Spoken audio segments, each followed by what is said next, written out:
tonight.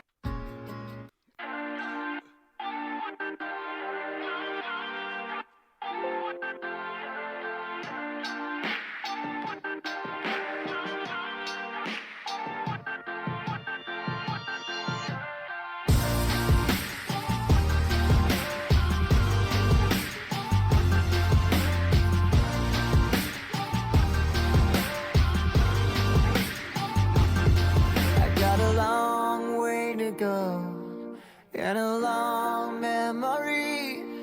I've been searching for an answer, always just out of reach. Blood on the floor, sirens repeat. I've been searching for the courage to face my enemies when they turn down the line. I hear my battle symphony, all the world in front of me. If my armor breaks, I'll fuse it back together. Battle symphony, please just don't give up on me. And my eyes are wide awake for my battle symphony. For my battle symphony.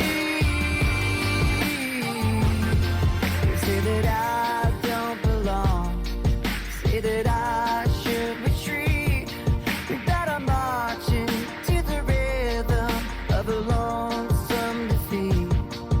But the sound of your voice puts the pain in reverse. No surrender, no illusions, and for better or worse, when they turn down the lights, I hear my battle symphony.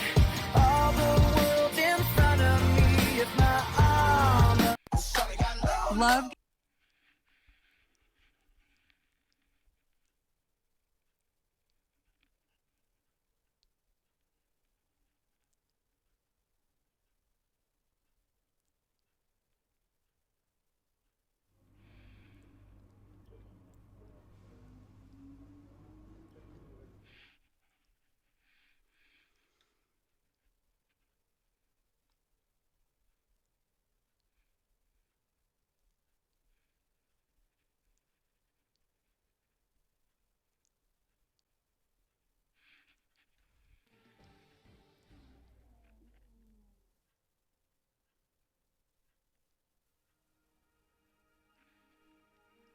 Vietnam.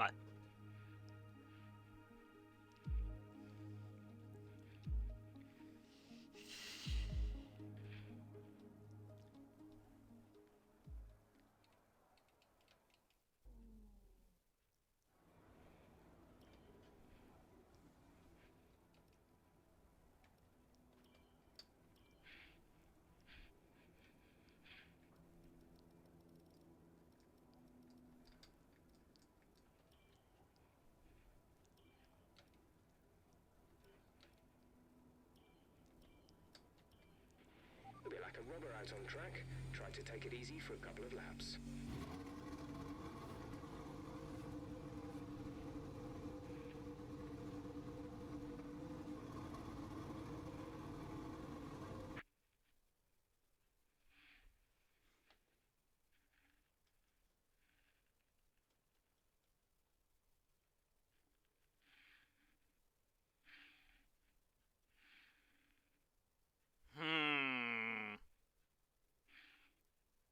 That's abnormal.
don't know what just happened there,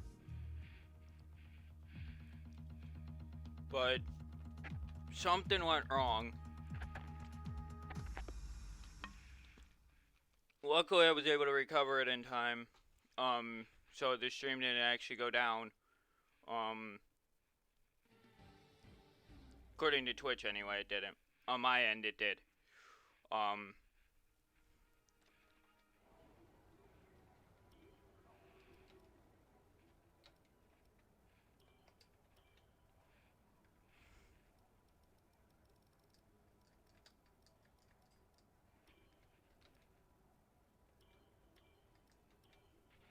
bit like a rubber out on track. Try to take it easy for a couple of laps.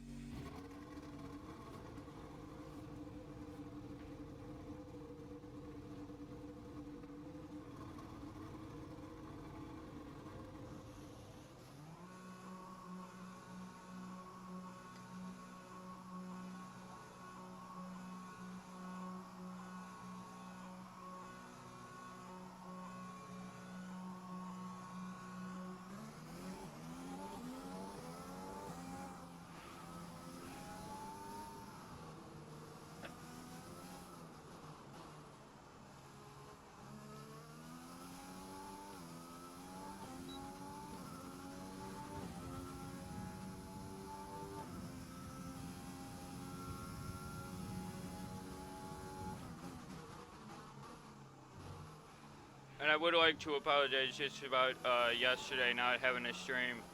My dad was home, so yeah, I don't stream. Anytime my dad is home, I don't stream. Due to obvious reasons.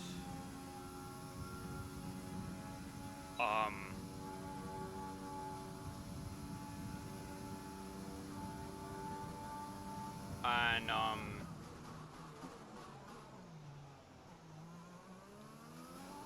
so yeah, that's why there was no stream yesterday.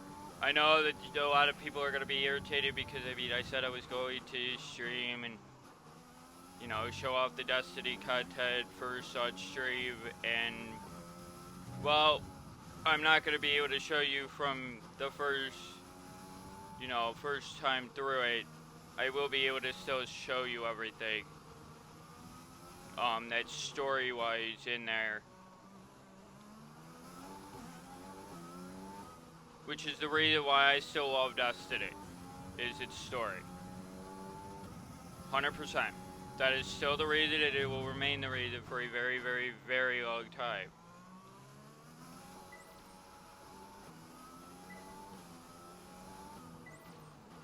DRS zone is coming up. Get ready to open it. Distance is on your MFD. Even though I can't see the direction of the game. Anyway. That's it.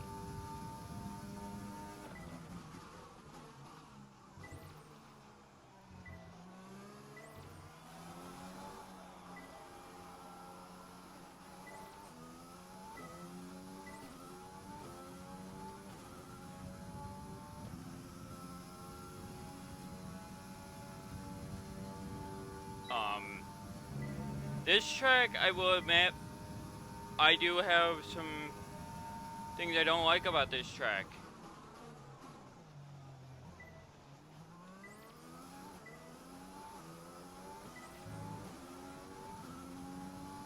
And believe it or not, even though I don't like those certain aspects of this track, I still enjoy running around it.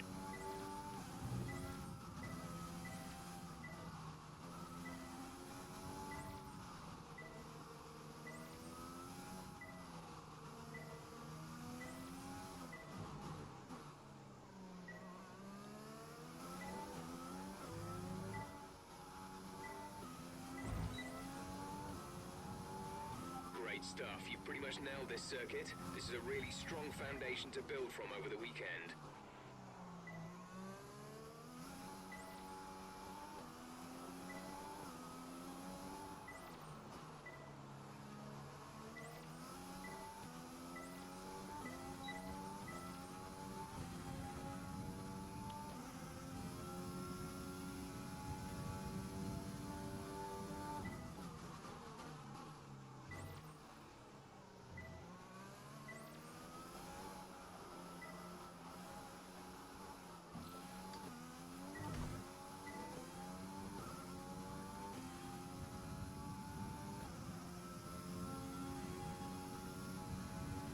but this has become one of my favorite tracks to race at.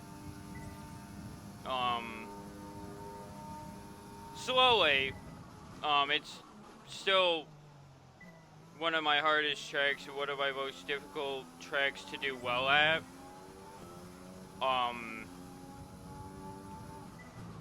Like everything else in the game, it seems like. Every season, I swear, I kid you not, every season that I've ran, the game has gotten progressively harder. Not only for me to race 6 seasons. You know, this is my 6th season. I've ran over 100 full races.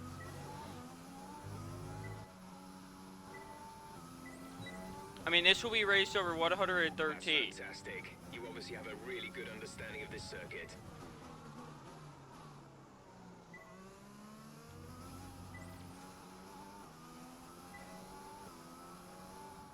And the biggest thing is I've loved every moment of it.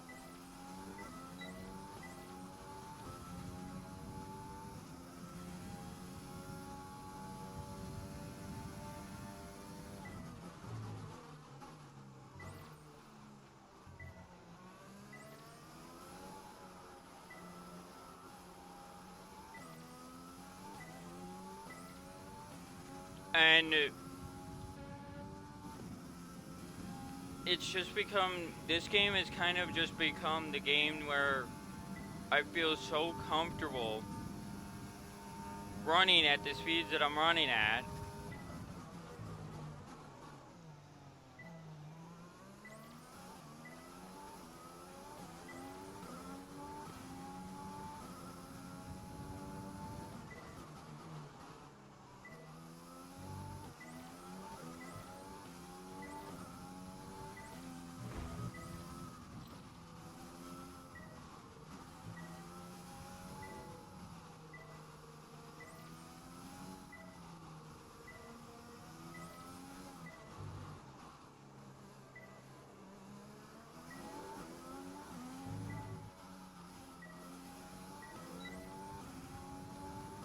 Program complete and a job well done.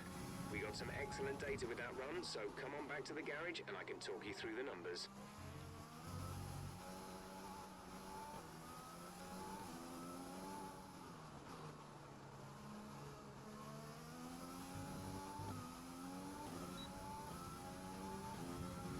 But it's this track here is also one of those tracks where, like, I know how well I can do and how consistent I actually am. But the biggest issue is that I push so much There's 3 laps of fuel remaining. and try so hard to do well that when I'm actually on a perfect run, I fuck it up.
But as many people know about me is that, this has kind of become like one of my favorite games to play lately because like it's just so easy to get so comfortable with.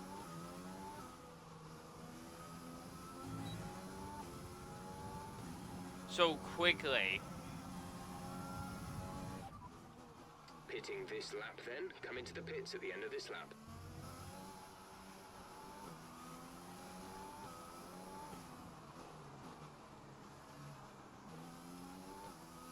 Like, I feel so, when I'm on this track, like, even right now, I feel like I'm in my natural, like, zone. And it's one of those things where, like, as a streamer, you want to get to that point. You want to find that niche, or that spot where you fit. And between this game, Empyrean, and a few others that I have archived, that I will continue to play, they're the games that, I kind of get in my streamer mindset. And this game is no exception. Vietnam has become one of my, because of people telling me, because of people telling me, please box this lap. When driving with the pit assist this.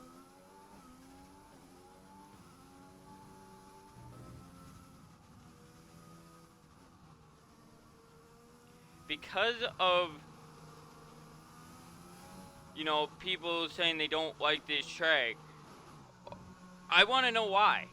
Like, why do you not like it? Like, I like it. It's laid out nicely, it's beautiful looking, it's absolutely a gorgeous track. Is it a difficult track? Yeah. But is it a winnable track? Is the other question you have to ask there. And the answer to that is definitely yes.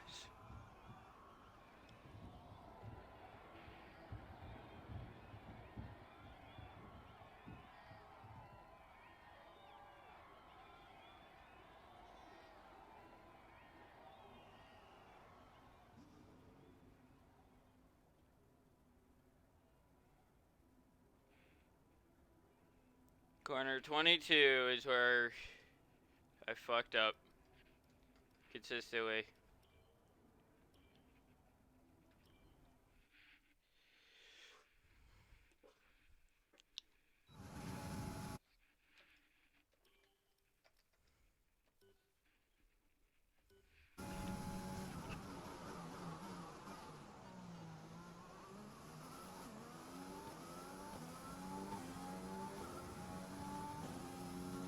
Give us some consistent laps, please. We're looking for good data that we can work into the race strategy.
I was making the comment to my dad because everybody's out saying that Lewis signed a 1-year deal and so he can get his 8th title and then retire.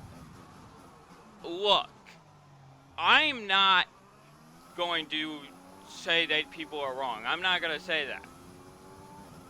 But I do believe you guys are crazy.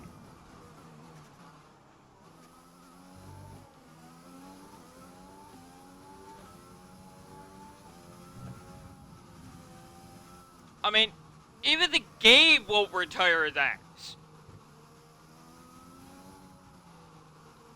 I mean, come on, it's in 6th season, and he's doing worse than he did the year before.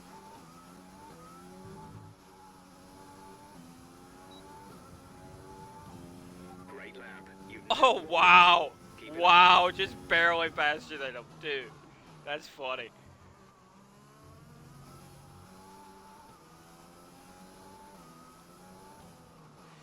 Oh, God. See, the thing is this track at that first quarter is a bitch. I will admit. This track is not easy when it comes to quarters.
Okay, super job so far. We're getting great data. Stay focused.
Great lap.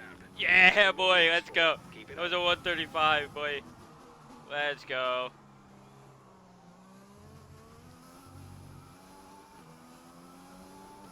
That was me pushing the car, though, quite a bit.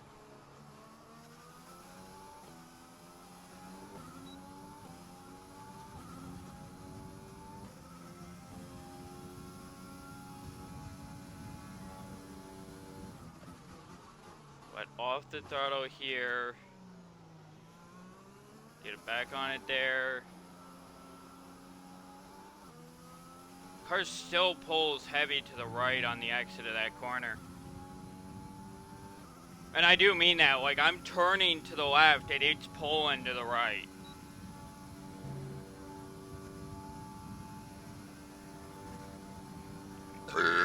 Oh, excuse me.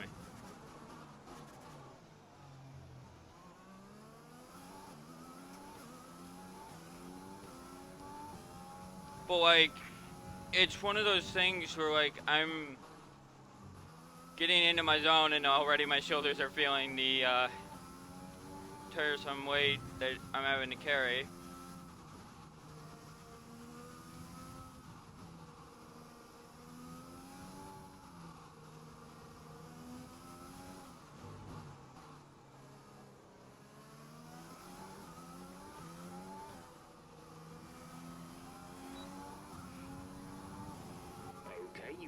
quite good enough that lap. Try again.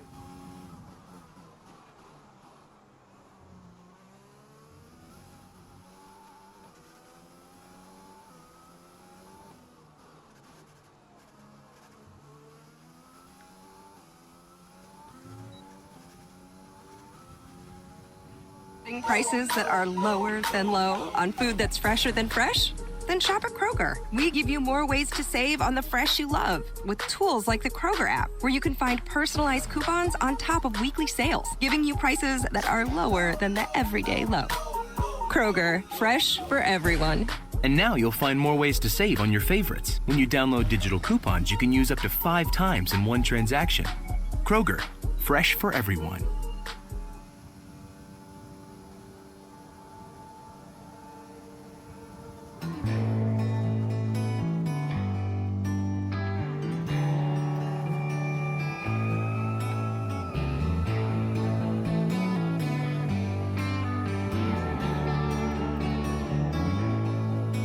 He was 19 when he landed at Bagram, scared and all alone.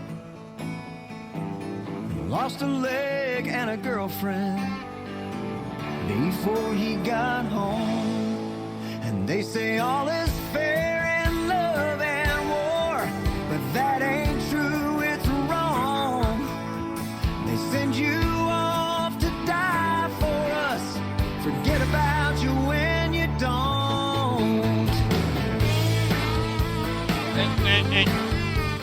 And he's actually right in that lyric.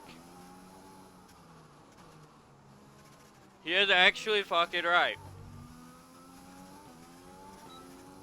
Because that is, it's so true.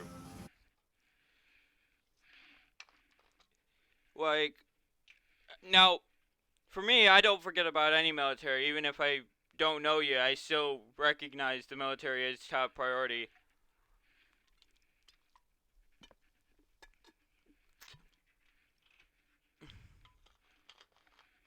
Because they've seen things that none of us should ever have to see.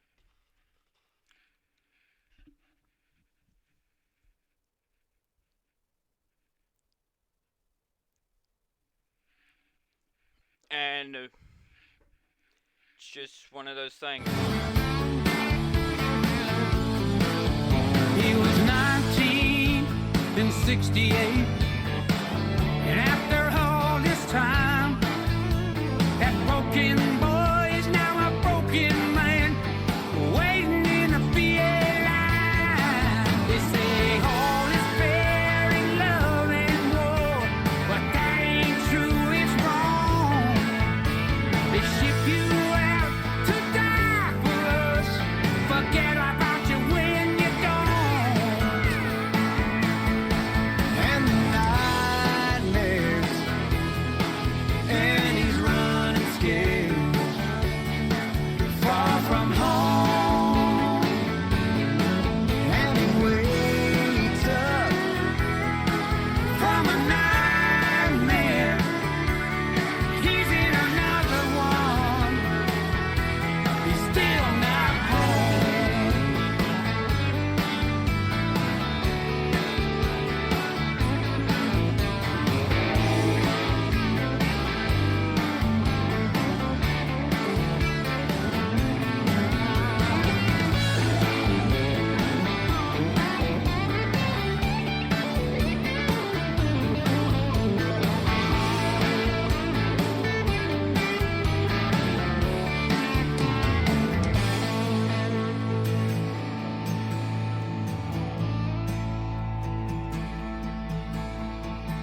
They call them decorated heroes and pin some medals on their chest.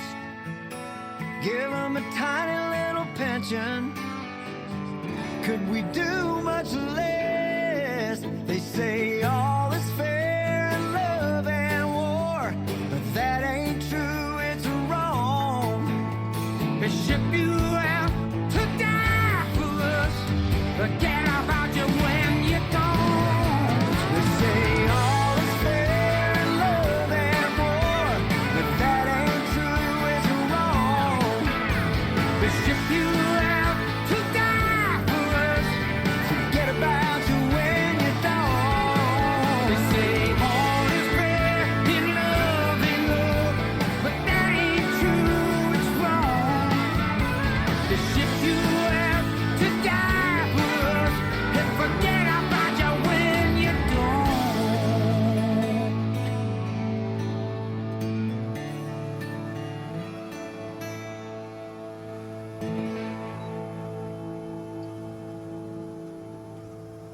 Is that it?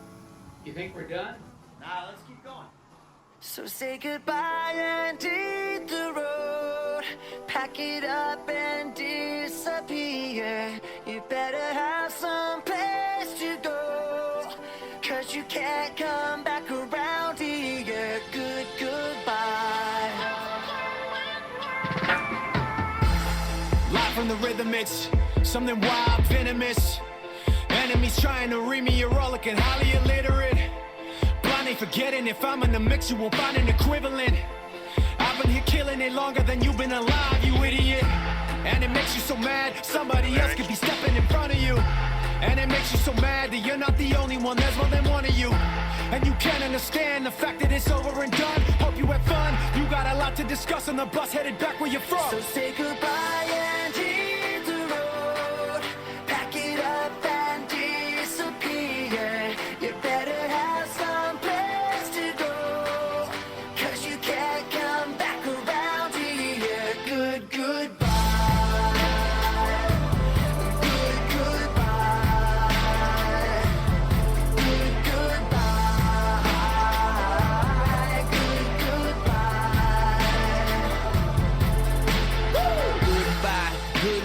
A period is after every sentence. Did my time with my cellmate, maxed out, so now we finished. Every day was like a hell date.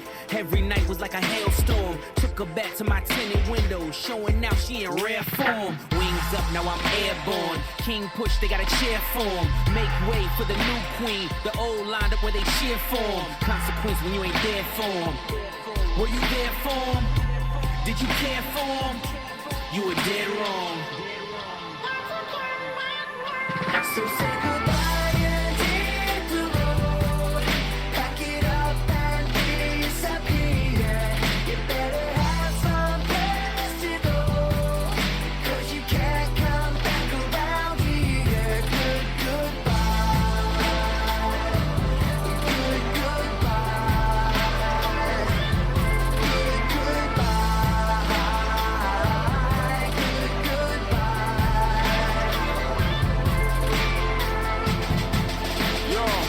Let me say goodbye to my demons. Let me say goodbye to my past life. Let me say goodbye to the darkness. Tell them that I'd rather be here in the starlight.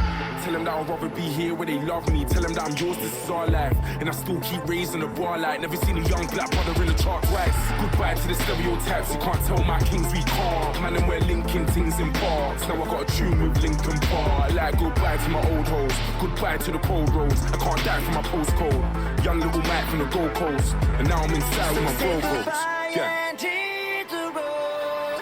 Pack it up and disappear. You better have some place to go, 'cause you can't come back around here. Goodbye.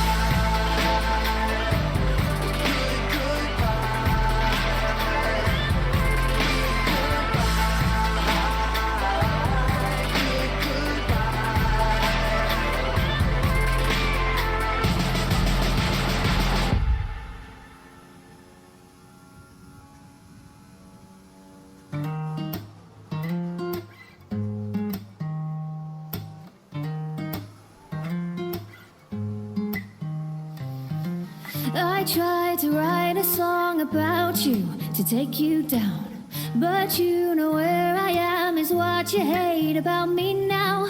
I've heard the things you said, calling yourself my ex-boyfriend to anyone who would listen. So what's this about?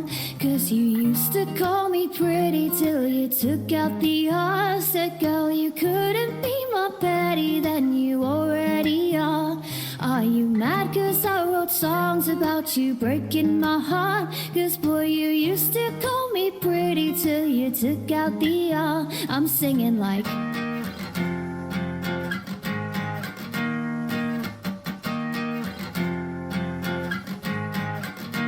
I'm singing like ooh. Something's on such a different tone when it's the acoustic. Thought we were cool until I saw But you that's take me typical off of your acoustic phone. songs is It's that they do been so take a long, different tone. still I moved out of your parents' home. Don't wanna see me now, but you're so happy But if going you want around to recalling truly prove how you're we an artist, screwed around. Now you you're do on your acoustic. own. 'Cause you used to call me pretty till No, you granted. took out the Granted, this is one of my independents, and I know that she's talented. But her stuff is a very, very signs you are pissing me off right now. Because this is why I don't like this program sometimes. Because I should not be losing time to him. Because of him.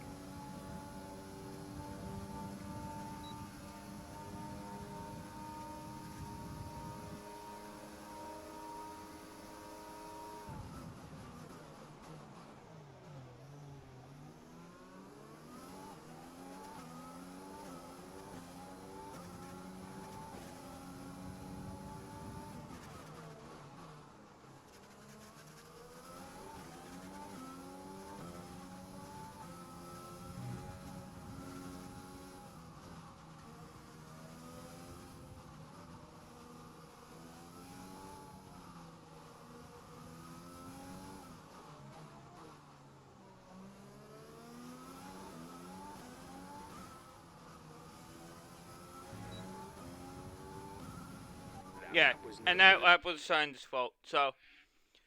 Oh, you couldn't So, be more petty than you already are. Are you mad 'cause I wrote songs about you breaking my heart? 'Cause boy, you used to call me pretty till you took out the R. I'm singing like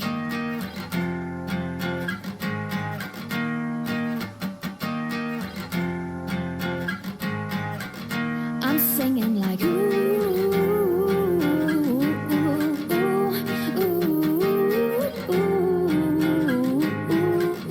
I said, baby. But I wanted to iterate. The reason why I say she's a true artist is because, and a talented artist is because only talented people will actually play acoustic music.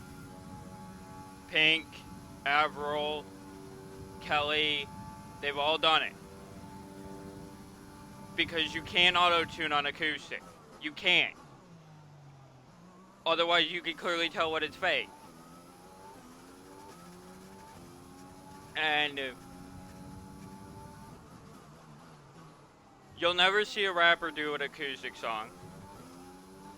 You'll never see people break down, Ariana Grande. You'll never see that. You'll never see Ariana ever perform acoustically because she's not actually that talented.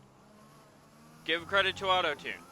If she was talented, she would grab an acoustic guitar, sit on stage, and prove it. But she won't. Complete and a job well done. So, while I love all my artists because of the fact that they're real, I don't agree with those last two laps, by the way. I don't.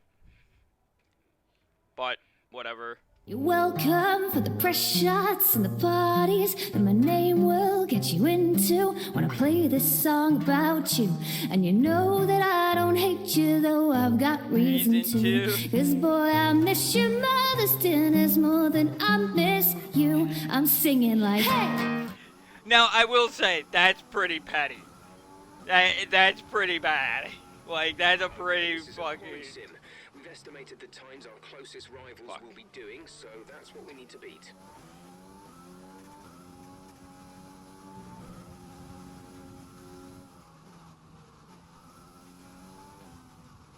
That's pretty petty, though.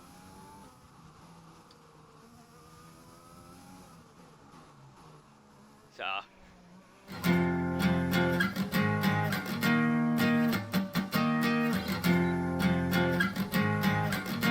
I'm singing like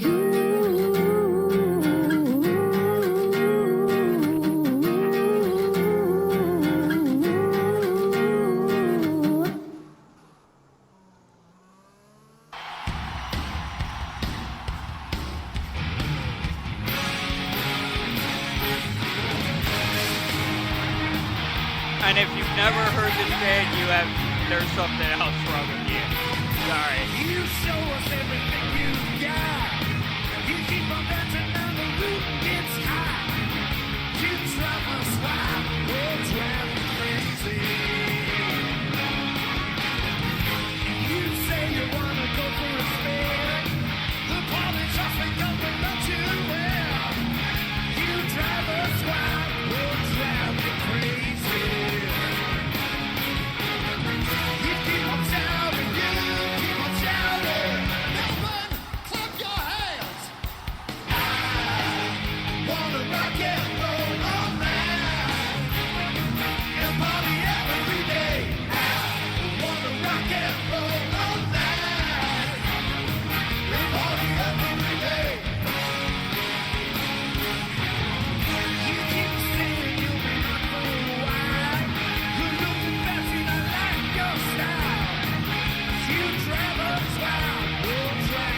Turn off alarm. Turn on heat. Play music. As smart as our homes have become, perhaps the most exciting innovation can be found in the garage. Introducing the innovative Audi Q3 with touchscreen MMI infotainment. Love getting prices that are lower than low on food that's fresher than fresh? Then shop at Kroger. We give you more ways to save on the fresh you love with tools like the Kroger app, where you can find personalized coupons on top of weekly sales, giving you prices that are lower than the everyday low. Kroger, fresh for everyone. And now you'll find more ways to save on your favorites. When you download digital coupons, you can use up to 5 times in one transaction. Kroger, fresh for everyone. Dutch Boy's new Platinum Plus paint with Stain Shield technology has the performance you expect from a luxury paint at a price you didn't.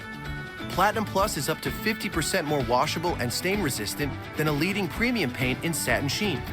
Superiority ranges from 24 to 50% depending on sheen selected. Platinum Plus keeps your walls looking new longer. Menards and Dutch Boy paint have you covered. Go ahead, live your life. This Friday. I feel like we lost our shimmer. Let's do something different. Let's go to Vista Del Mar. I forgot the underwater camera. But we're not going to be in the water. We're going to be looking in the water. So it's probably got better quality. That makes sense. Barb and Star. Go to Vista Del Mar. Rated PG-13. Everywhere you rent movies. This Friday. Stars.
just want to remind you to keep an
best lap so far is a 1 minute 34.3.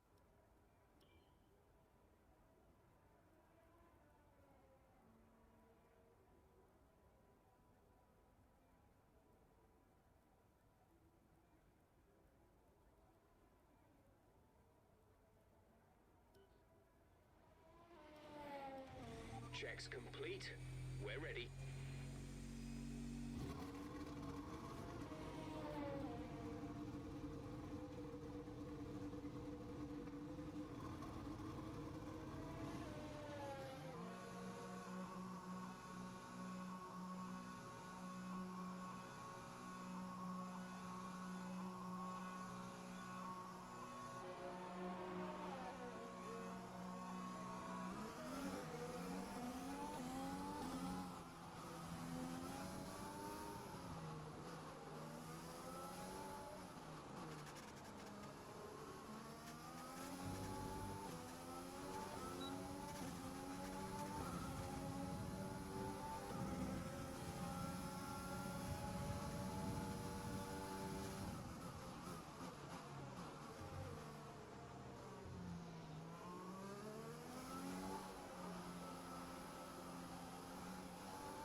best lap so far is a 1:34.3.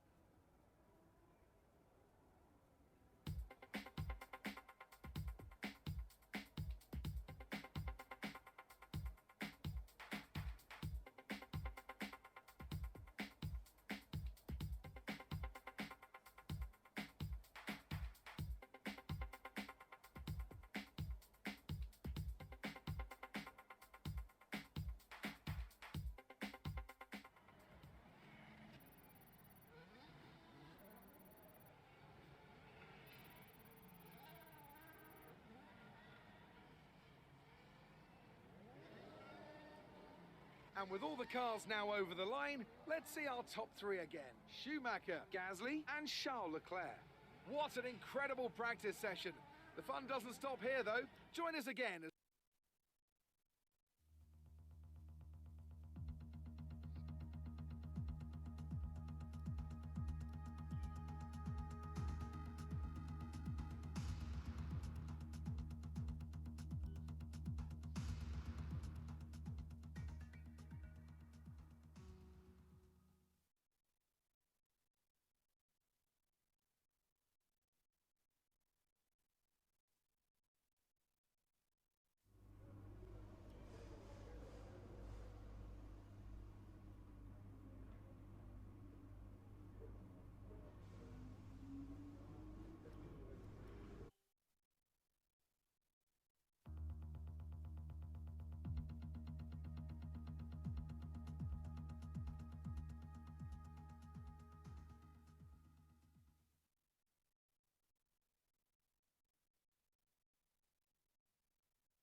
Kisses taste like whiskey,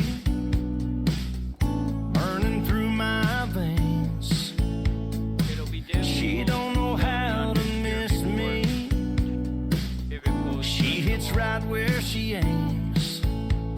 Baby's got my number and she's calling me up. Knows what she's doing with a single touch. She's turning me on, turning me on.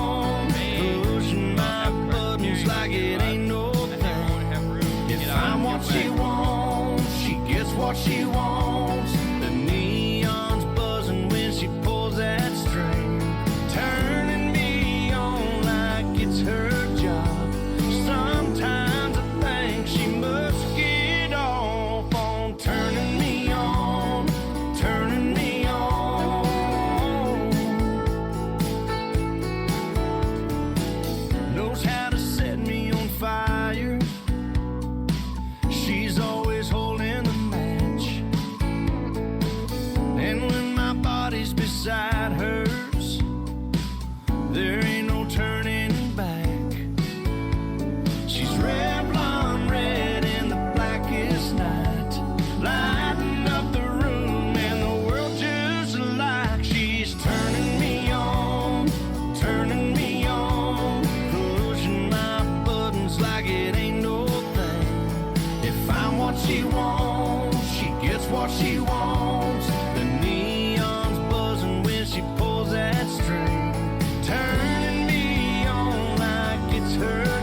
any time there.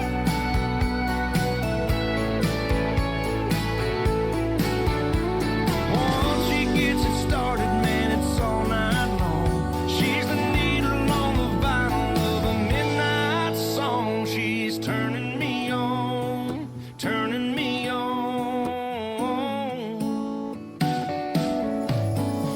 She's turning me on. There's no fucking way, dude. This is fucking BS. My buttons like it ain't no thing. If I'm what she wants, No. she gets what Fuck she off. wants. Get out of The that. neon's buzzing when she pulls that string. There's no fucking way.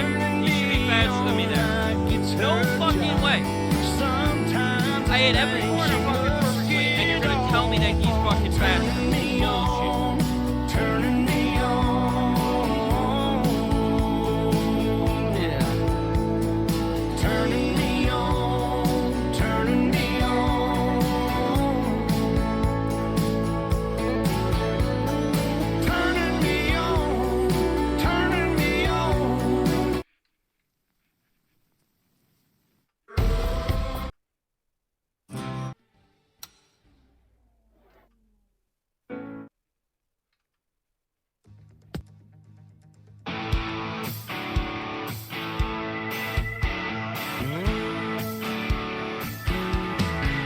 It's a 3-day drive if she drives all night. Says she's leaving at the crack of dawn. Well, she might still be lying here with me, but in her heart she's already gone. Already packed up, the Altima's gassed up. She done put the map up there on the dash. I'm all tore up, just trying to man up, damming these tears up, but can't hold them back. 'Cause she's in love with California and that West Coast sunshine dream. These ain't no Hollywoods and these hills ain't Beverly. There ain't no beaches on these back roads, no sunset. Actually, you know what? No, I'm not sorry, because this is how I've been every single time that the track gets to me. Because it's stupid. It's stupid how I'm losing time on a track where I'm literally hitting every apex absolutely perfectly.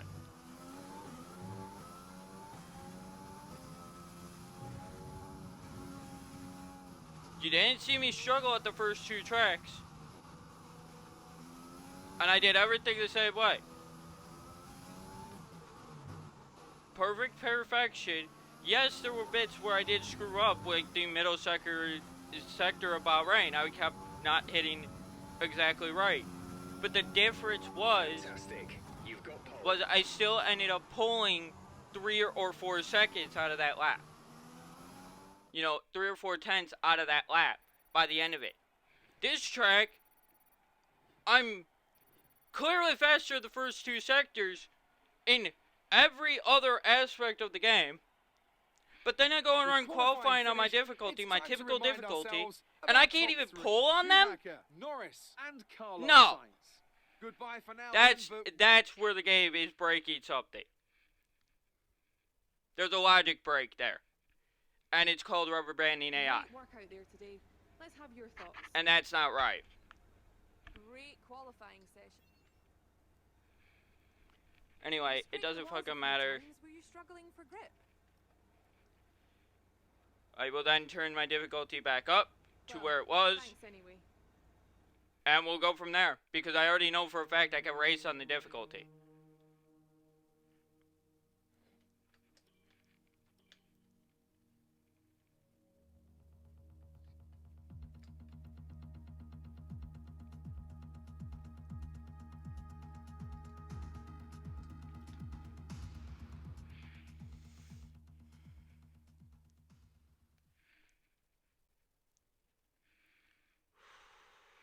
Breathe, breathe, breathe.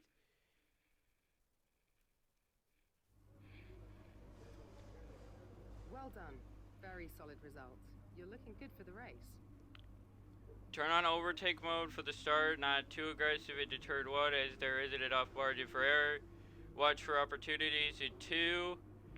and then back off ERS and settle into a comfortable rhythm. So he's actually telling me to back off of ERS on a turn 2. Huh. That's interesting.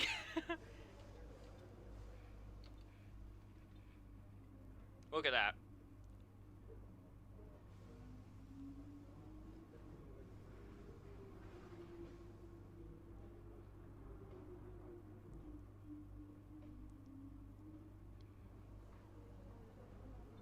But I will say this will be the 3rd track in a row where I don't get fastest lap. I will almost guarantee you that much. Wow, look at that. AlphaTauri, McLaren, then you got Red Bull, then Ferrari. Like, ouch. Like, and if my teammate would fucking get his act together, please.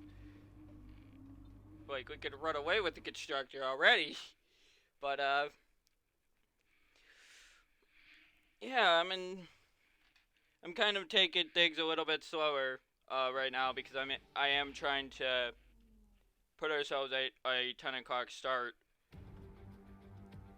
So before we begin, let's take a quick look at the grid lineup for today's race. Schumacher lines up on pole position, and Lando Norris lines up alongside. Moving on to the rest of the grid, we have Sainz, Hamilton, Charles Leclerc and Verstappen, Gasly, Albon, Fiat and Esteban Ocon, Vettel, Ricciardo, so Sergio sad to Perez, see the and 2 Stroll, AlphaTauris so far down the Anderson, grid though now. Haru Matsushita and Nick De Vries, Grosjean and George Russell ends our grid lineup. Which of these talented drivers will come out on top today? Now, see, what I would have loved to see them add, in a time trial, they added the equal performance. I would have loved to see that in the actual career mode as a choice. You want to know why? Just think about it. If every car on track is the exact same, across the board, do you know what kind of grids you could have? What kind of podiums you could have? It would be so interesting to me. Granted, I'm 6 seasons into this one, and I've already had 2 outstanding podiums for the first 2 races.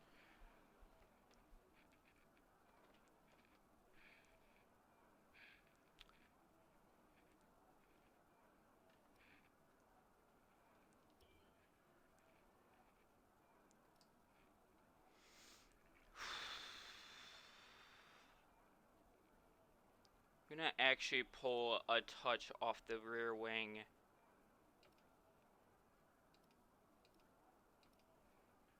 And then I'm gonna re-drop these back down.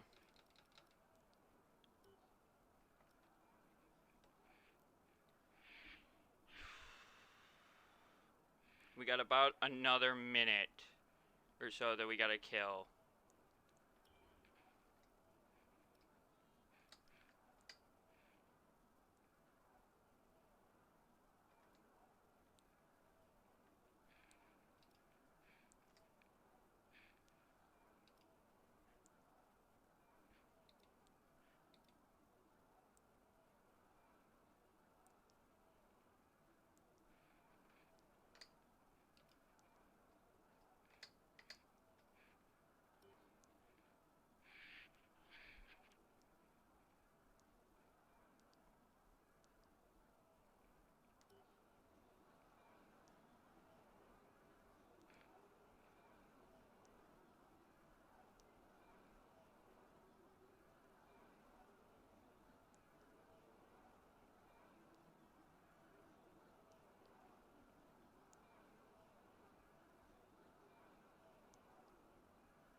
I'm watching a clock on my other monitor that has the seconds. 16, 15, 14, 13, 12, 11, go.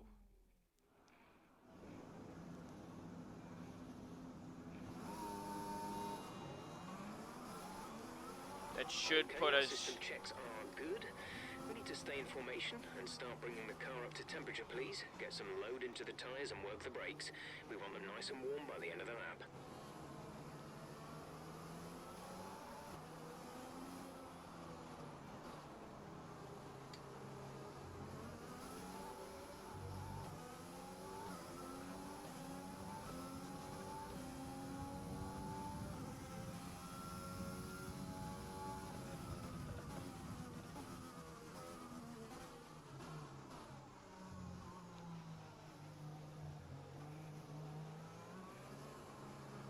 Conditions look stable at the moment. No rain currently expected.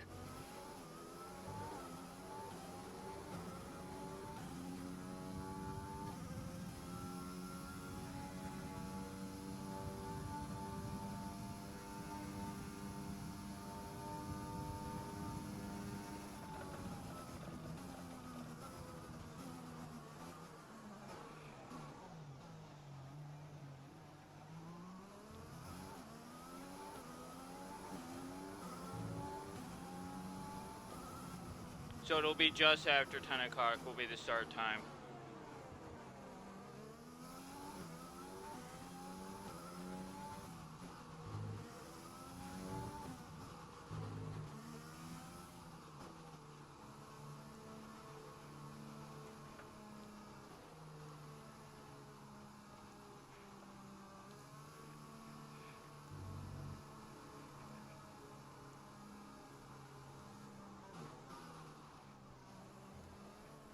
I'll try to keep a good reference of the time start so we know.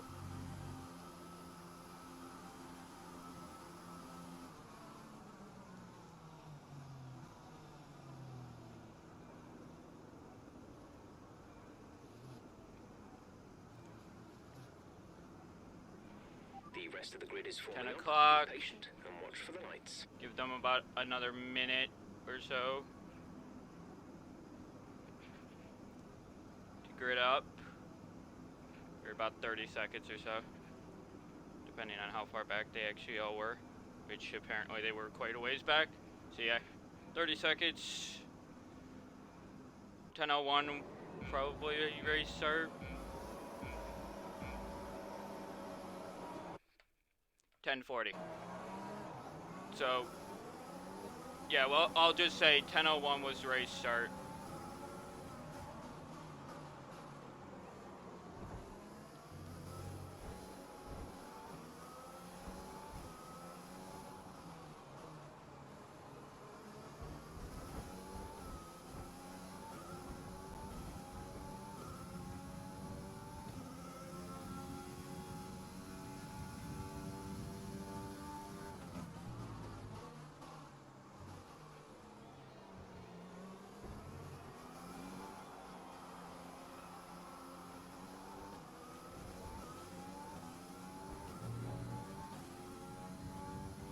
That's a decent start. Good job.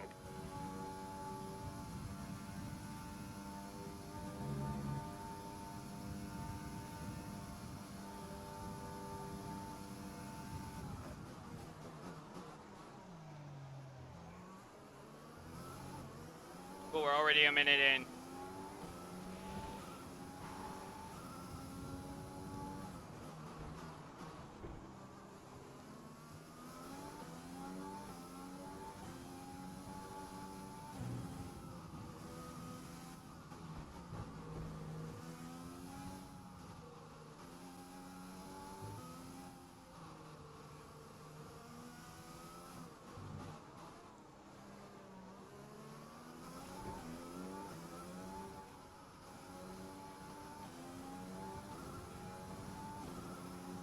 Take a look at something.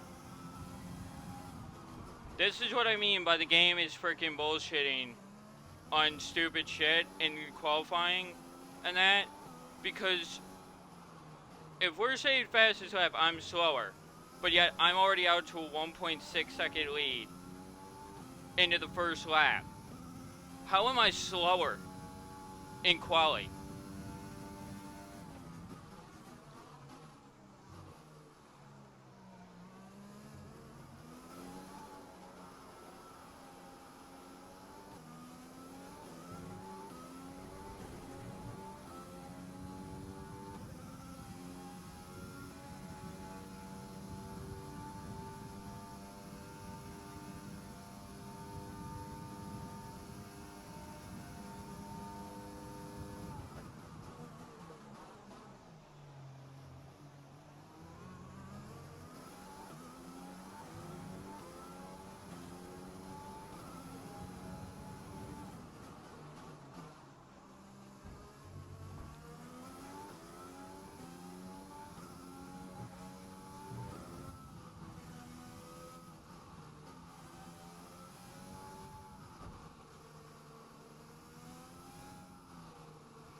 That was the fastest lap of the race. Keep this up.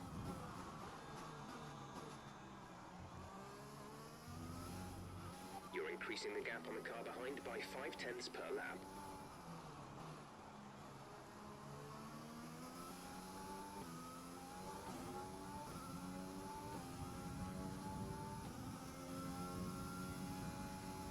Better believe I am.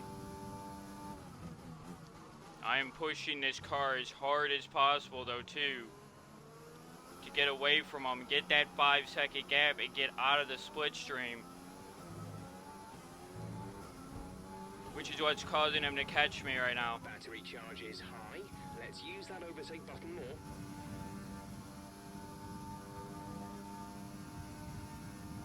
Yeah, see, now I'm pulling on this straight. Versus them. Now that may be because of the wing adjustment I did.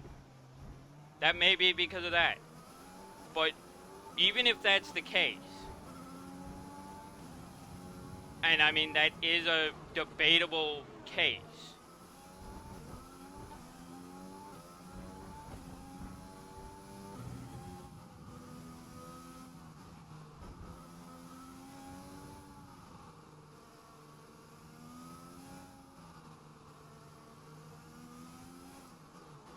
it's still a very touchy case.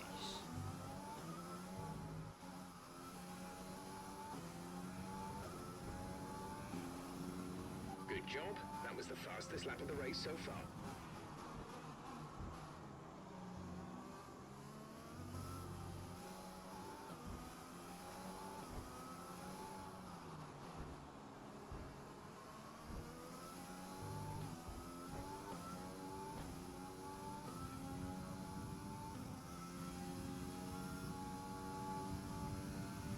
We advise moving to mix 2, fuel to mix 2.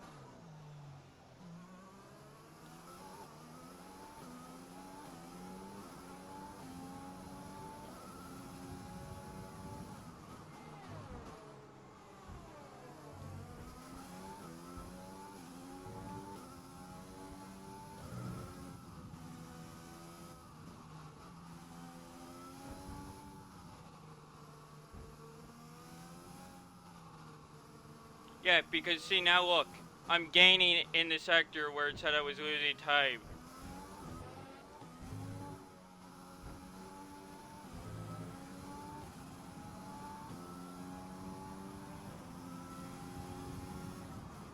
You're pulling out a second a lap on the car behind.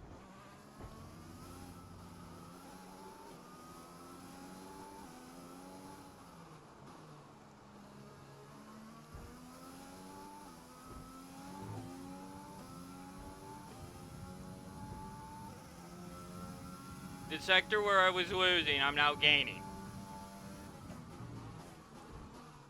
How does that make any sort of sense? And I mean, it wasn't even a major wing adjustment. I just changed it 1 notch on the rear wing, and now all of a sudden I'm pulling like crazy? I mean, that doesn't make sense for F1 in the way that, you know, that's how the aero on these cars can be sometimes, but that's really odd to me. Especially considering when we go to my next track, you'll see that I have a clear-cut advantage right from the get-go. It looks like the problem is terminal. They're retiring the car. Like, I will have a clear-cut... Did Latifi just retire again? No fucking way.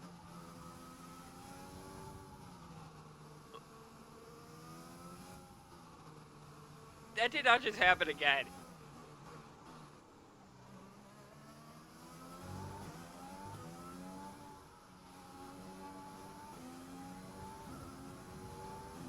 Did he seriously just retire again? Oh my fucking god, this is his third straight race with that. I feel so bad for him.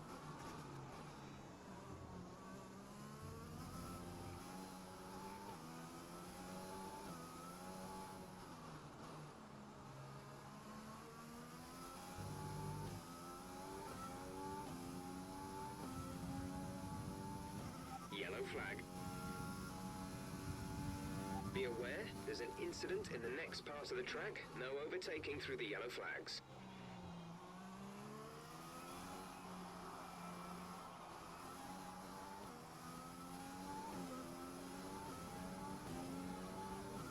And I'm out to the 5-second lead.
We're leading our teammate by 9.6 seconds.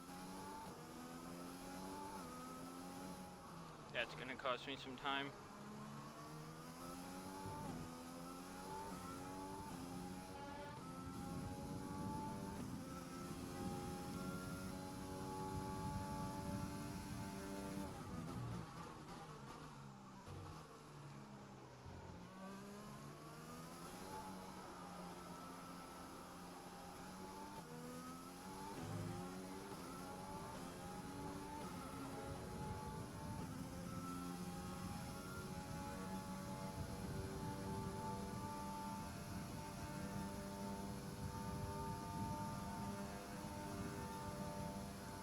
Six seconds ahead.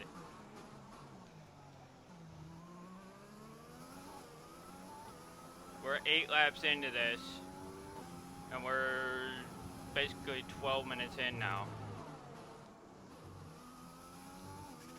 Well, actually, no, it'll be 13. The gap to the car behind is 6.5 seconds. 13 real minutes, anyway.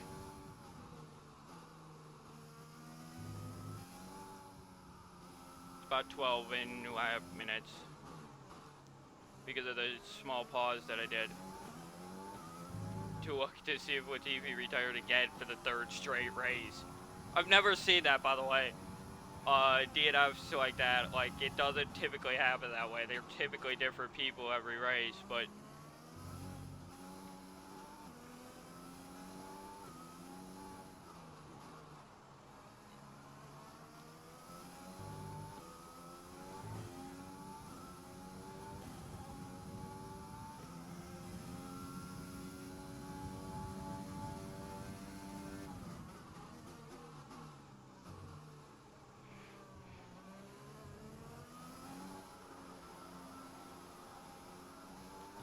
I will also note that this stream will be going up on my YouTube channel after this race, or after this stream, because I'm playing Destiny for a specific reason, and that is my friend who can't play the game. He wants to see something from my video feed, and that to verify something,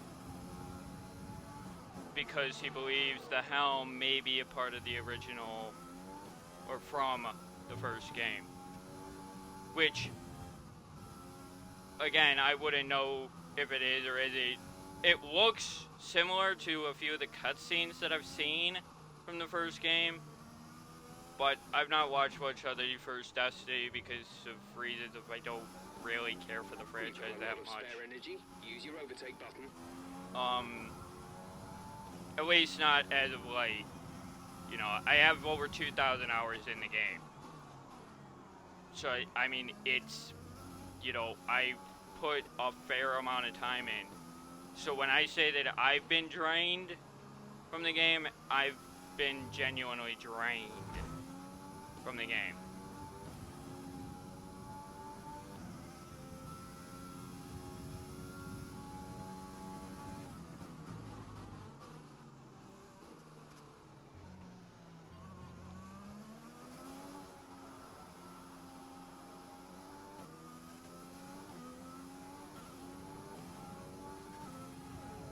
Like, I will be moving stuff to my Warlock because my Warlock, again, is my untouched character for you guys. I always leave my Warlock. And there's two specific reasons. One, my friend, and two, because my Warlock, I don't know. My Warlock's the one that I have the most fun with on streams. I mean, though I will state, while I was playing yesterday, I got 20 kills with my,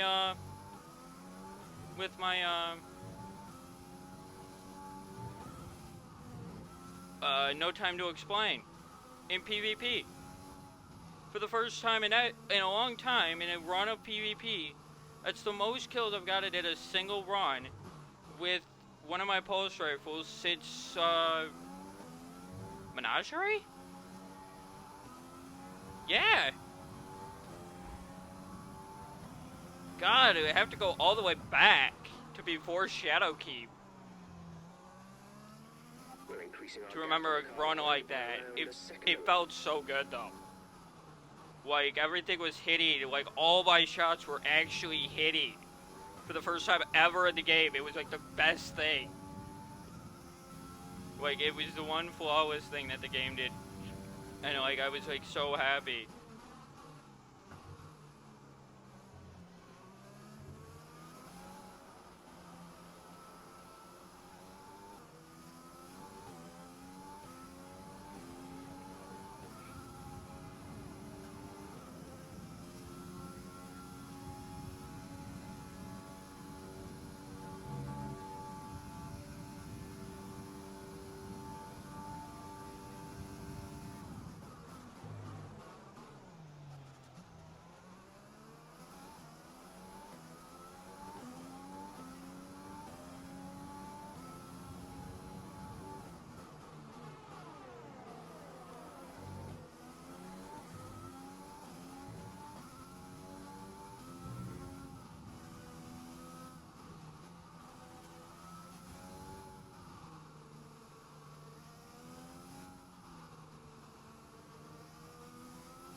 my car is finally starting to come alive.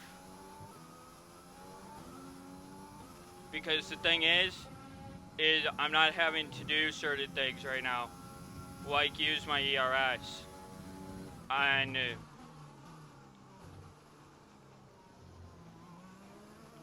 that's a huge thing for me.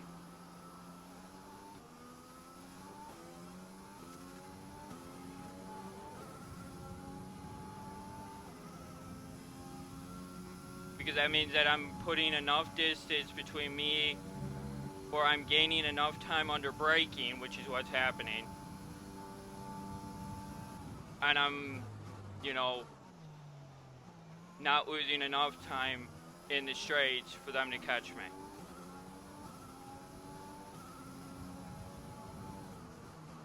Which is allowing me to just pull.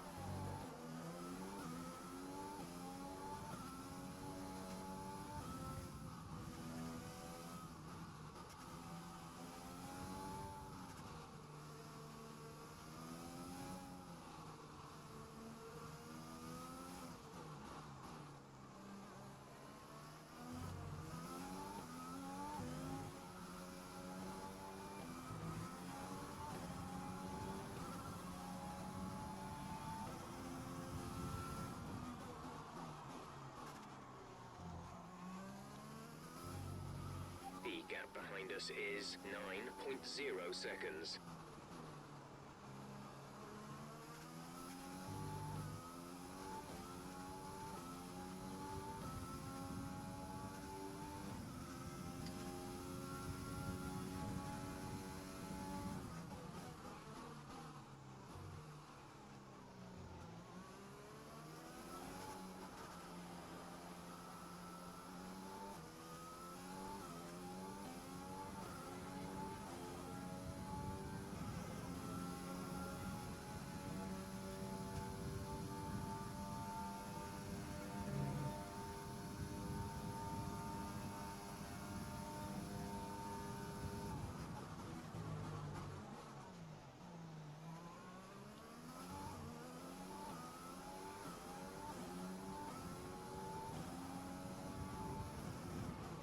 Be able to run in this engine mode much longer. We're about a lap over target.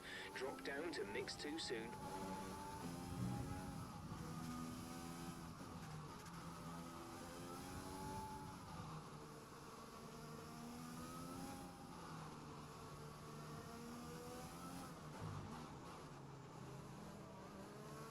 Wow, look at Lewis. I've never seen us go backwards in the grid before, like, in the way that Lewis just did. But, like, I've never seen this where, like, and this is my 6th season. So if you figure, if you figure, okay, he's 36 right now. 6 more years on his life, he's 42. If he's not retired by then, something's not right.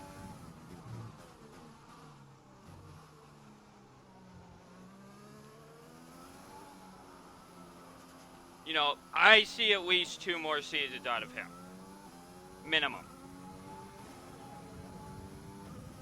And the reason why I say a minimum of 2 more seasons out of him is because I think he'll want to be there for the first year of the new car. So he can help Mercedes, you know, as much as he can, but then let someone like Russell or, you know, Latifi or someone like that take over after that year. I see at least 2 more years for Lewis.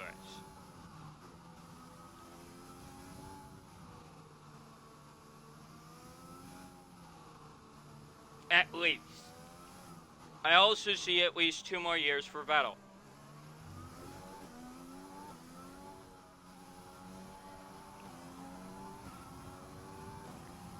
Because I believe Vettel will go as long as Lewis does. And the reason why I say that is because Vettel and Lewis push each other. Every time they were racing against each other, they always pushed each other. And that is what made Lewis such a good racer.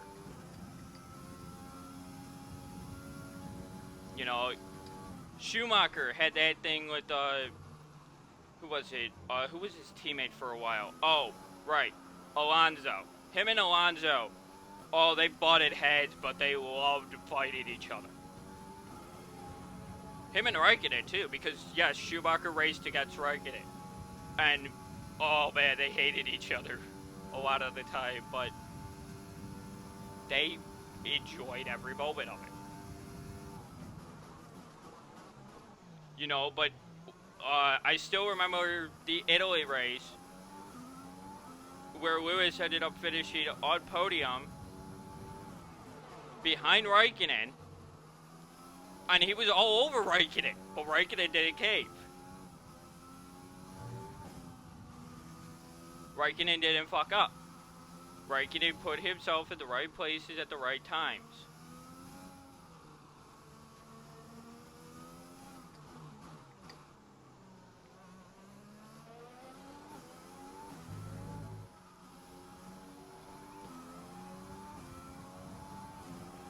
Let's use overtake and burn some of this energy. Lewis is in the pits. Gap to teammate behind is 15.6 seconds.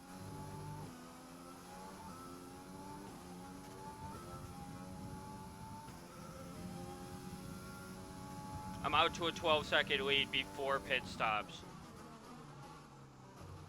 Or at the start of pit stops, which means I'm in a really, really good spot here.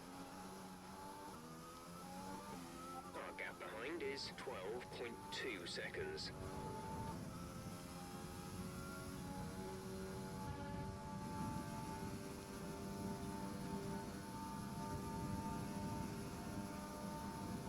This has been one of the cleanest races I've had in quite a while. And well, yes, I got frustrated at the qualifying timing.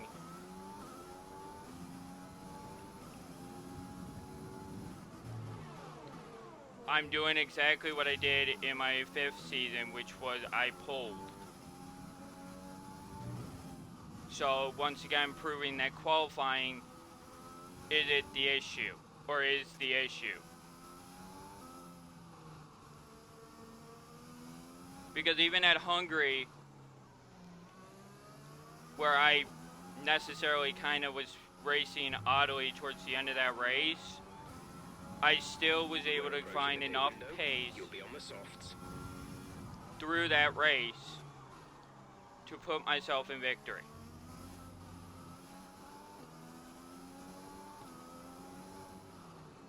Even though it was a 0.6 of a second gap by the end of that race, I still was in the right place at the right time and did everything that I needed to do within those last few laps to save that victory.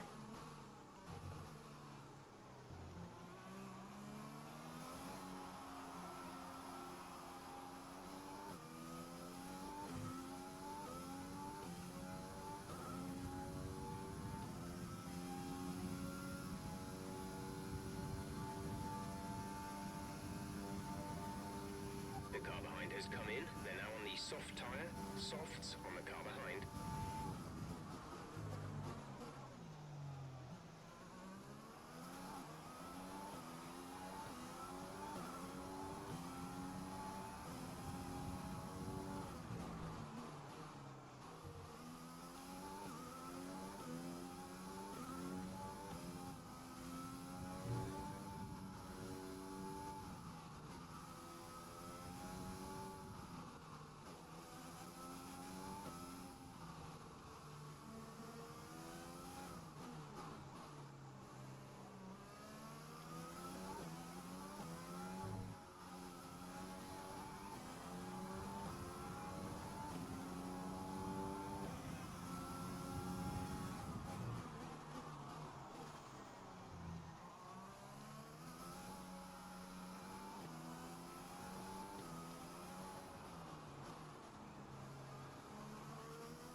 But I am nervous right now. Because every lap that I'm out here on these tires, extra to them, can be detrimental to me winning this race.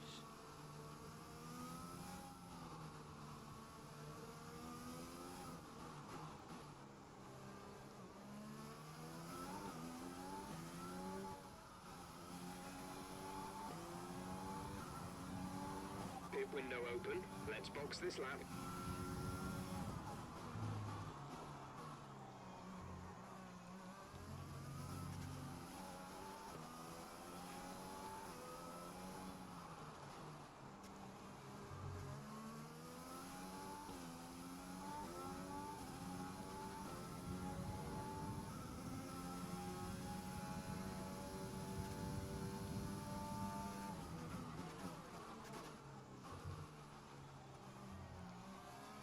Sainz is the fastest man on the track right now. He's just posted the fastest lap of the race.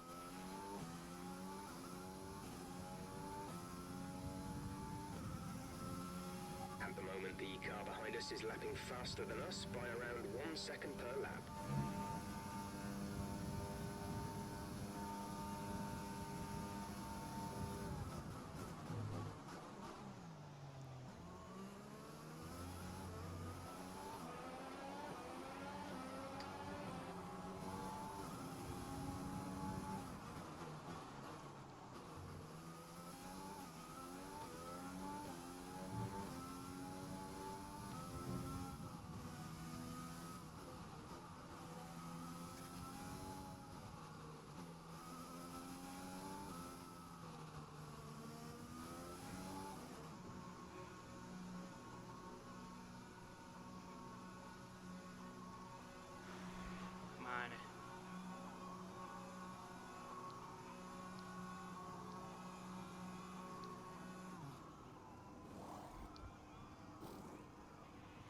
Go now.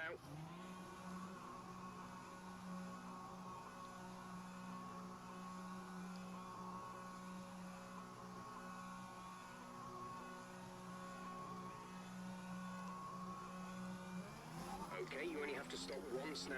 1 stop left.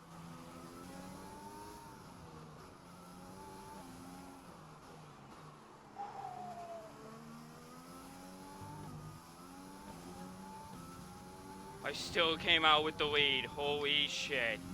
Thank God. I'd still have 8 seconds. Oh my God, that's a breath of fresh air so much.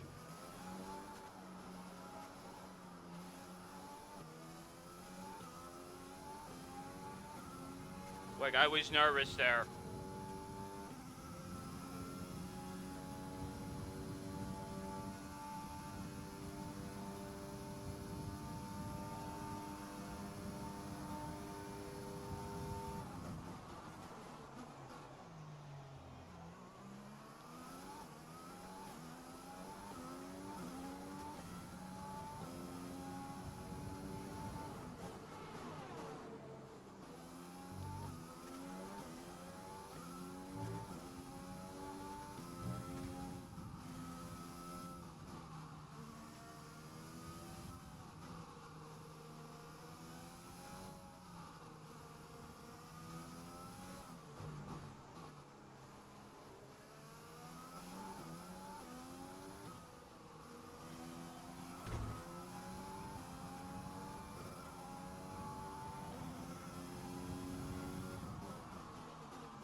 Sainz is the fastest man on the track right now. He's just posted the fastest lap of the race.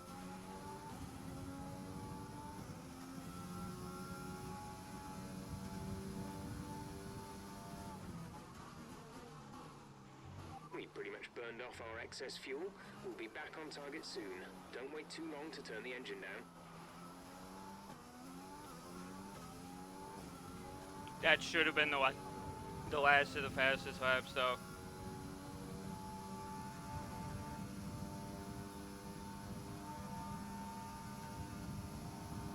For for their runs based on their pitch strategies.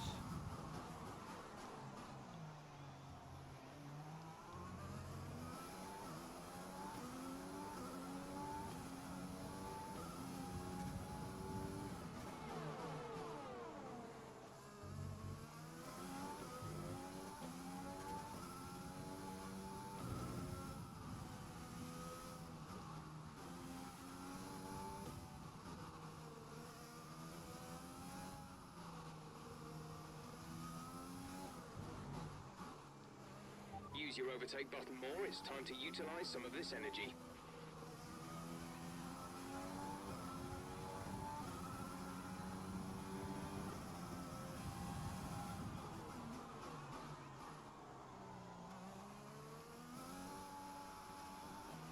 The car behind has started to drop back. There's a gap beginning to form.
Holy shit.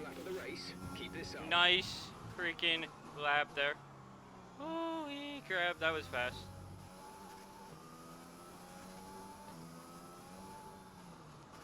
And it was first and third sector faster. Middle sector was actually slower.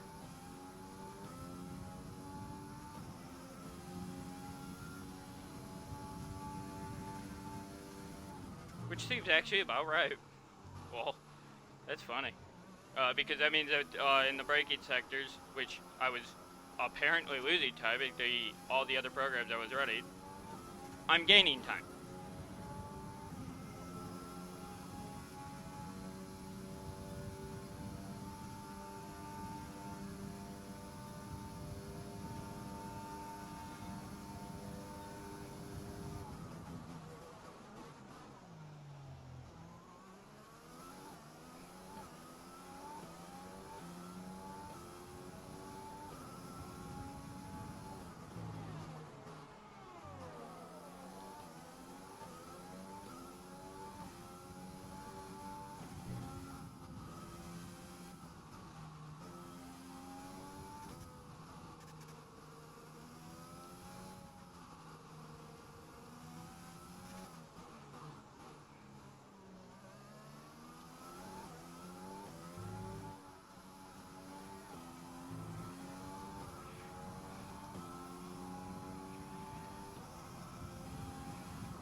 Now I'm backing off ERS for a reason.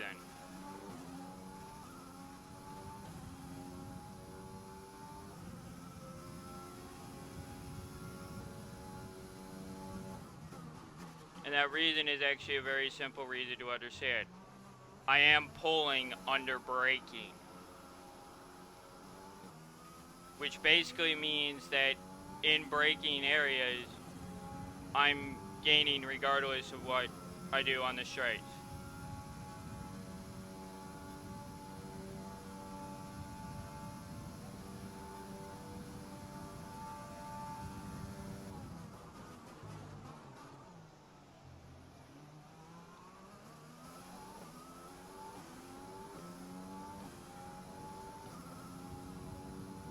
Teammate status.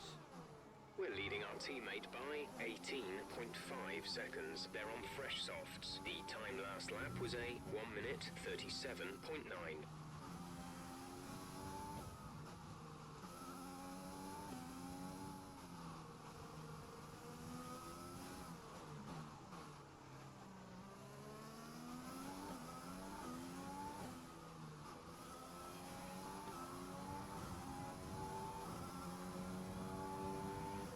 Which is about right though for this track, that I'm gaining under braking.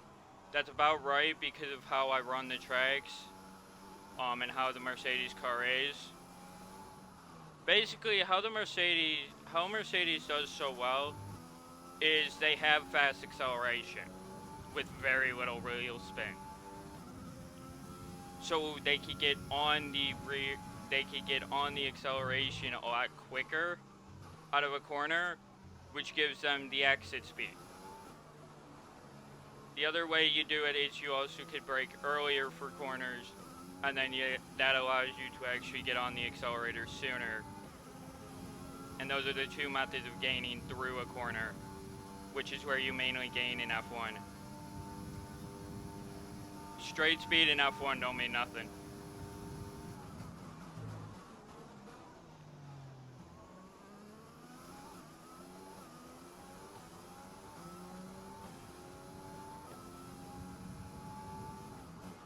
Because even when Lewis was in the back, at Italy, because of the penalty and everything else, how did he mainly get past everyone? That he did. Braking. Corner speed, not straight speed. He was beat on most of the straights the entire time he was passing people. But in the corners, they didn't have a chance. Especially on corner exit.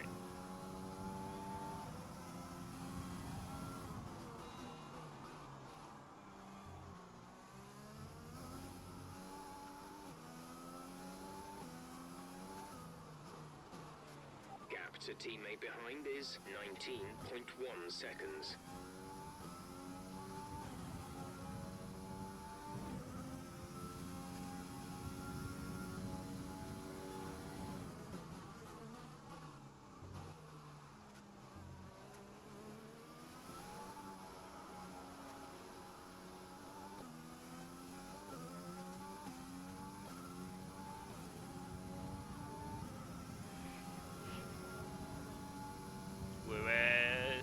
Saw him in that shot.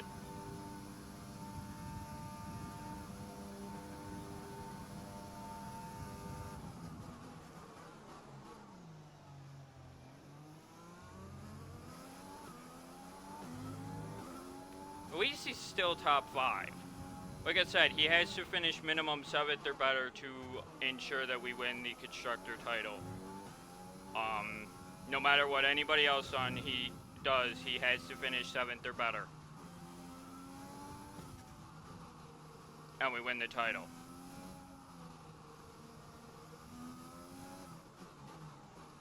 Granted, if we keep having shit like this happen where AlphaTauri got 2nd and 3rd last race, if we get a McLaren McLaren with me on podium, where it's just me and the McLarens, that will shift the points again, and me and Lewis and Mercedes will gain even more in the way because of how the point system works.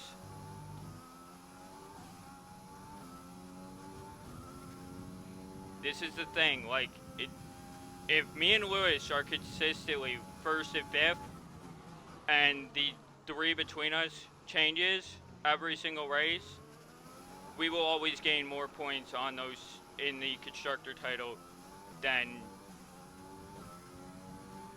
I've ever seen before, truthfully.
battery charge is high.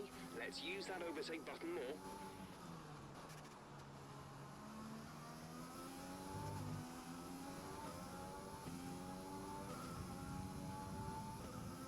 To be fair, I am trying to use my ERS now, just to get that last bit of the gap. Because I would love a pit stop gap before they freaking pit.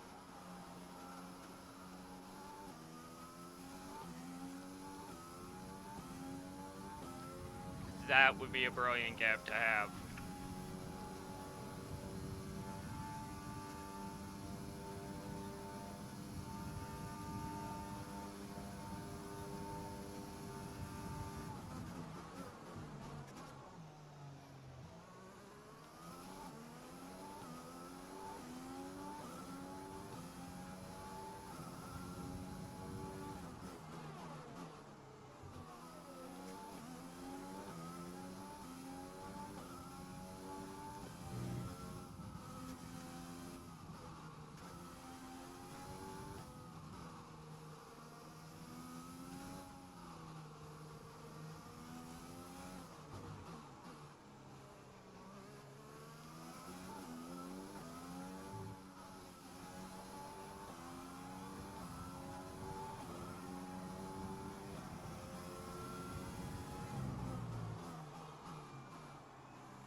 We've done very well in this race so far, and I'm very, very happy with how it's turned out.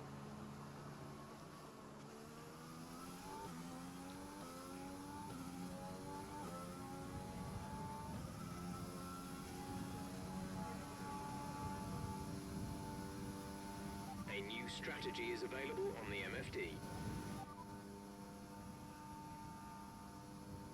Confirmed.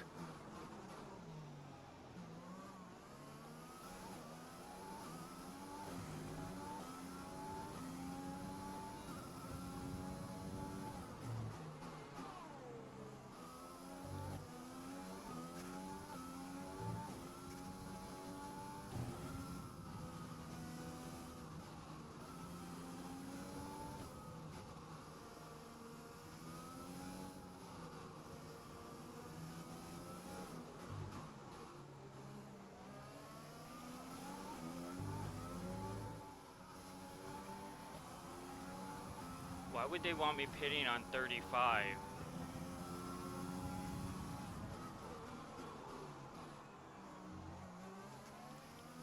Oh, because they're going to be pitting here on lap 32.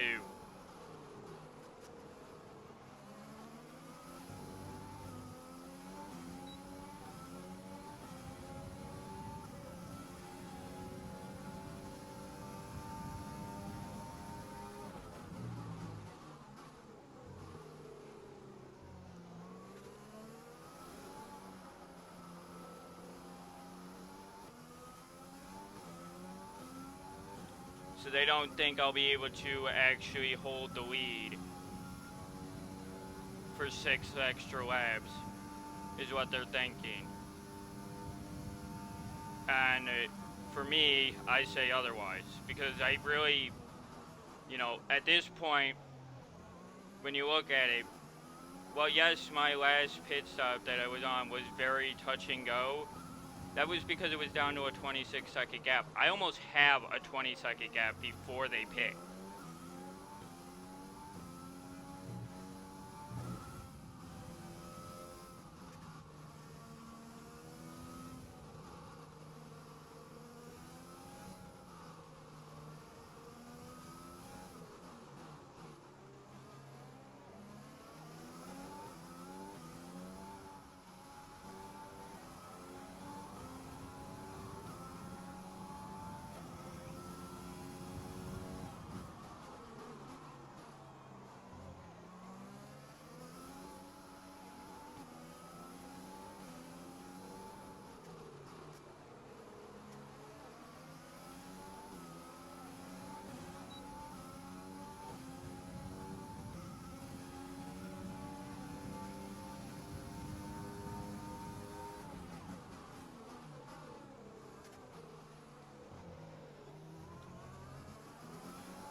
They also got to remember that my pit stop came basically 3 laps after theirs.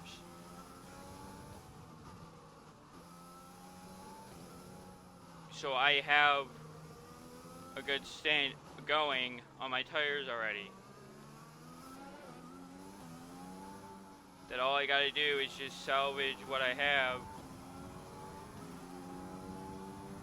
until the end of the race.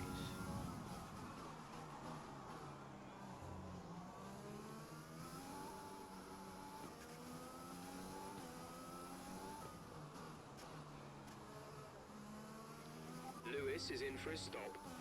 We're leading our teammate by 24.7 seconds. Yeah, that'll nearly double.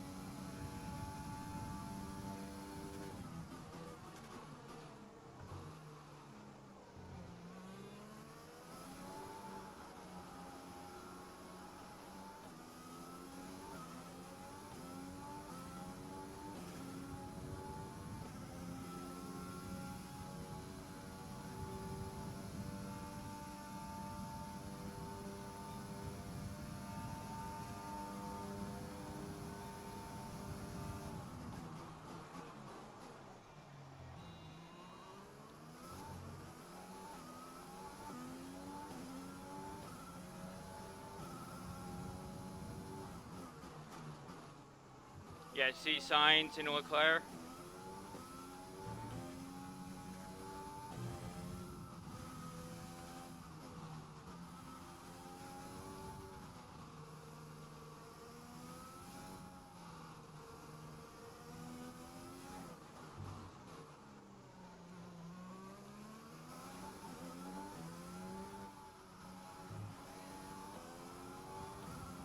With me holding up my pit stop, that extra few laps, they won't catch me. Because you have to remember, softs are only good for about 3 laps.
The car behind has come in. They're now on the soft tyre. Softs on the car behind.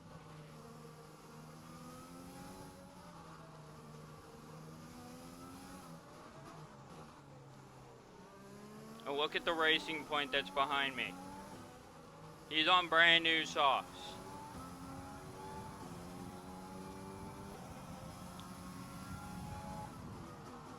And even he can't keep up.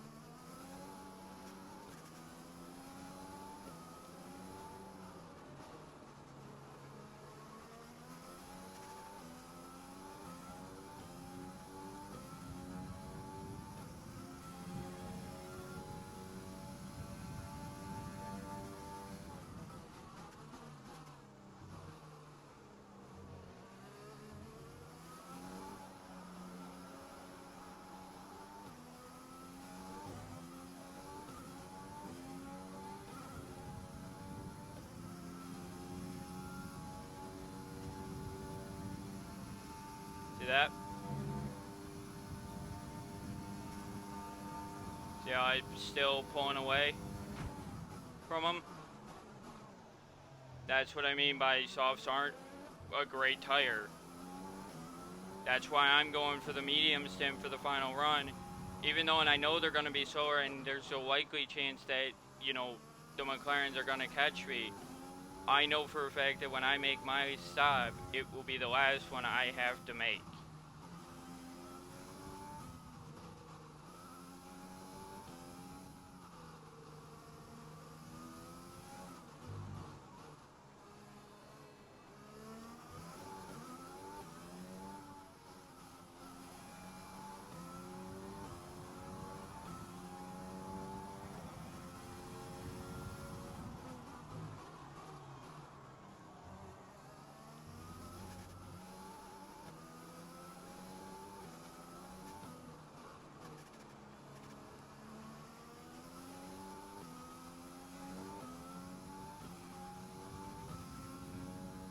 So, we're right where we need to be.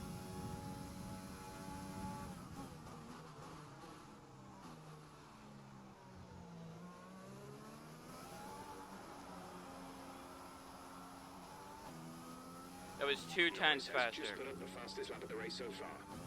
That was 2/10 faster. He ain't catching me with the 2/10 lap faster.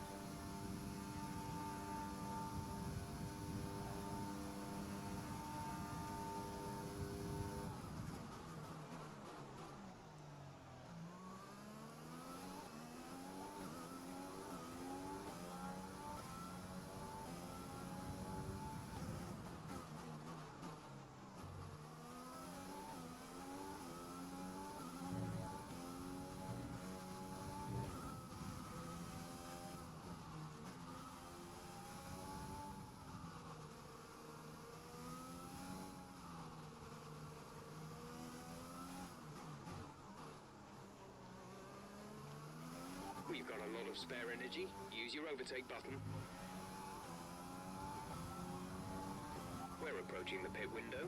You'll be on the mediums.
And once again, if you take a look,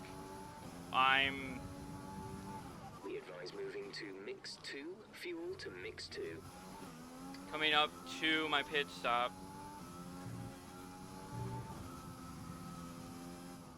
And I have roughly about the same amount of gap I had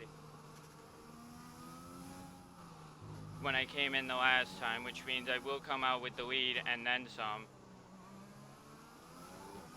But I will also come out in the lead with a slower compound, but a fresher compound versus their 6-lap-old softs, which gives me the advantage.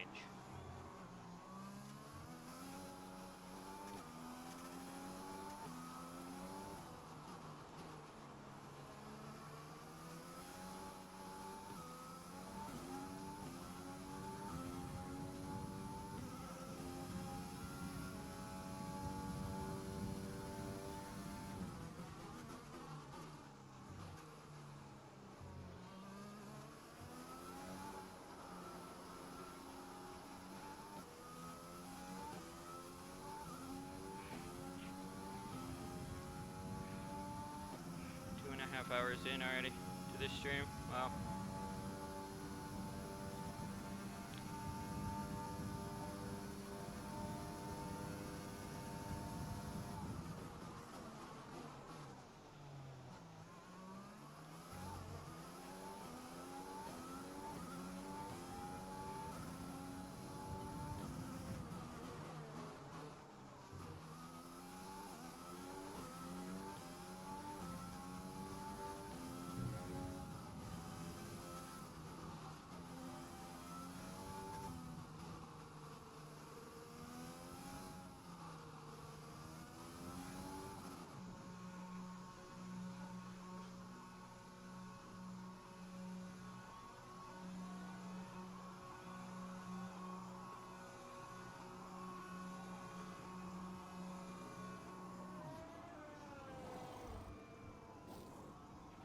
Go, go, go.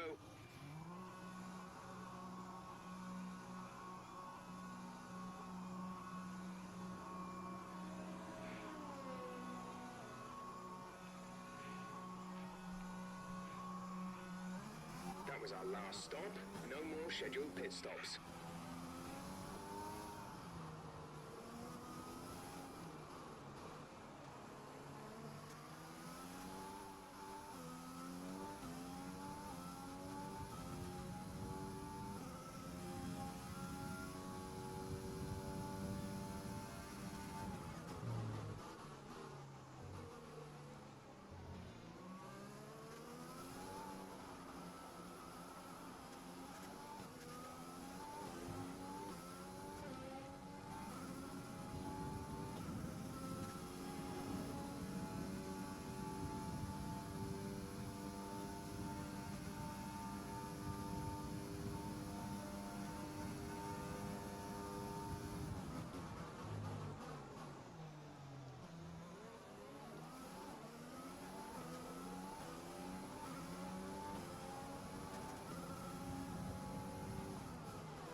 Some information on Russell. They are out of the race.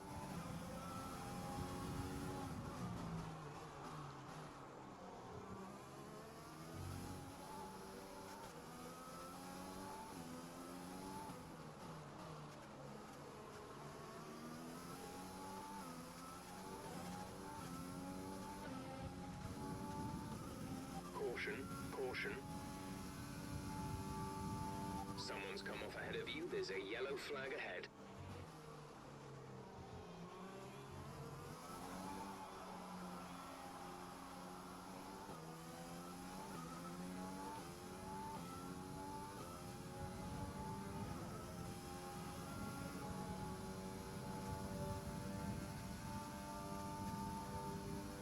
And just note how far ahead I actually am.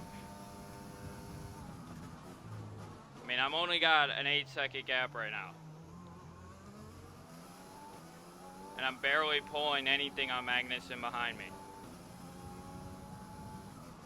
So this is where it gets a little bit trickier because I'm on a different compound and I need to read this race in a different way once I go into this setup like this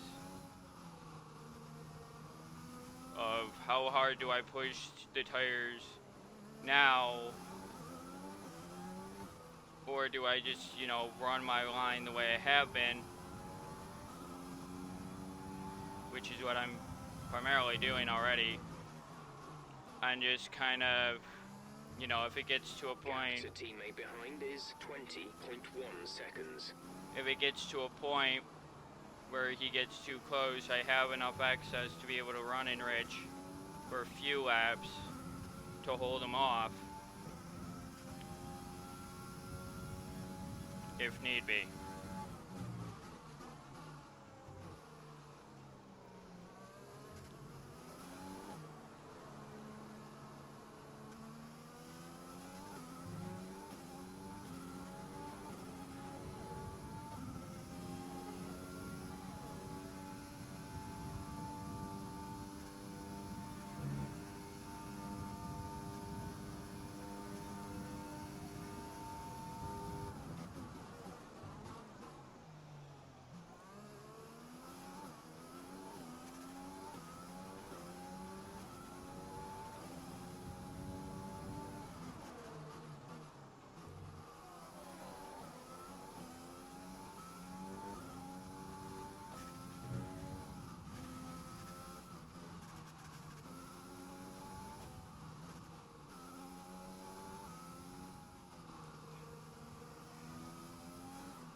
Let's use overtake and burn some of this energy.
Now, if you notice, I'm kind of not really pushing that hard. right now. Once again, that's actually because I know they have to pit.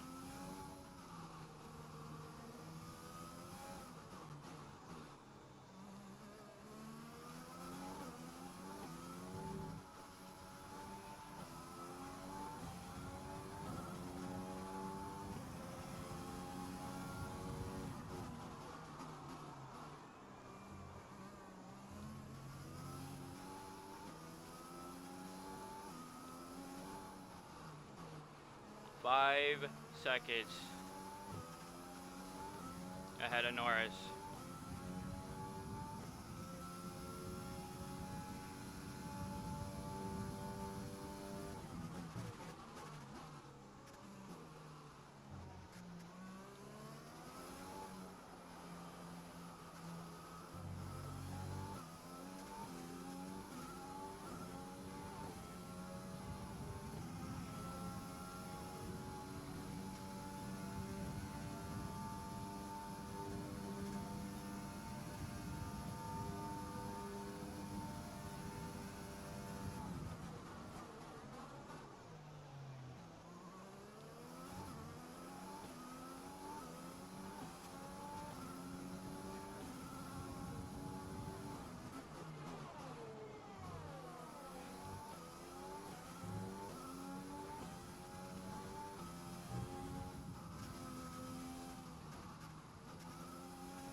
.1 seconds. 4 seconds.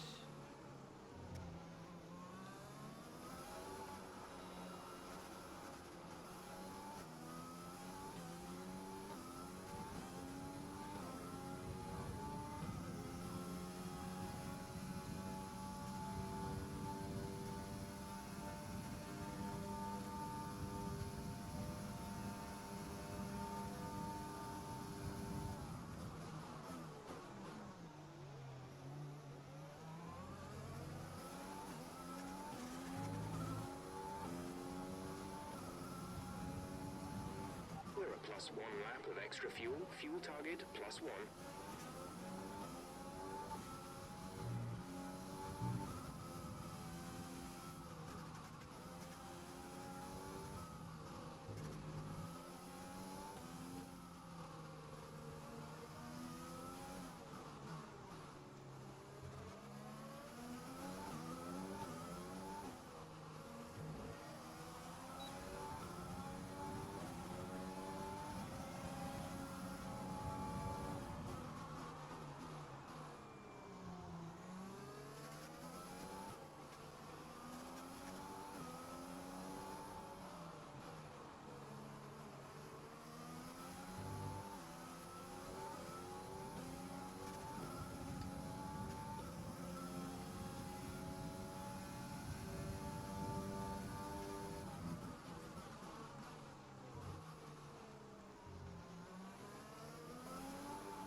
Two more laps is all I have to hold off these guys behind me for.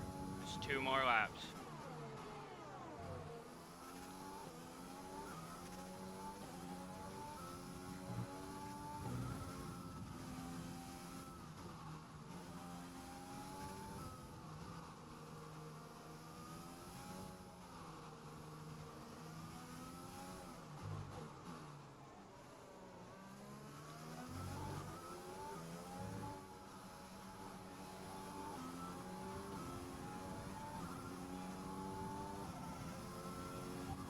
teammate by 17.6 seconds.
Lewis is in the pits.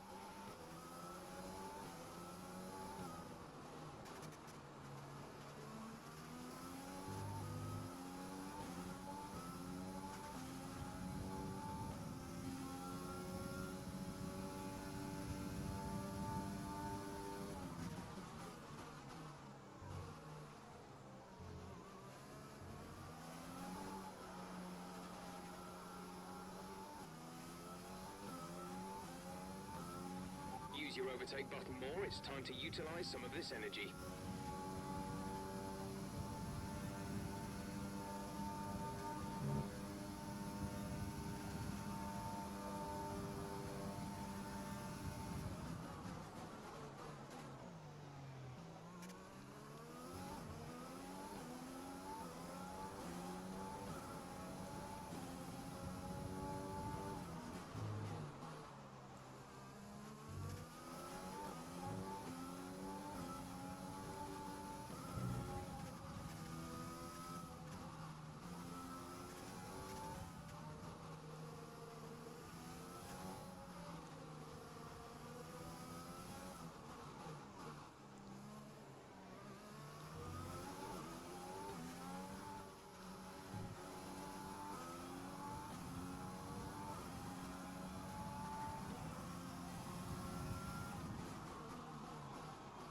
And I'll still lead every lap.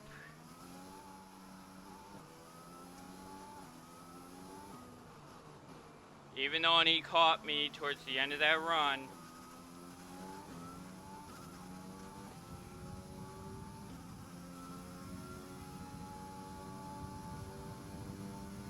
And I mean, he was all over me for that lap. Like, I felt him the entire lap. Like, it was not a battle that I liked being in. But it was a battle I had to be in. And it worked. You know, my strategy is going to hold strong now because of the fact that they literally cannot touch me.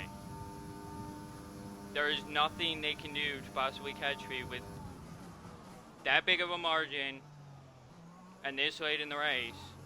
I could literally turn off my ERS and just cruise it home, which is exactly what I plan on doing, because I know that they can't catch me.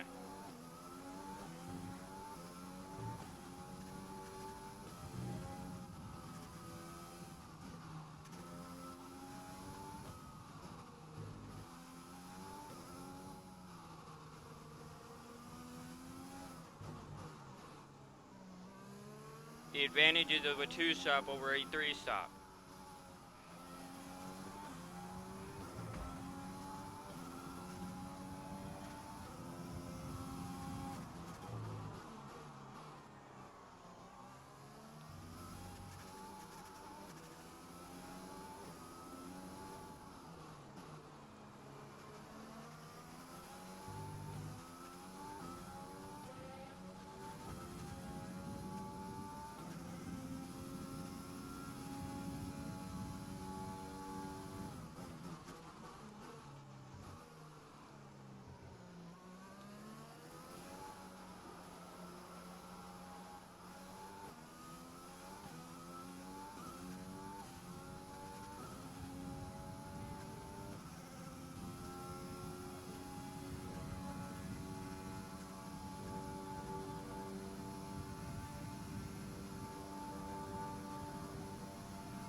17 seconds.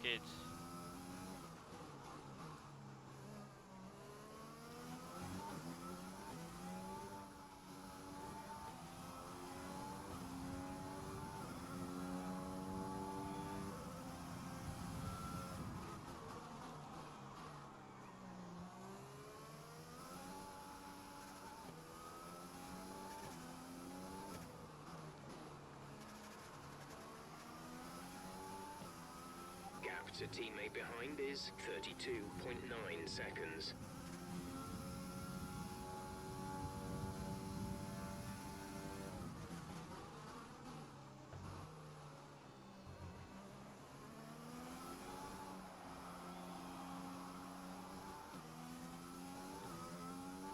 There's 5 laps of fuel remaining.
Okay.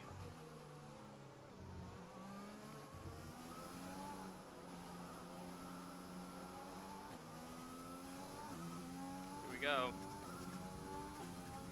This is where I know that I am racing super hard right now.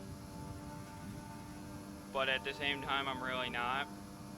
Because I'm just trying to bring the car home to another solid victory. Even though I am actually consistently losing time here to Norris behind me.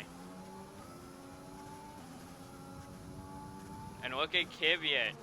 They started all the way back in 9th and 10th, the AlphaTauris.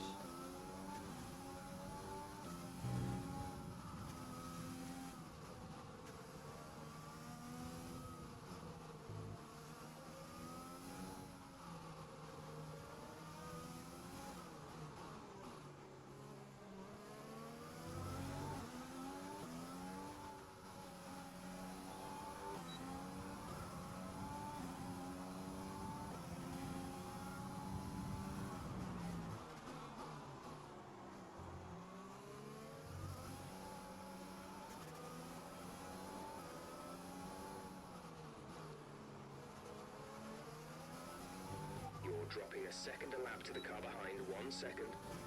Yeah, it's not enough.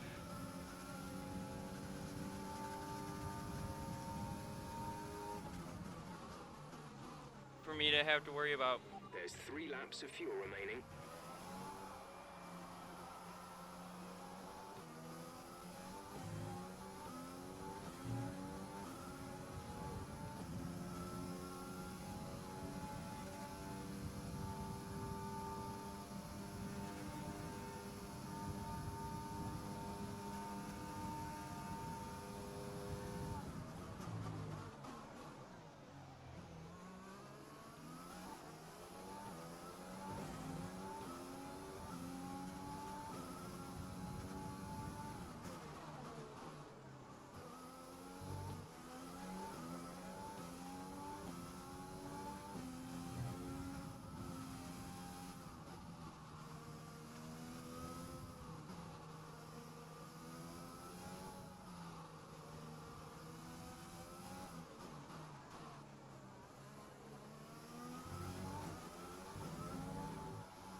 bring her home. In first person, too.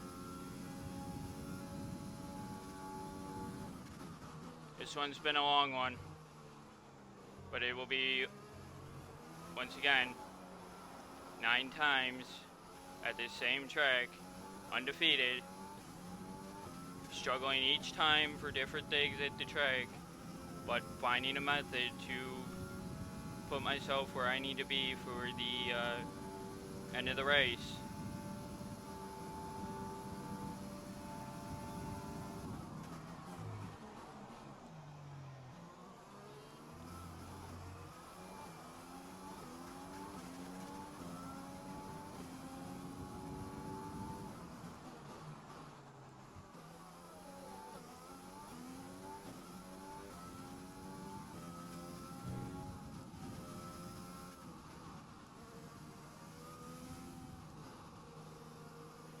Battery charge is high. Let's use that overtake button more.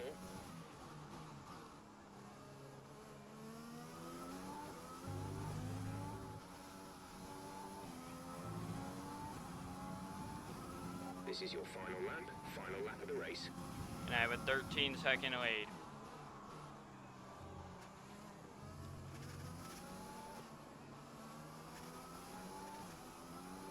There's only 1 lap of fuel remaining.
Great job, you've done everything we wanted today. Oh, that was tiring.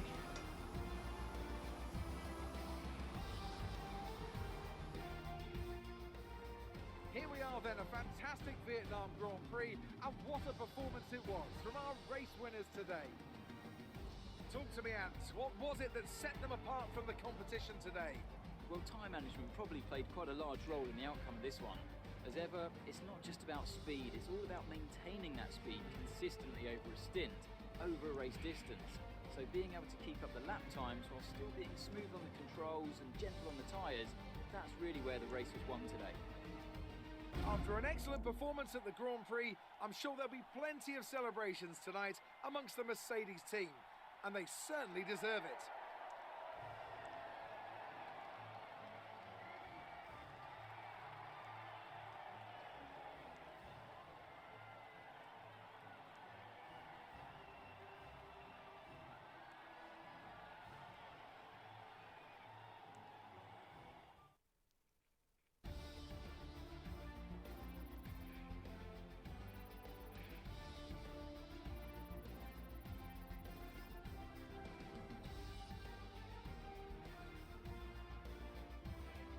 So then, it's time to see how this result affects the Drivers' Championship. Yeah, Schumacher increases their championship lead after an incredible day of and racing. Albon Who was freaking your got driver of fastest the lap. day, God Ant? damn him.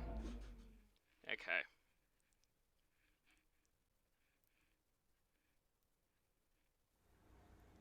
The fans really seem to enjoy that. You made it look easy. You took the top points today. Was it a comfortable win?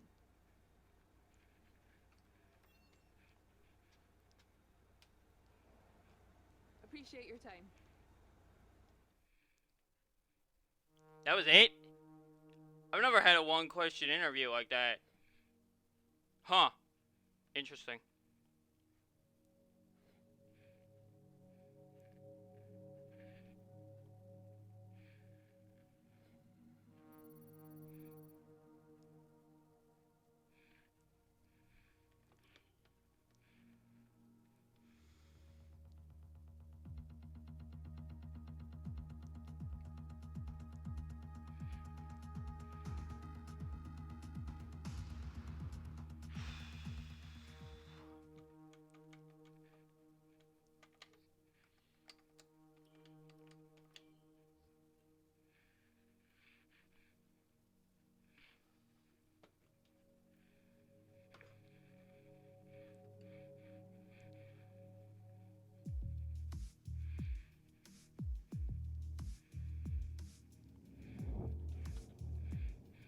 Alrighty.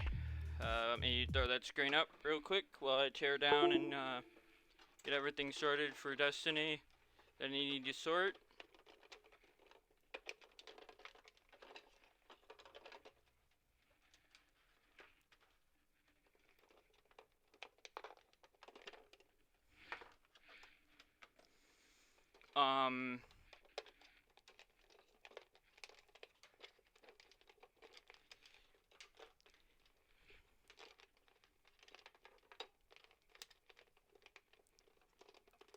So let's go ahead and do this.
And now I send a message to a friend of mine real quick, just to give him a timestamp.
Okay.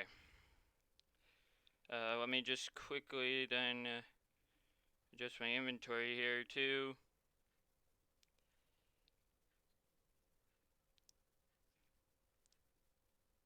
Warlock. Add my no time to explain. Friction fire. That one. Cold denial.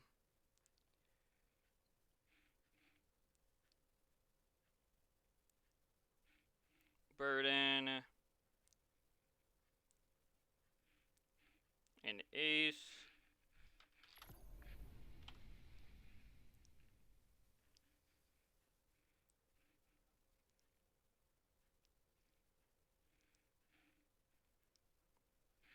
the new bow. Trinity.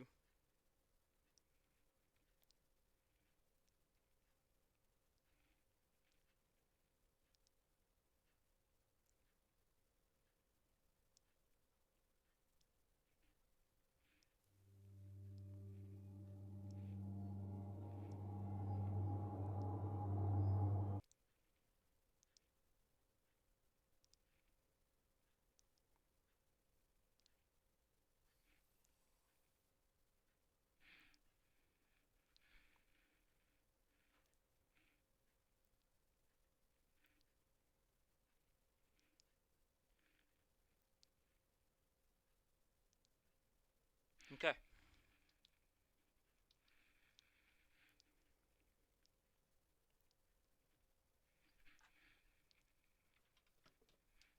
So, I will be quiet for the moment, as this will open to...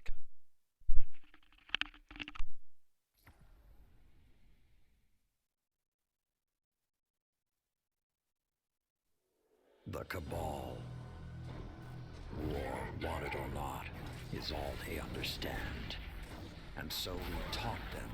Sand Eaters scattered. Dust Giants felled. Ice Reapers buried. Siege Dancers broken. Until we grew complacent, and Gaul drove a blade between our ribs, left us gasping. Before the Vanguard showed them that the light cannot be tamed so easily. I should have stepped forward, stamped the Red Legion into extinction. Instead, I ran the banner and watched the city's victories dull our edge once more. It should have ended before they fattened us, before they exploited us, before they forced us to lift up a murderer as our savior. Another Cabal warmonger now leads a fleet off Nessus. No more waiting. We will be there to put her in the ground.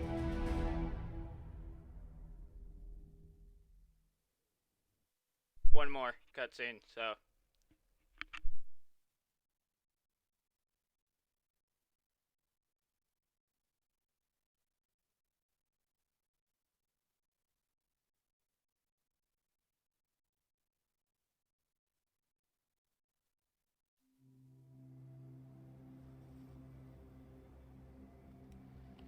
Even my people have a word for peace, but we do not use it often or lightly. I wouldn't have summoned you if I was not sincere. Peace with the Cabal. The darkness crowds the edges of this system. The Hive serves it. You'll fall to one if not the other. My world did. Empress Keitel, I'm sorry for what you've lost. We have all suffered. I propose an alliance. Cabal don't ally. They conquer. She betrayed her father to Gaul. Don't think she won't put a gilded knife in your back too. My father was soft. He lacked ambition. As you do. Humanity won't survive unless the Commander expands his horizons. Join my empire. You'll keep your title and gain a seat on my war council. With my army and your light, the Cabal will crush the Hive. Then, the Black Fleet. Bow. No. No.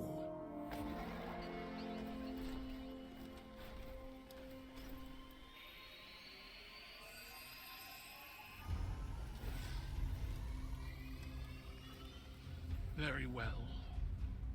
Ready yourself, Commander. I'll sharpen my gilded knife and see you both on the battlefield.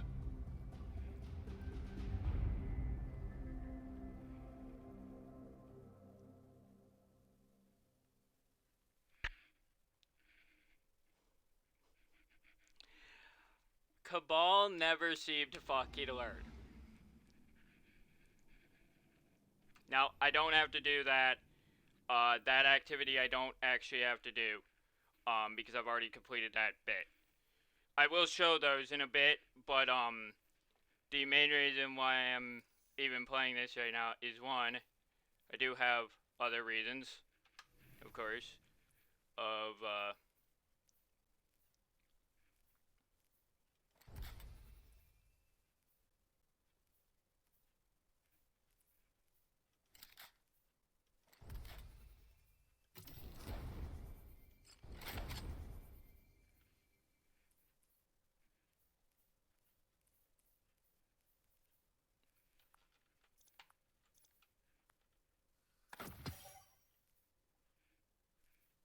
as you can see, I've not really touched my warlock since the last time you saw him. Saw her, actually. It's a female character. Because the warlock has the best armor when, it's a female character. Not, oddly enough. Anyway,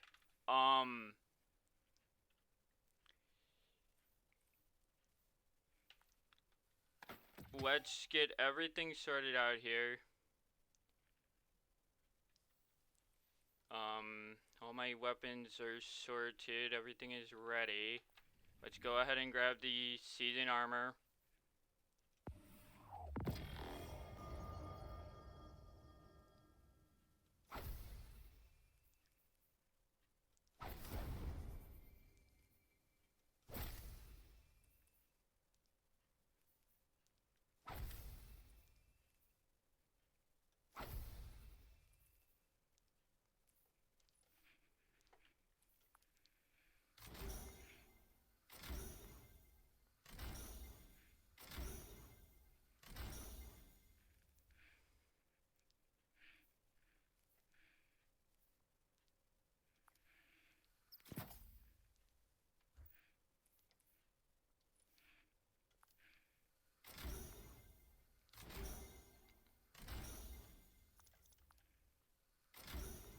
The only thing I'm doing right now is just getting their, the base perks set up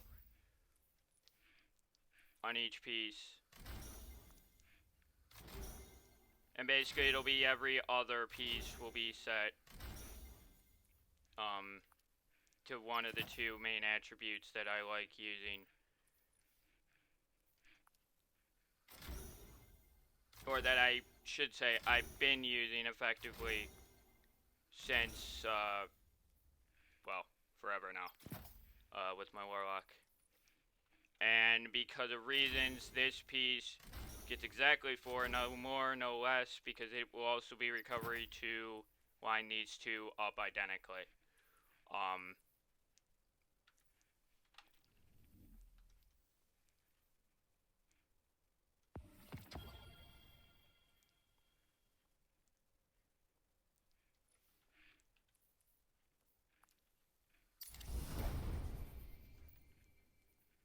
Now let's go to the artifact here. So the way I did it on my Titan was that, and that. Then that.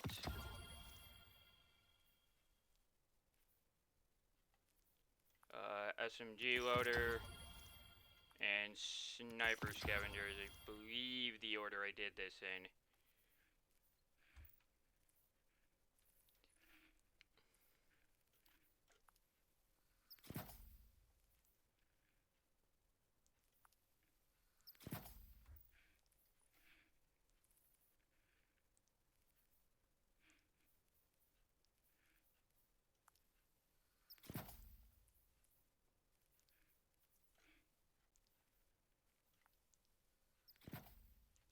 For now, that's how I'm going to set that up.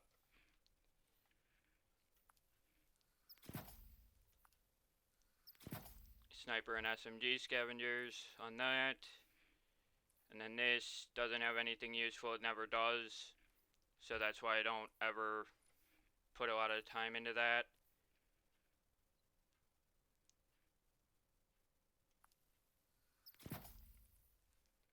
That, and then we'll do the SMG ammo finder.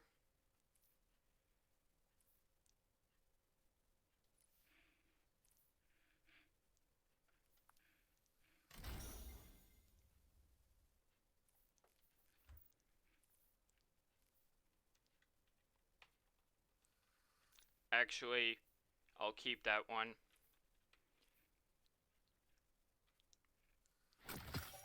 And the reason is because that will be useful for this character whenever I swap everything back. Which will happen right after the stream. Well, actually, I'll vault everything at the end of the stream, so that way it's... all I have to do is load into my Titan at that point. Okay.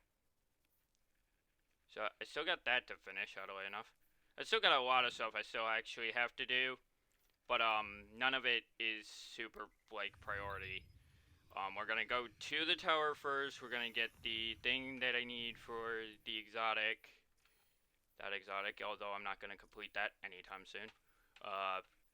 It joins the list of my other freaking exotics. In that way right now for this season so far. And the last 3 seasons. Where the Catalyst quest, well, yes, it's great. Has a big fucking problem with always making an objective set specifically to PvP to annoy the piss out of people. And I really do not understand Bungie. The bows are naturally a PvE weapon. Naturally. They're not a PvP based weapon. They never have been. So the fact that you give PvP objectives for it to complete is ridiculous. I think I have. Same thing with the grenade launcher and same thing with duality. Well, yes, duality can be used as an effective shotgun. In PvP, it doesn't fit the shotgun setup. At least not my shotgun setup.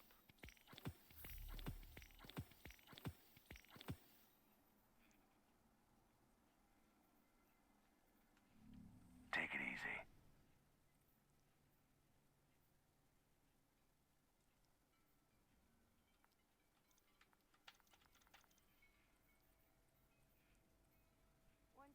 All runs together, doesn't it? Maybe just me. Okay. So we have everything that we need on hand.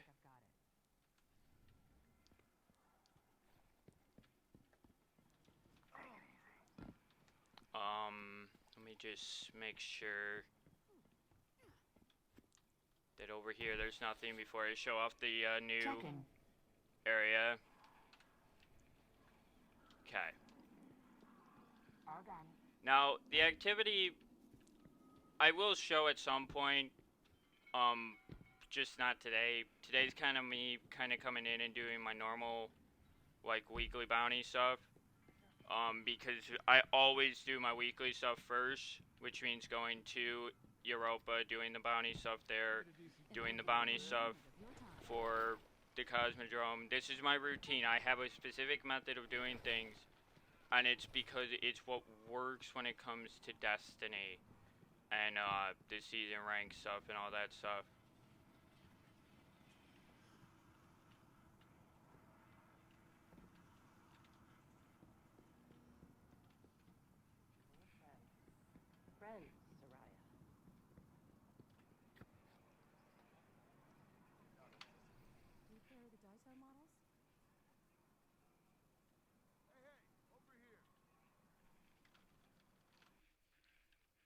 Give me a second.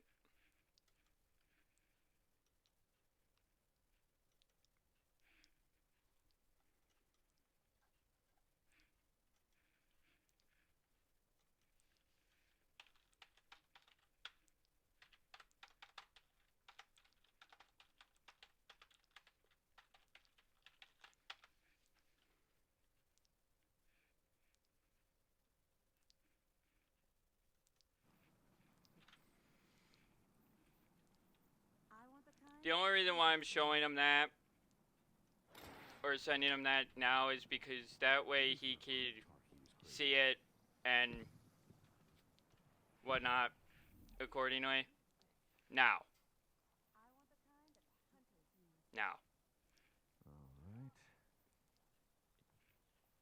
Let's go ahead and go up and show you the helm. The helm is the new area.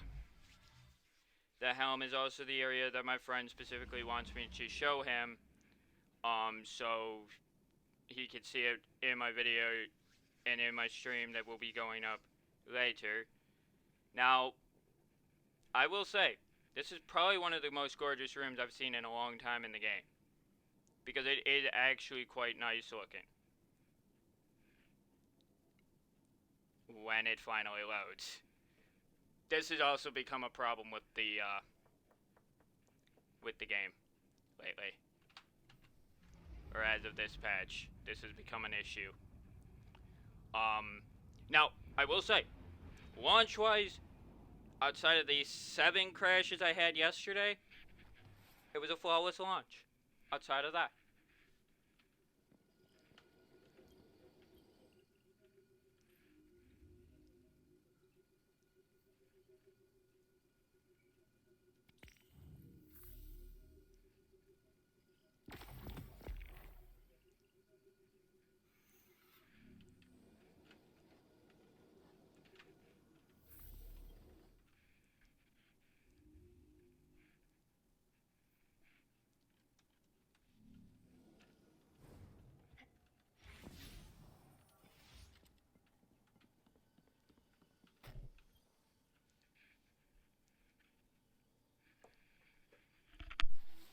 Well done disrupting the Cabal on Nessus. I wish that was the end of it. But unfortunately, it's just the beginning. Empress Keitel has emerged as the new face of their empire and demanded I pledge loyalty to her. Our conversation went as well as you might expect. Thanks to the information you recovered, we know this. Former members of the Red Legion and other leaderless Cabal are all competing for a seat on Keitel's War Council. In an effort to prevent Cabal reunification, I'm assembling a team to take out her aspiring commanders. Lord Saladin will act as field commander, and Osiris will report directly to me as my advisor. He's appointed a new hunter, Crow, to be your reconnaissance expert. As always, Amanda Holliday will provide air support. Your task is simple. Defeat Keitel's commanders across the Sol system. Once you eliminate their leadership, Cabal infighting will prevent Keitel from amassing real power. If we miss this opportunity, another all-out war will become inevitable. Good luck.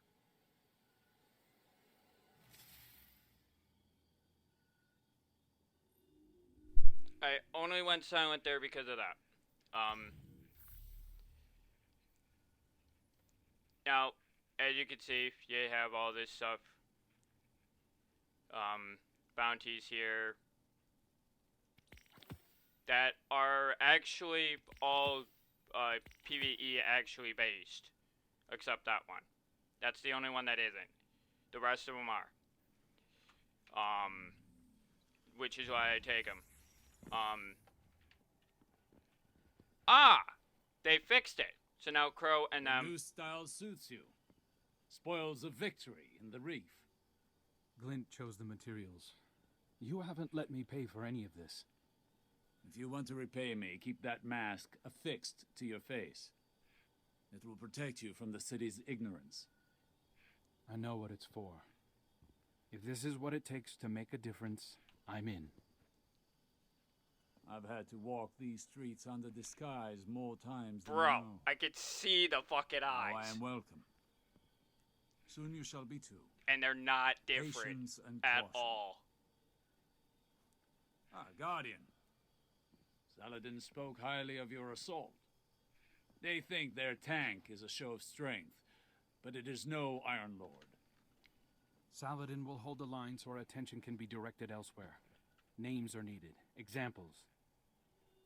My friends in the Reef have been talking. At this point, Red Legion commanders are either brutes or braggarts. Not the type for subtlety. They want Keitel's attention. We will use that information to direct our fury.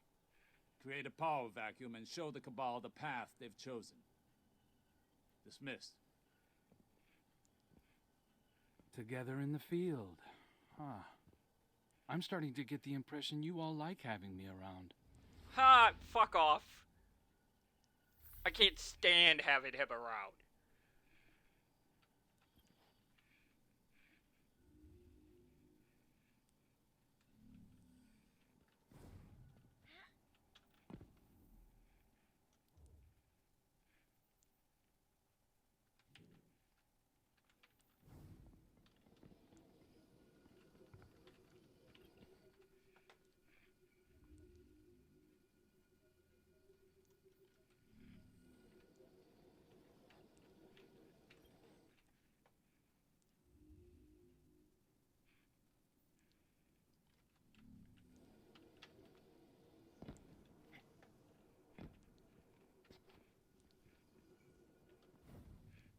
Which, by the way, if you're curious, he's just down here. Huh. And no, I'm still not happy that he's here. I will never give Bungie any ground or any leg to stand on to make me happy with what they've done with him. However, I will give him a pass for now because he's starting to he's starting to work his way in there, but it's very touch and go. I want to state something now. This is something that I'm worried about. This is a big thing I'm worried about. Revoker, Exit, Breakneck, Randy's, Recluse, Oxygen, Loaded Question, Hush. This one, luckily, is good for this season if I want to use it. Delirium, Edge, and Komodo. I have a big issue with one big thing. This is the second season of this year. Okay? I have an issue, and this is an issue that is scaring me a lot. Is sunsetting going to end up being permanent? The reason why I'm wondering that is, well, yes, all the things that you see that are sunset are now showing over 1100. That's because of collections, and that's, you know, kind of the idea of, you know, showing people that they're going to stay alive. My problem is that as you dwindle guns out, like things like this, at the end of next season, this gun will no longer be useful. As you dwindle things out, if you don't bring iconic legends like Recluse back, you start to put in this idea that I have this gun, I've had it for a long time, and it will no longer ever be usable again. And that is a line I can't have. And I don't think any Destiny player wants that. We busted, every single one of us who has it, busted our ass for it. Because it takes so much to get it.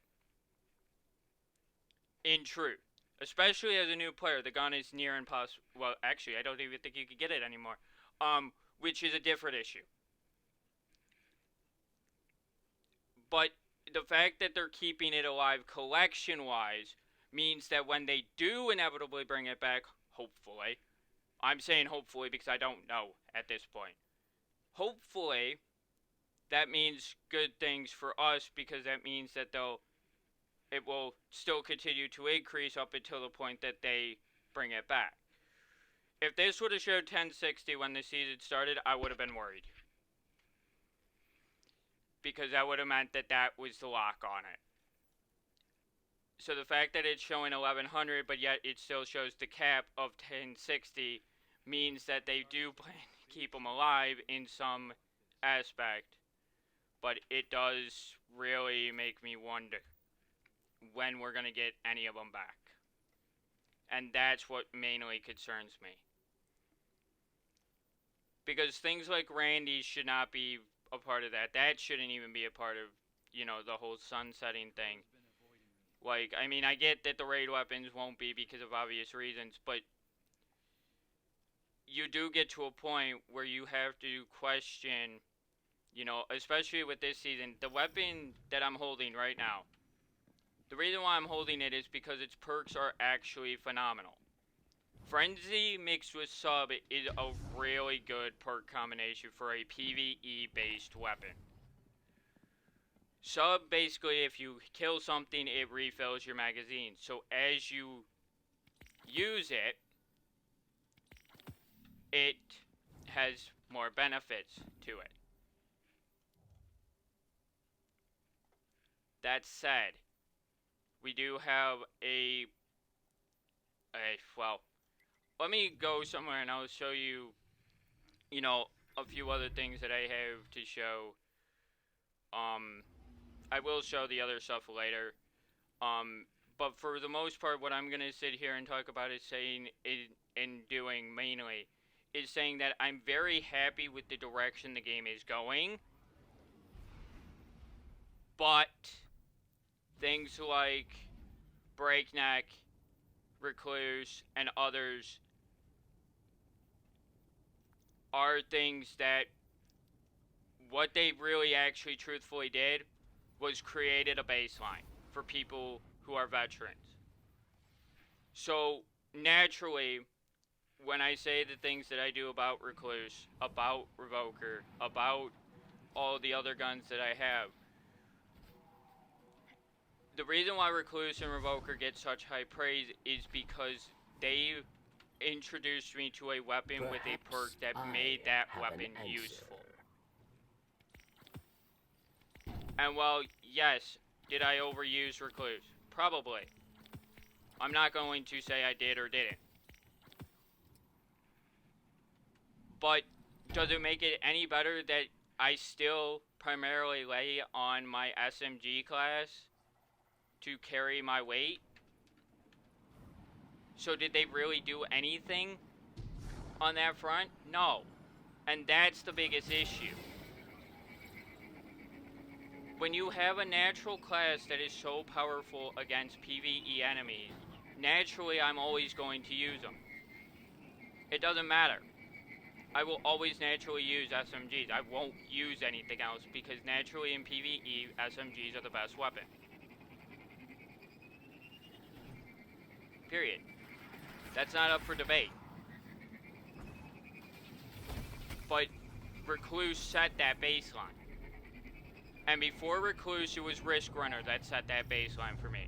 Needless to say, if you actually sit this gun next to Risk Runner, they are very similar in design.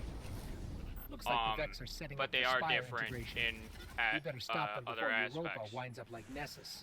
This bow, I'm going to say one thing and one thing only. I don't mind that it auto-aims. What I mind is the fact that it's not a one-hit on red bars. Red bars in PvE naturally are supposed to be a one-hit by any bow. Hipfire or not, I don't care. I understand that this thing has a special perk, which would mean that the perk would then become irrelevant. It wouldn't in the way that they want it to actually work. The way I think they actually want the bow to work is to be a very, very quick ad clearer. And right now, because the thing is it has 3 arrows, okay? Very much like Trinity. It's a 3-arrow bow, which means it locks 3 targets when you hip fire it. That helps in ad clearing so much more than what this SMG can do in that same period of time.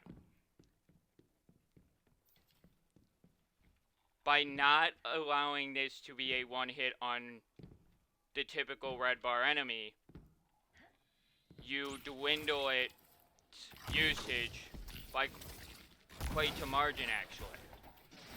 Now, granted, it is a one-shot, you know, like that, as always. But bows have always been that way. In this way. But you would say, well, if you don't like it, just go back to Trinity. You're right, I could do that. Trinity's got the same concept. The only difference is if I use my Trinity, me doing damage to that guy there, and then hip firing a shot at okay, kill that one, hip fire that one. Now you see the benefits to why this bow is still one of my more favorited bows in the situation that we're in. Because take a look at that. That is a useful perk on a bow.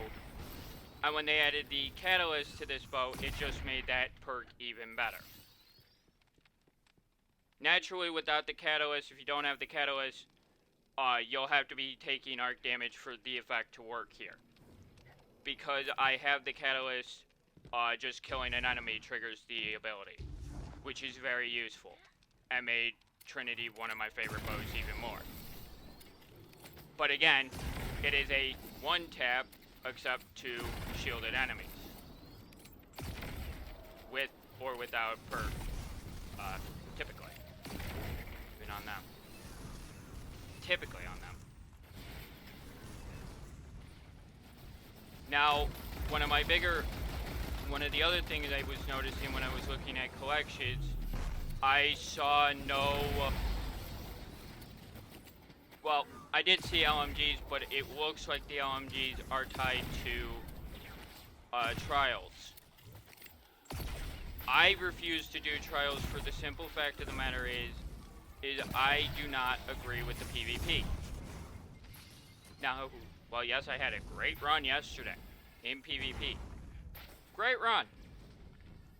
That is literally the joys of the first day of the season.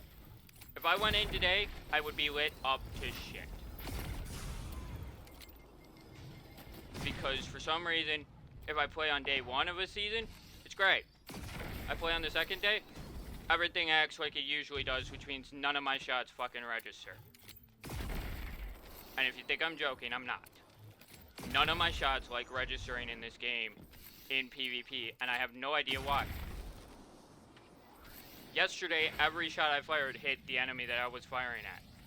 And that was a joyous thing.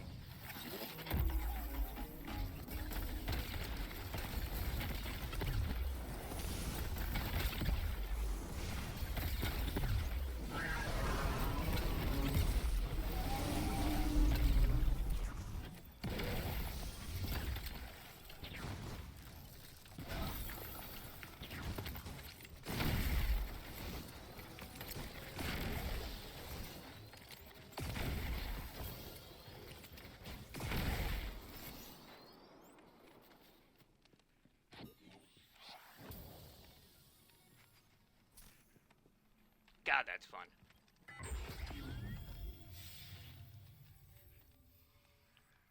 Is that my way of saying that I don't like the new bow? No, I do like the new bow. I just don't believe it's as useful as what Trinity is. Trinity still overpowers it. Now, again, I want to show this to just so you understand why I say that did Bungie really fix anything when they did the sunsetting? No. Look at my submachine gun kills. Now granted, you got my shotgun and my pulse rifles that are relatively close and my autos that are, you know, significantly higher than they were in previous seasons. All of these stats are pretty much up until yesterday. Up until before yesterday. Well, actually no. Submachine gun was quite high. But all of this stuff as of Monday, this was actually below 5,000. It was at 4,997 before yesterday. Through all my running and everything else, that's what I've done. As you can see, my SMG is still the top weapon on here because the class itself is naturally designed for ad clearing. But I'm willing to use absolutely everything I have in my arsenal. And I do mean that. I literally have everything in this arsenal. Hand cannons, pulse rifles, sniper, auto, SMG, SMG. Over here, SMG, pulse rifle, sidearm, sniper, bow, scout, and shotties. And then, of course, down here, typically it will always be the LMG, but that's only because the LMG is the best PvE-based heavy weapon for normal combat.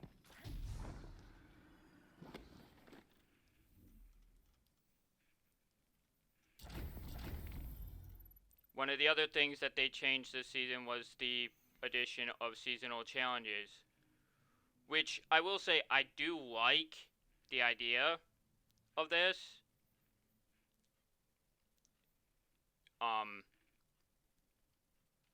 But I don't like how they did it, per se.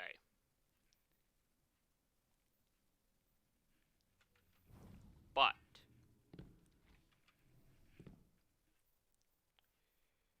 as most things, Bungie does a lot of good things and then a lot of negative things. In this update, part of one of my bigger sets of armor. Where is it? Is it world armor? No, it's, faction armor, I believe. Nope. Okay, there's the seasonal set. Endgame. That's all raid stuff. Where the fuck is it? Is it in my endgame? No?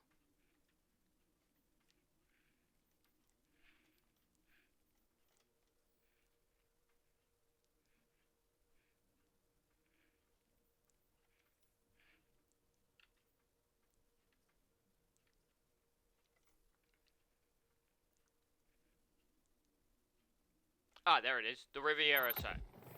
The Riviera armor and the Dream Band armor can now be used. Here's my problem. Here's why that's an issue. Every Forsaken weapon is still unusable. So what's the point of using the armor? There isn't one, in my opinion, honestly. Granted, the armor is great, and I love the Riviera set. I used it for a very, very long time on my Titan.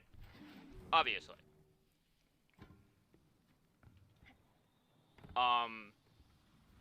But there's no real purpose, in my mind, to use it.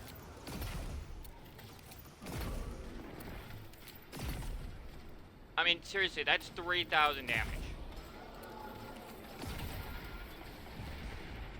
on that guy. 3,000 damage for a crit with this gun. And, I mean, it's 3 arrows that it could fire at a single moment.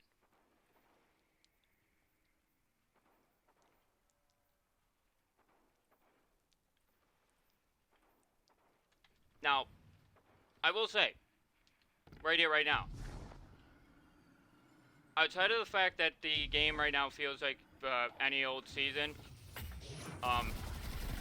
where I don't really care too much, which is a different issue, and this is going to seem like a waste of an infusement, but I have the cores and stuff to be able to do it, so that's why I'm doing it.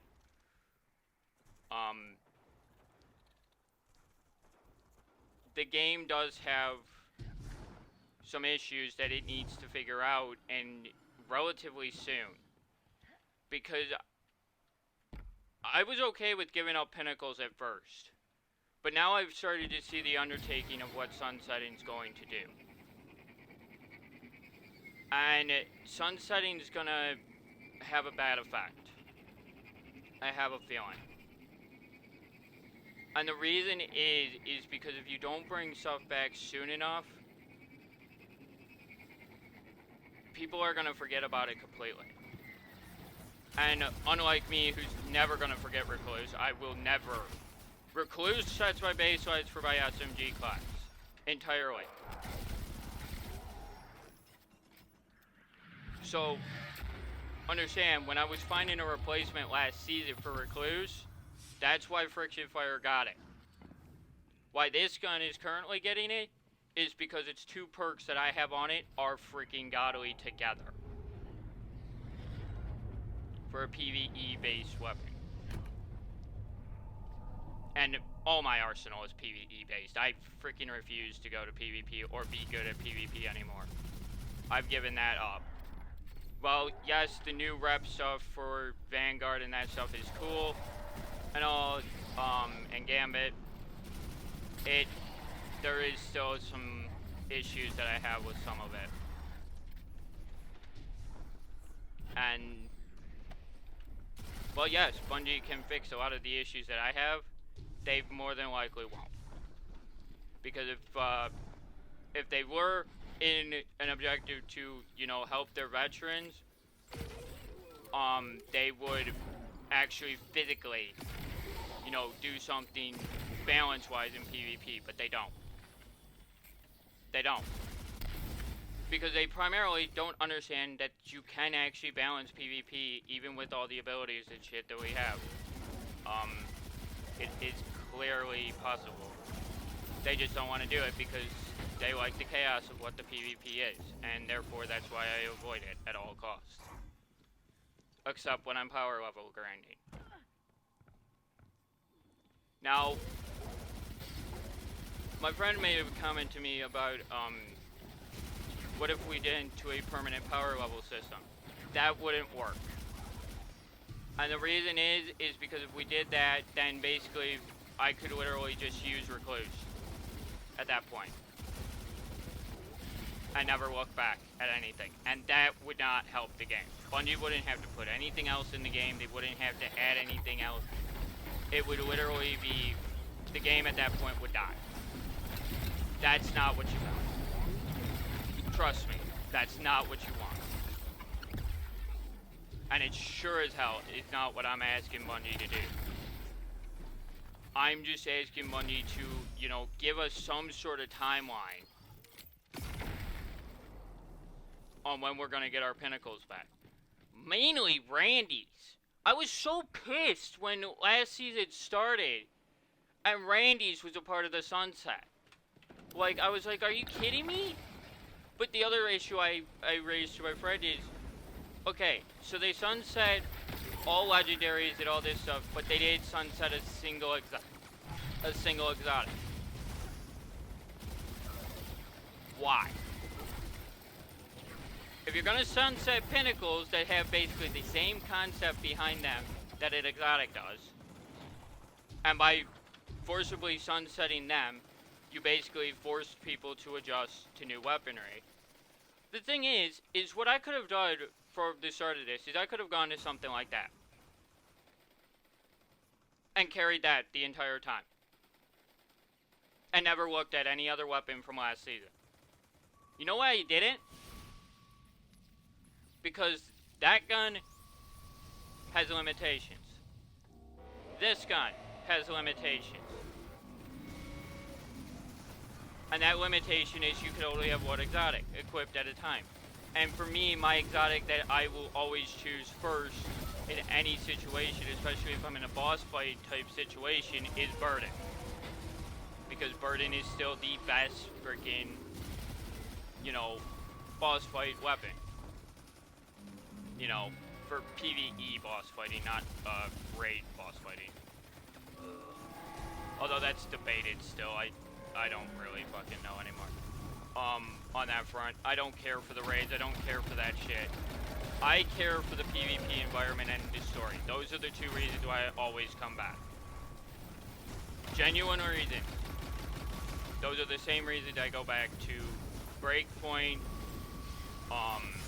and a lot of other games as I die. I knew I was going to, because I was playing cocky and stupid. But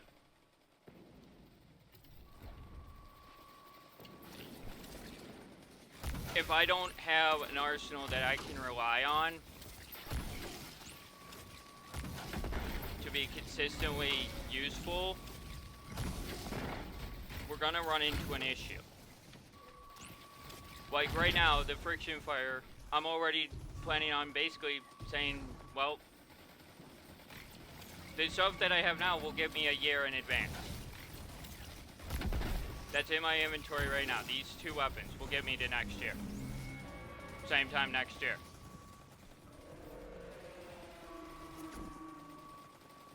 And that's an issue. Because you didn't even give that for Dream Band or the weapons from the move.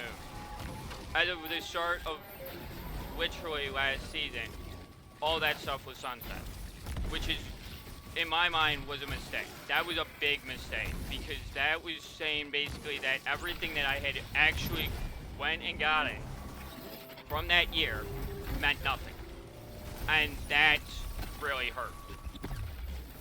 Because, believe it or not, Shadowkeep I actually like. Yes, it had a rocky launch, as did Beyond Light. This update actually had a fairly smooth launch. As a matter of fact, they actually broke a record according to one of the bots for Discord in the number of players yesterday. Total players active in the game. And I'll give, the game credit. They did a good job. And for new players, the game is actually better for them than it is for us veterans who have been spoiled by godly weaponry. You have to understand, if you don't start giving your veterans... I'm not even saying you have to give all of them back in one season. I'm saying one per season would be nice. So like one season do Randy's, the next season do Delirium, the next season do, fuck. Loaded question. There you go. Or Edgewise. To keep the idea going. In Pattern. Vanguard, cycle them that way. And at least that way then you kind of keep that, godly weapon, and you take things like Revoker and Recluse and you put them at the end of that cycle, not the start of the cycle. Because they are literally way too powerful to start that cycle. Both of them are.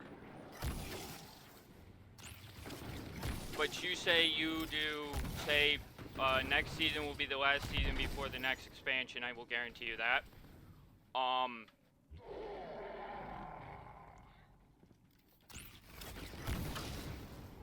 And part of me is worried about that too. Because I'm worried about the fact that with that expansion, they're going to be giving back planets like Io and everything else, but you're going to have to pay for the expansion to get the content related to that. And I'm going to have to draw a very big line there. Because if they do that, they're going to literally kill the veteran players. And your veterans are the ones that come back 2 months or a month into the season. Your veterans are the ones that come back that last 2 weeks before the end of a season to just get ready for the following season. They're the ones that come back. I came back the day before the start of this season to prep myself for this season.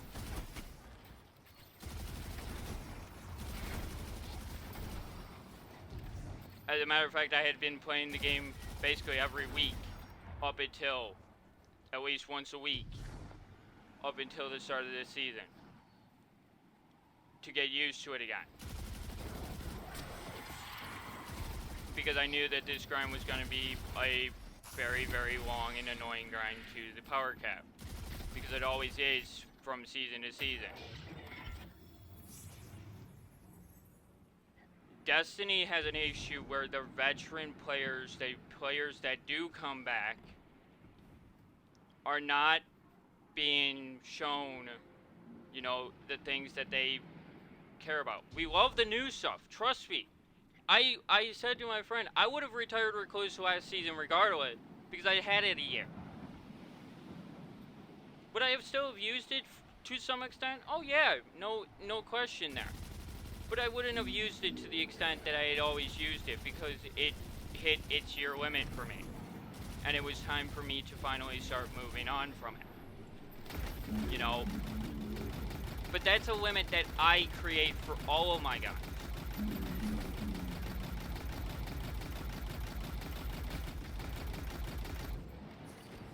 Immediately, any gun that a game gives me, I immediately cap it at a year. Well, considering Destiny's the only one that's actually an open world shooter in the way that it is, every year I would be switching my arsenal. And I did. Because believe it or not, even when Shadowkeep came out, that's why I went for the push of Recluse at that point, because Risk Runner had officially died for me. That's why I no longer use Risk Runner at all, or half of my exotic collection. Because I don't need to. I've used them all to bits. And you know, even Ace of Spades here that I keep on me because it's just the most convenient hand cannon that I have. And it's the most useful of the hand cannons that I have. But I will say, if it would have been Sunset, well, yes, I would have been angry at Bungie. Hawk Moon would have gotten more of a use out of me. Would have. It genuinely would have. But because I have Ace, I don't look at any other hand cannon but it. Because I like it too much. It's its sound, mainly. It's not even its sights, it's just the sound of it that makes me like it.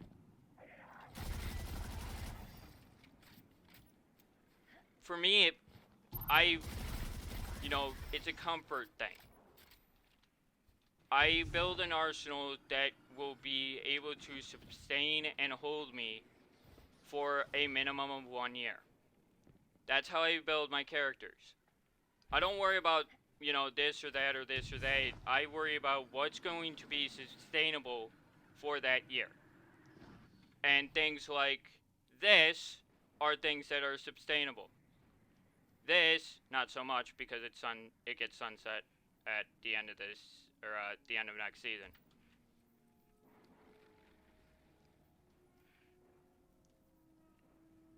But see, 1410. That will be 1 year. Okay? Let me explain this. 1410 from where we were. Okay? We'll put it at a year exactly.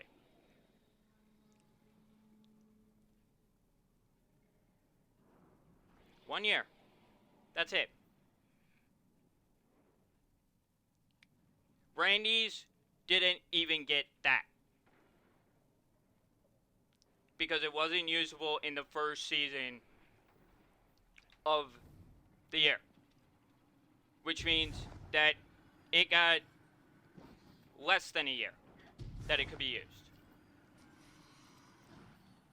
And I only know that because I got Randy's when it came out.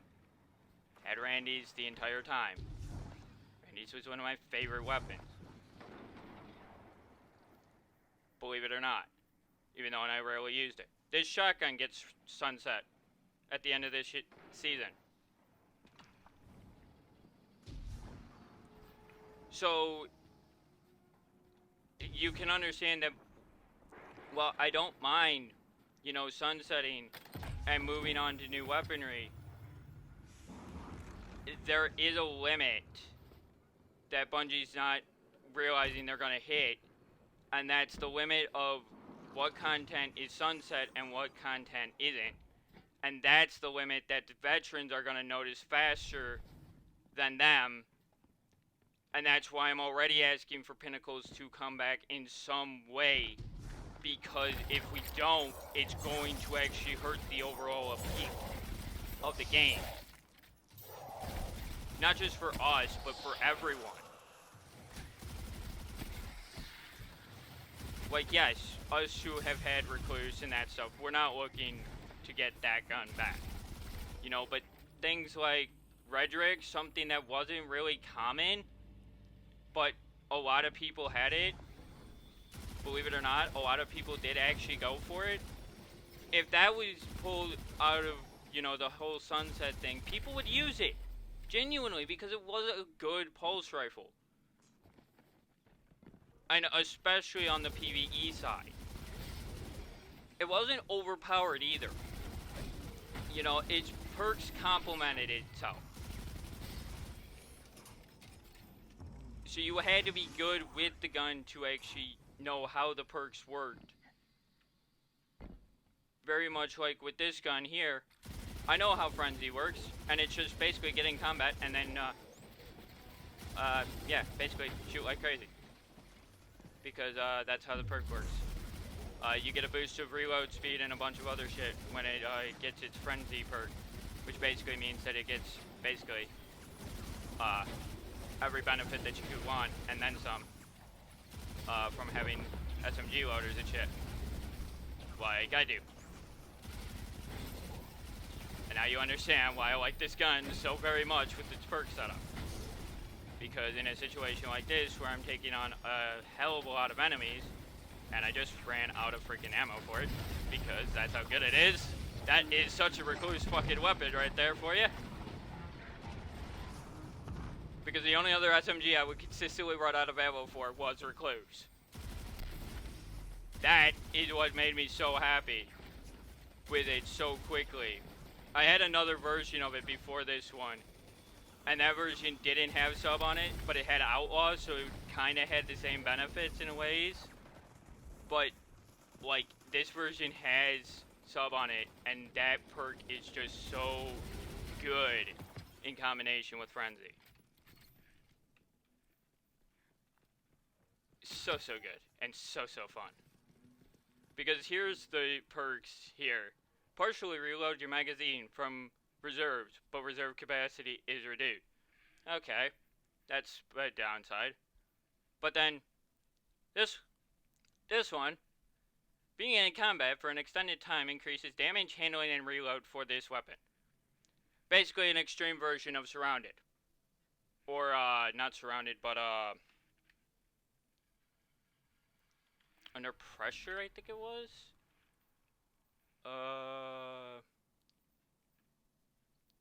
What was it?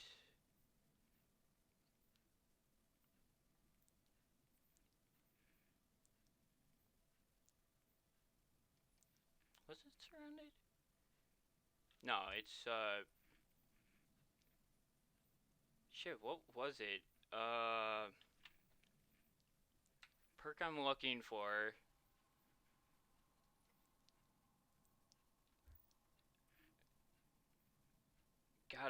I will remember it at some point.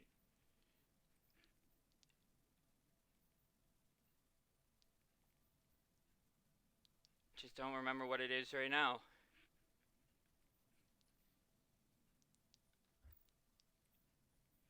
But the main reason why this one's even in here is because the rapidly landing precision hits will return 2 rounds to the magazine. Well, yes, 2 rounds doesn't seem like a lot. It does make a difference.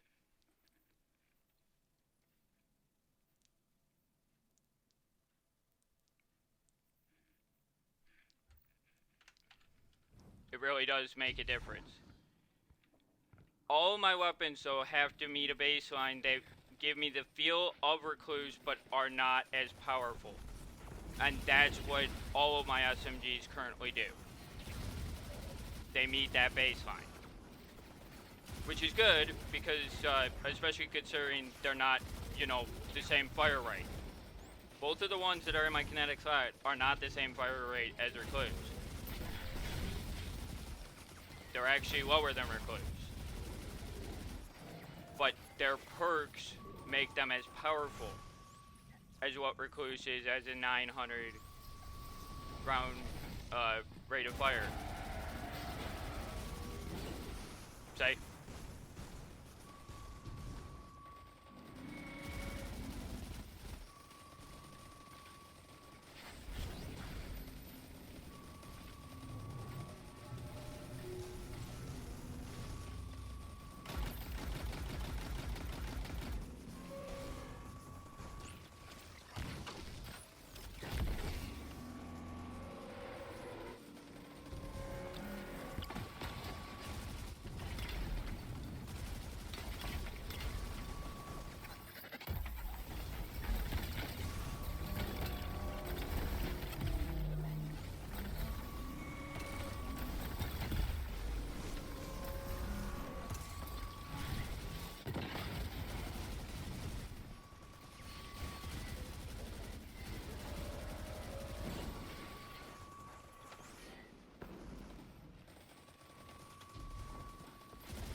So actually what I need to do is actually equip another reserve for this then.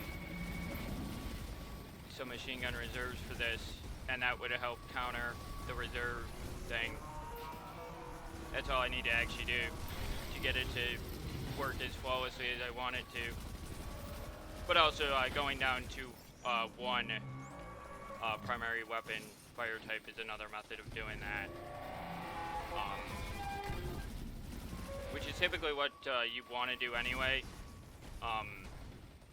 Which is why this is a good thing to prove the fact that the reason why I actually grabbed the sniper rifle was actually because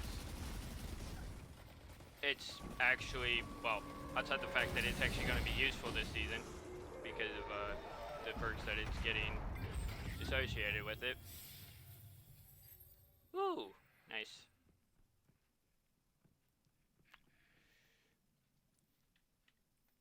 Sort of nice, anyway.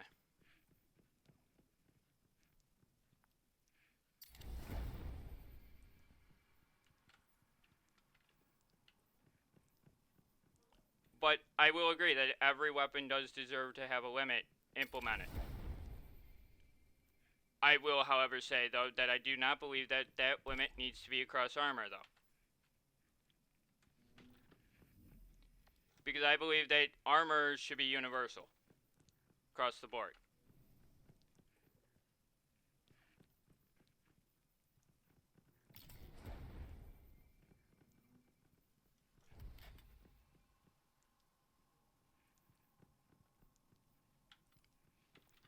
Now, the only reason why I'm not grabbing that piece of armor yet is because it's not high enough. Although I will favorite that so we can see what that does.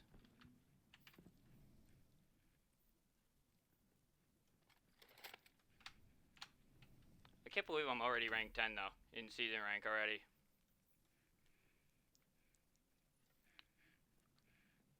Linear fusion. It's the other one. And they're gonna give a sidearm through that tree. I don't know how I feel about that.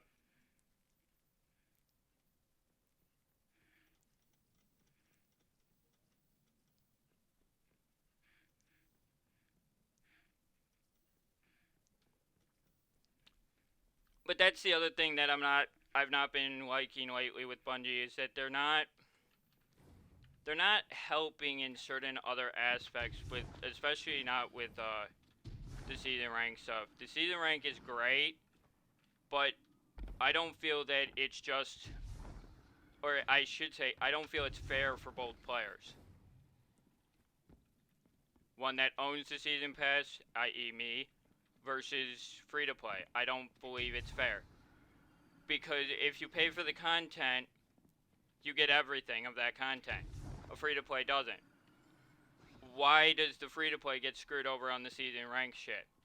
That's where I have to draw a line, because in fairness, if they can't have the content, you gotta give them something that actually gives them a reason to play without that content. To some degree, so they keep playing regardless.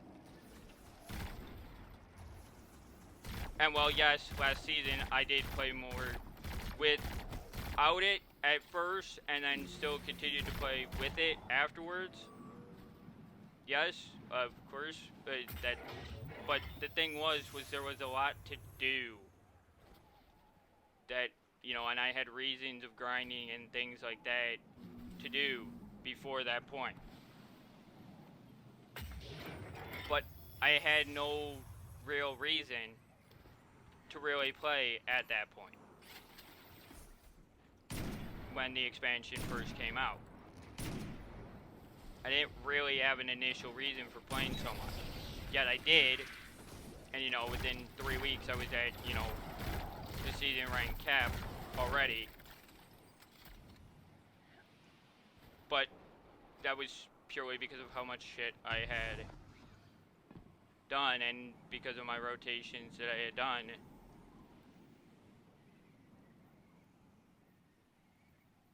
So let's see, we got auto and linear fusion, so we gotta use. Okay.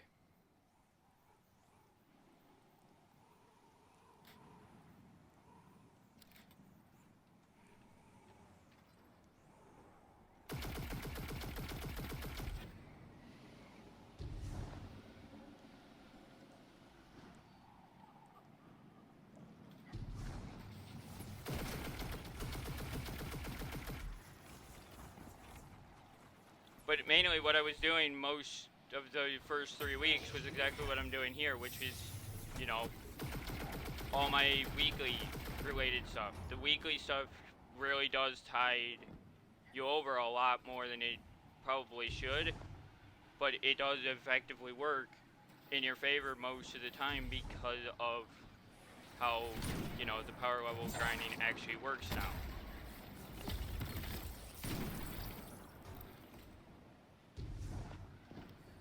You know, for me, power level grinding has two aspects to it, and one of that aspect is actually the bounties.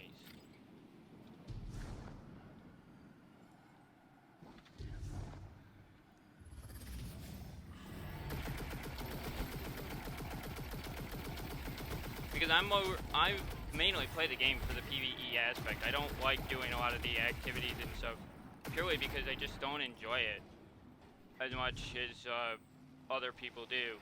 Like, to the extent where, like, I ran the battleground things like 3 or 4 times yesterday, and like through each run of them I just got more and more lazy and just let the other 2 people in my, you know, in my runs do most of the work because I just wasn't feeling it.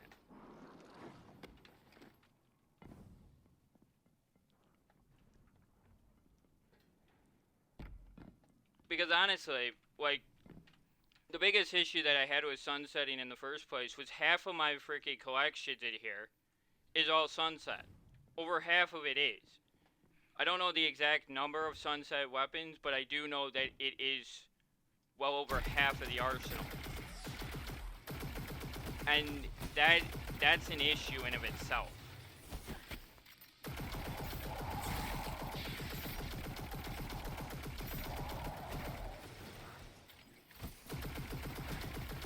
Sunsetting of armor, I don't really understand why they did that in the first place, because like that's just kind of, in my opinion, stupid to do. Because armor is just all about looks. And it looks of which you don't really notice if you don't run, you know, swords and stuff.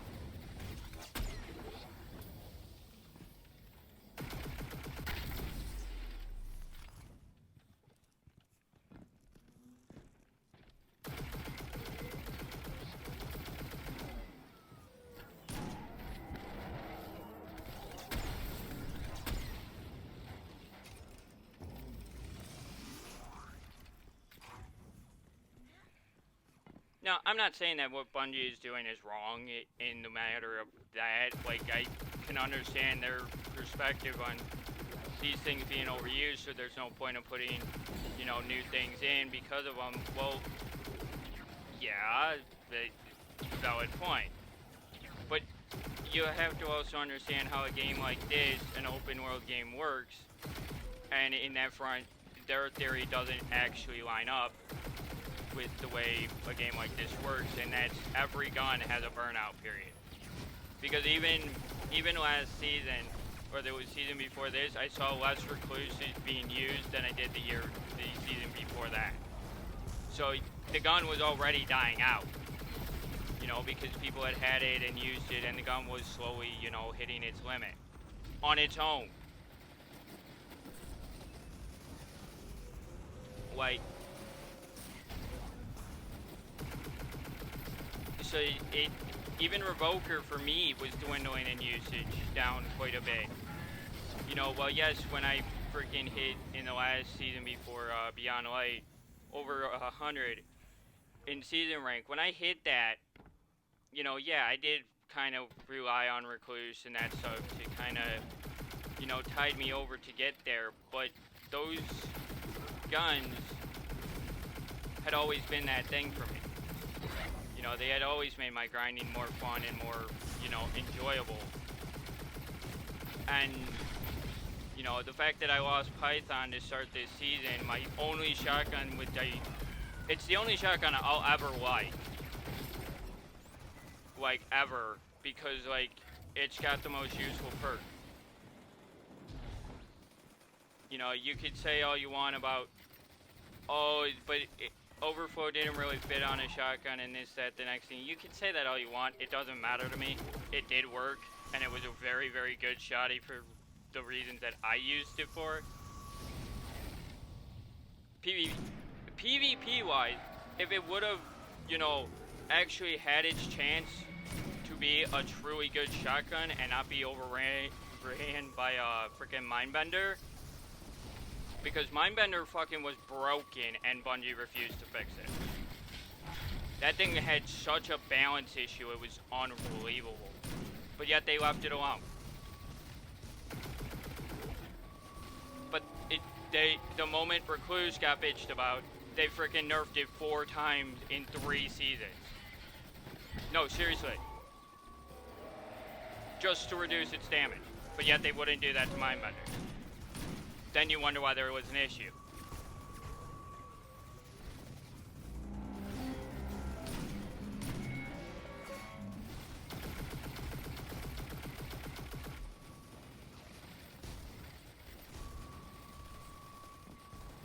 But I'm also one of those people that believes that there should be no god roll of a weapon. I believe that in every form, in every certain way, every weapon should be useful in a PvP format. Every weapon. It shouldn't matter the perks that are on it. The perks should help and do a little bit more damage based on which perks they are. You know, like Swashbuckler here. Like, in PvE, Swashbuckler on this gun is actually quite nice. But in PvP, it don't mean shit because the auto doesn't do enough damage anyway. Even aiming for head.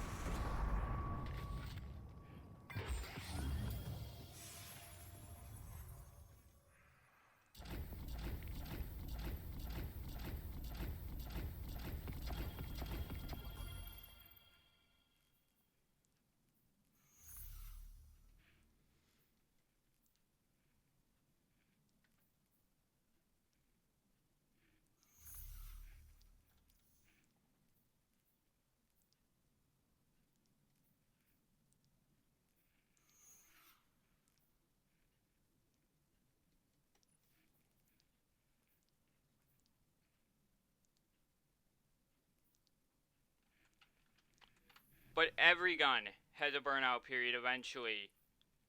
And it does come in ways that Bungie doesn't seem to understand how a community really does change its arsenal over time. Because believe it or not, the arsenal you see here, I knew was going to form. I knew that this gun was going to come back to me in some way, shape, or form. And I had a feeling that this gun was going to become a part of it. But those are joys that of me knowing where the game is going and accepting that the game was changing already into a direction that, you know, was going to be a little bit sketchy, and I was a little bit worried about, you know, not having the right arsenal for, you know, certain other tasks. And last season proved that my arsenal was a bit of a hit or miss job on a lot of aspects of it. But it still would have done the job on the front of my normal running weapons. The reasons why a gun like this didn't really get much use from me, I mean, it's got 800 kills on it in PvE. And I did use it quite a bit when I was going through the Beyond Light. So, past the point, it just, you know, the burnout for this gun came quicker because of the fact that it is an exotic. And I don't tend to like to use the exotics. Because it limits me in other ways that I don't necessarily like. I mean, as you can see right now, if you've noticed, I've not used my super in a while. Yeah, I don't tend to. Because of reasons of I don't need to.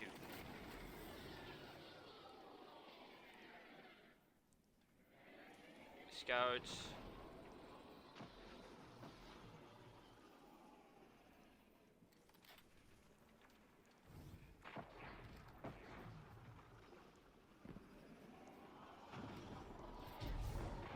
And I really don't. And I don't have to use half of the stuff that is here. Like, the game, naturally, through all the stuff that I've been doing, through the game and everything, I don't really need to do much in the way of anything, really. But get new weapons to fulfill, you know, the need for following seasons. At this point, that's all I actually have to play the seasons for, is to make sure I get weapons from that season so I have a weapons for a year in advance. That's it.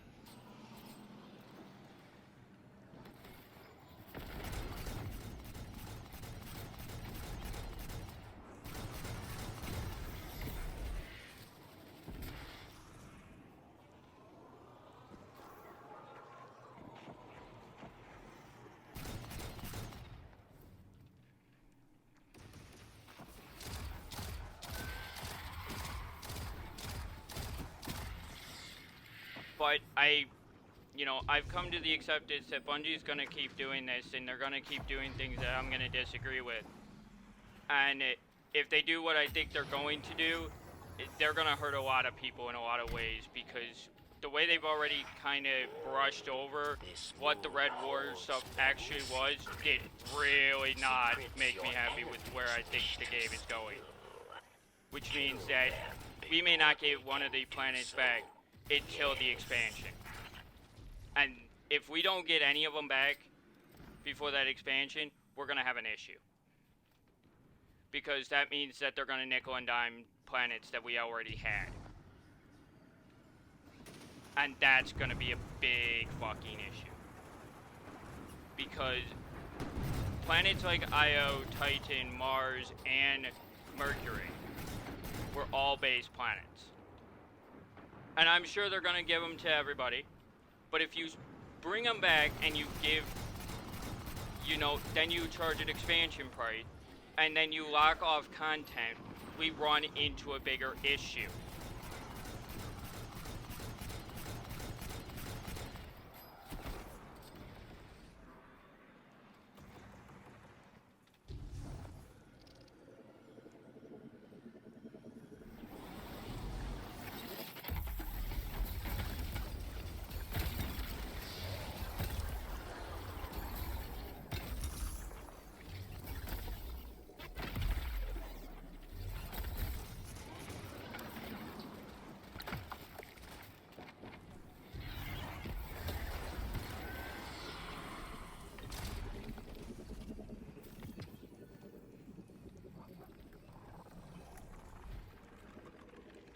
And those are the things that you really can't afford in a game like this. I love the direction the game's headed.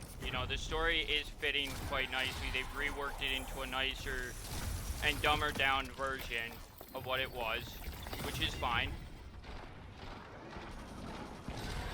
I'm more than okay with that. And I mean that. I am more than okay with that. Because it is a dumbed down version. But it doesn't give you all the specifics, which is fine.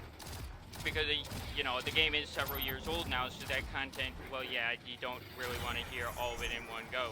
Having a brief summary of what all that was is a good thing. But to brush it all off is another thing. And that's what I'm fearing Bungie's going to end up doing, is that they're going to end up brushing a lot of that content off, and then you're going to have an outpour of, bad runs of stuff, and you start to see a cycle that gets to a point where the game kind of just has no choice but to essentially die. And I know Bungie doesn't want that to come anytime soon, but if they're not careful, they're going to force it sooner than they would like.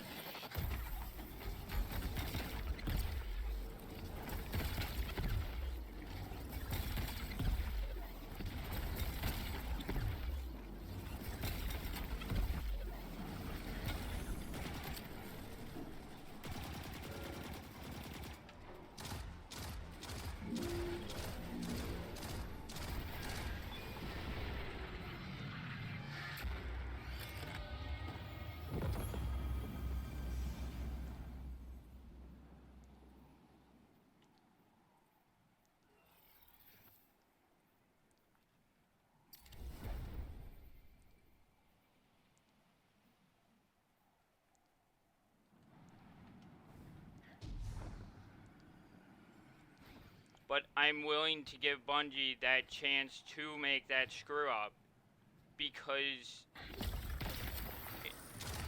if they do it, it's, you know, what I expected it to occur.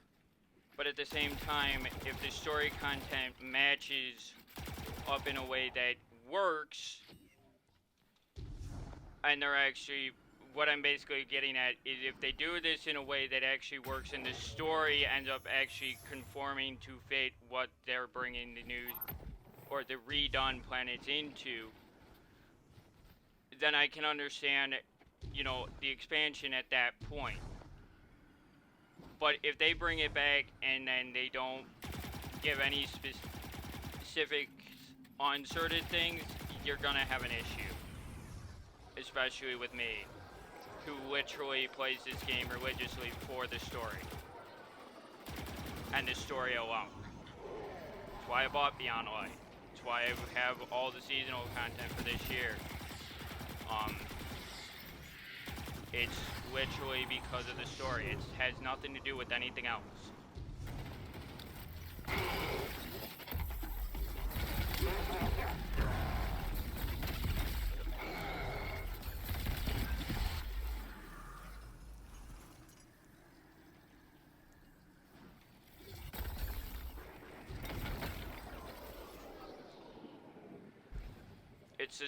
It's the same reason why recently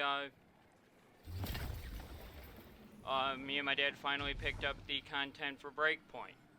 All the season content for that.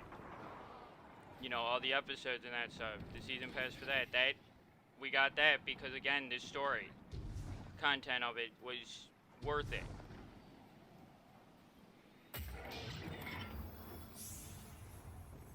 And, you know, yes, we got it on sale, but still, it was worth it.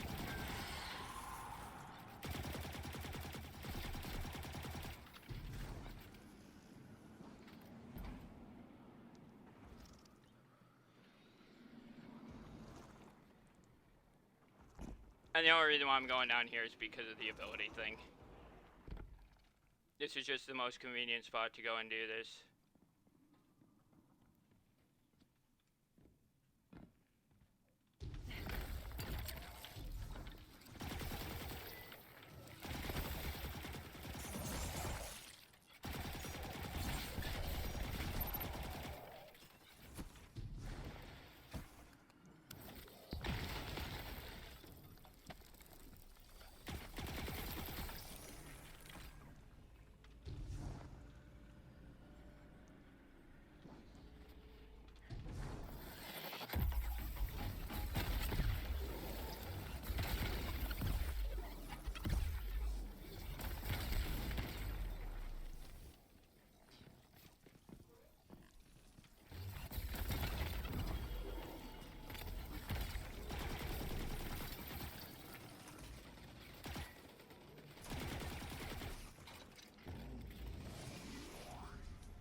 Now the bring back of the Ingrams thing. I like it except for one small bit of it.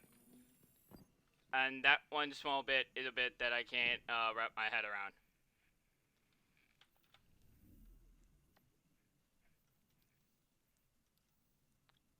But we will head up to the helm now, because I've done quite a bit already now on those things.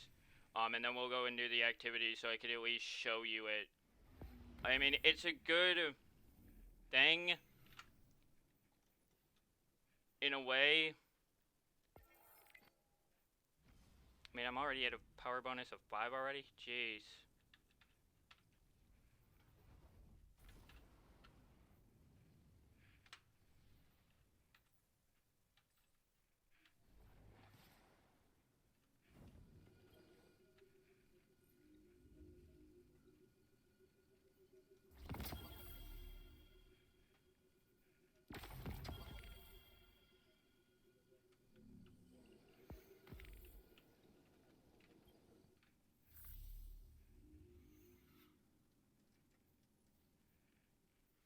And it's this. See that? That's why I was using the bow so much. Because of things like this.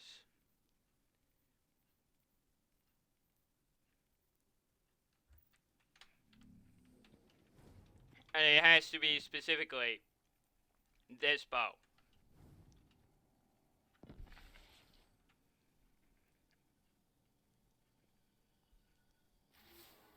The dragon of your light roars over Nessus. Our enemies fear you, Guardian. Osiris mentioned you crashed a Cabal ritual they call the Rite of Proving. He seems to think it's not unlike our Crucible, made for settling scores. I don't see the resemblance. Scraps of the Red Legion are competing to earn Keidel's favor. Just like her, their hands are tied by tradition. They're forced to meet every challenger or forfeit their position. We can exploit that. I want you to run down every Cabal commander you can find. If they're foolhardy enough to accept a fistfight with you, Keidel's War Council won't fill a single seat. To that end, Crow has spotted another of the Empress's hopefuls on Europa. They call him Basilius the Golem. He's looking for Golden Age relics to excavate from the ice. Basilius intends to augment his body and offer combat enhancements to other Cabal. If he succeeds, it won't be long before Keidel has an entire platoon of exo-legionaries at her disposal. Get in the way.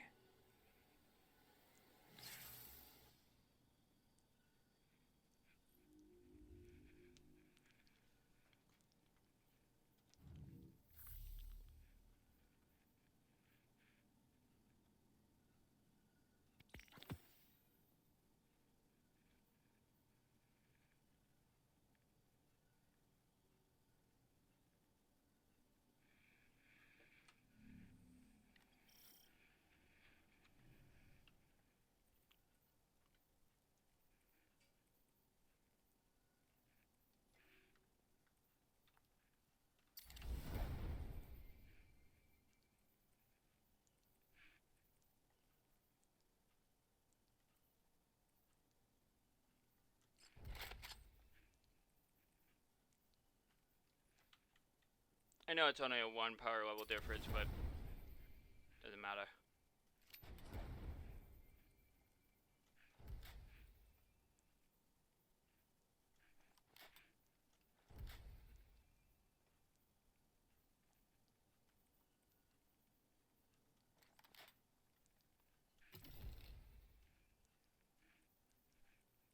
Damn, it still won't actually go up higher. That's weird. Seriously, just because of that? Really? Like, wow. It's kind of a broken logic system there. Anyway.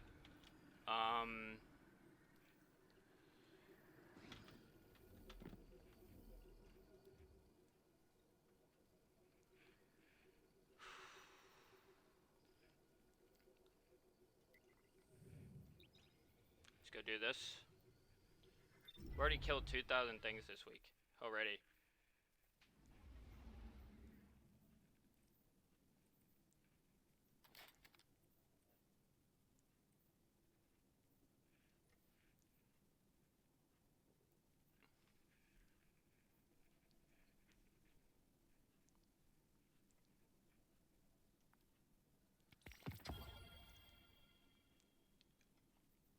Anti-barrier on snipers.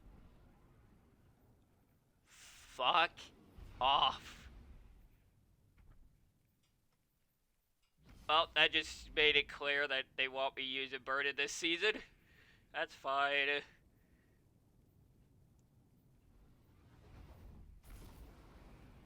That's expensive though, man.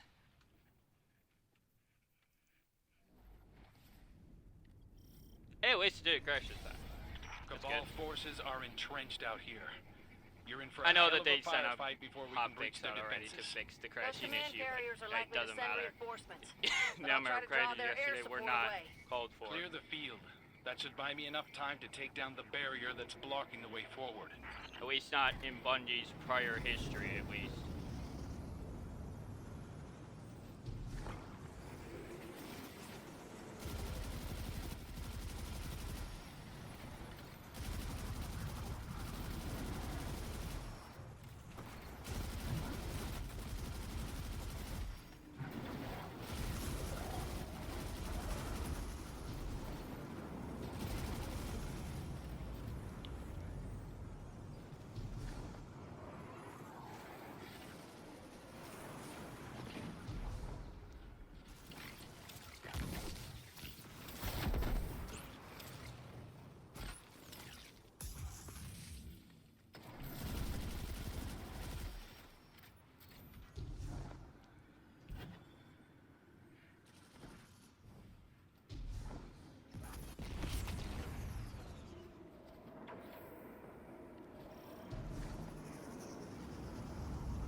And if my hunch will be right,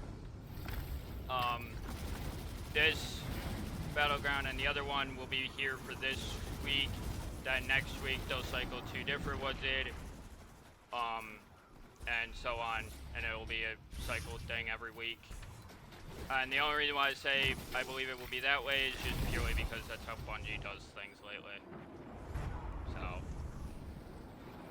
especially if it's related to Vanguard for these stuff.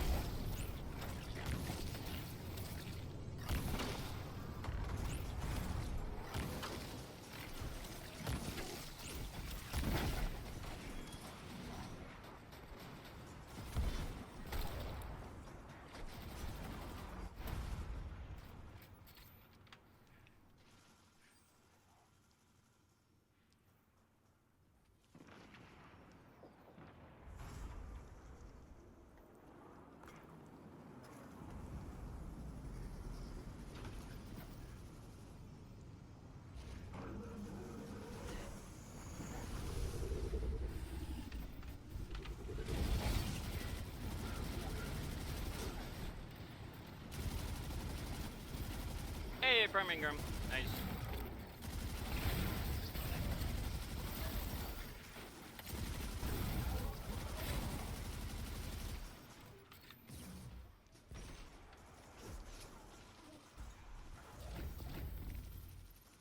There's those 2 done.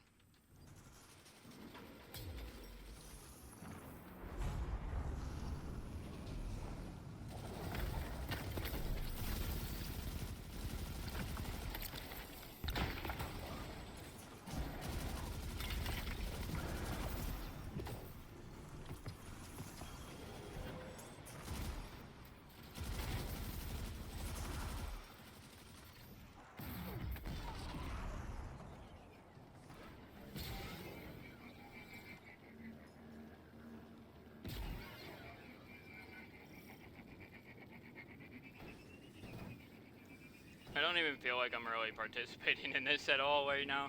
Like, it just kind of feels like I'm here doing it. Like, it doesn't even, like, it feels very much like a strike, but at the same time not like a strike, because it does actually have a major boss fight at the end. And I do mean an actual, like, major boss fight instead of a, you know, your typical, like, boss fight. Like, you're just your normal, typical yellow bar from a strike. It's actually, like, a named one with a base set. But this time it actually works.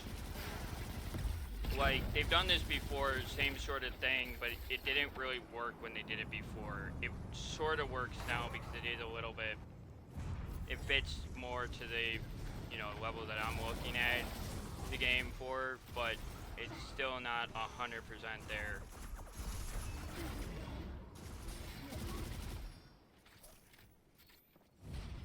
In the way that I feel it should be.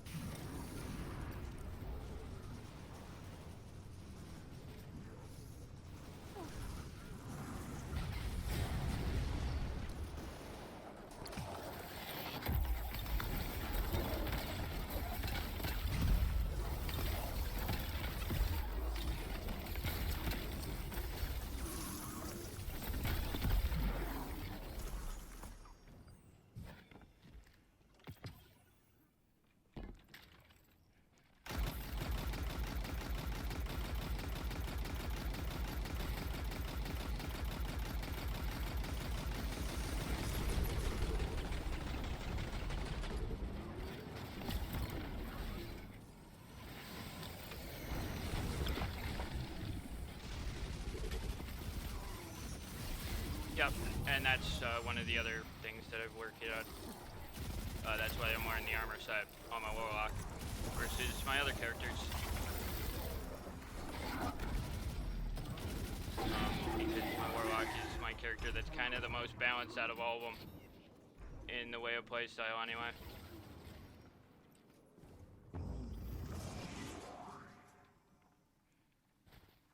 Barriers down. Get a move on. Be careful. The Cabal got sloppy. Vex have moved in behind them. Watch your back or you'll get caught in the crossfire. Uh-huh. Don't care. Literally don't care. Like, there's a limit of caring that I have, and that limit is not a limit that matters.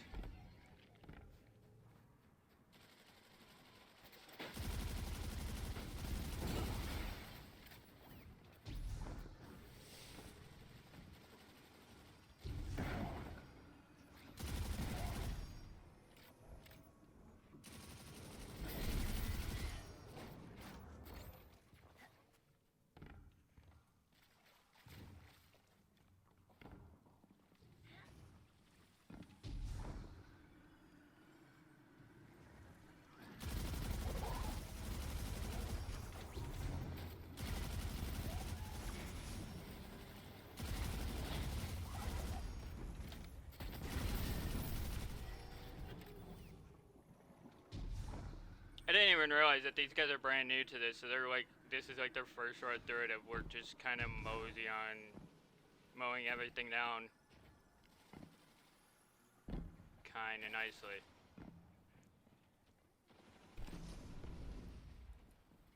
You could tell that because of the one next to their names.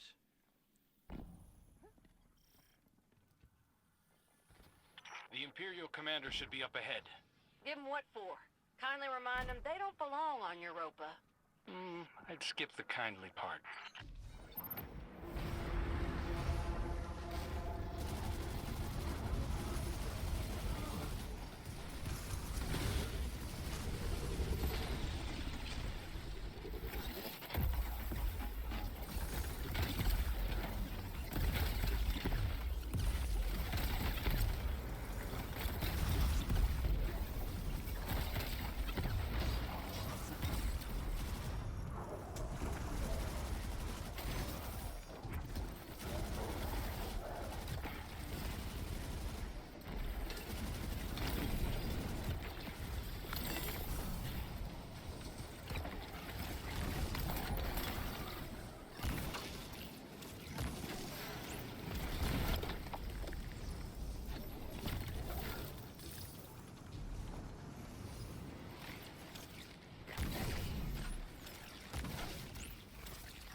nice.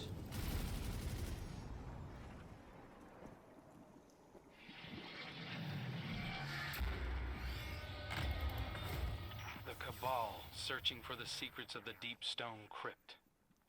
I don't understand wanting to become a machine. To lose everything you are. What sort of person is willing to do that to themselves? From what I gather, But there you folks go, there's becoming a Xers gist of weren't it. always willing.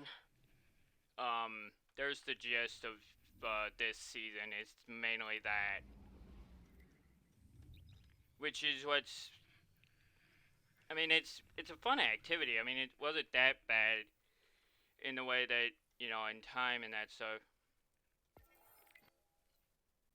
I mean, it did work for what it was worth.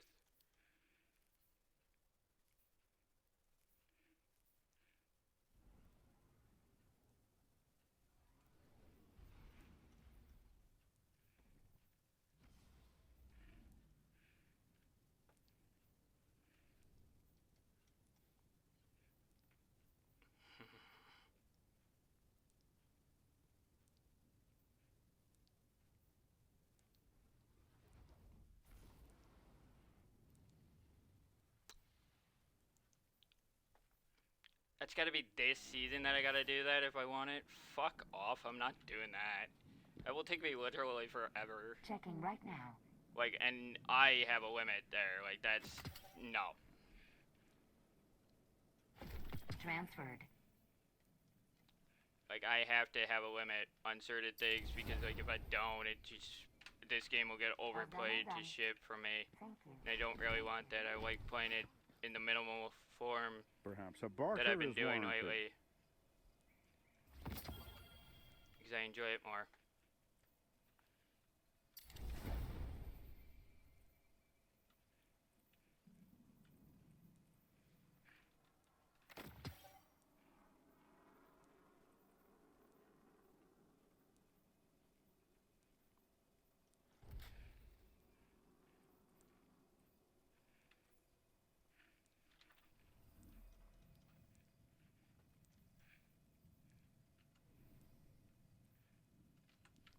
Yep, still not high enough. Needs to be a minimum of 2 above minimum is what I typically aim to do when I do it. Just because that way, like, you know, I'm actively going up higher, but at the same time, it doesn't really matter too much because I will get there in the end. I always have.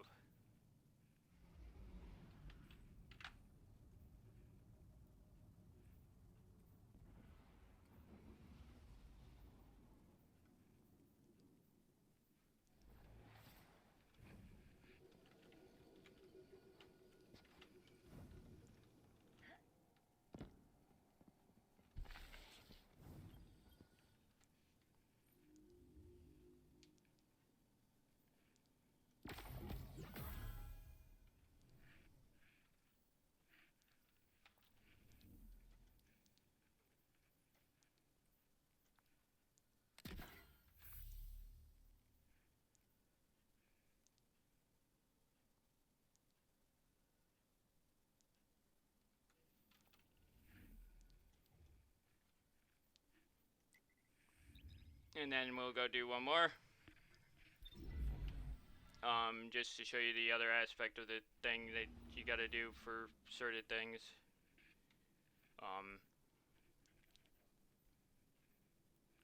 Which this is where I want, not overload, but, that, and I want my pulse rifle and my scout equipped. Because, yeah, there's unstoppable champions at the end, and it just makes it easier if you plan ahead for that.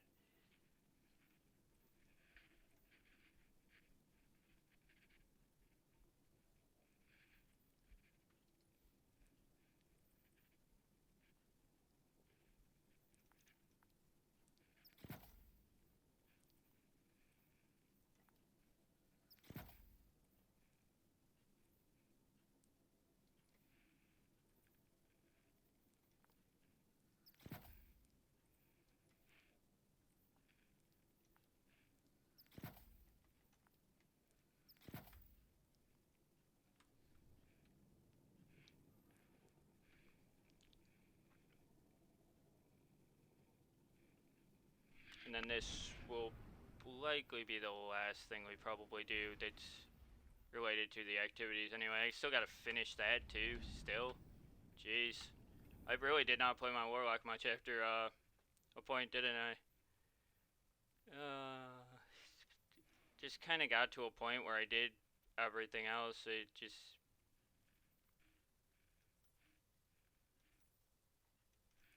I guess it just got pushed off, really.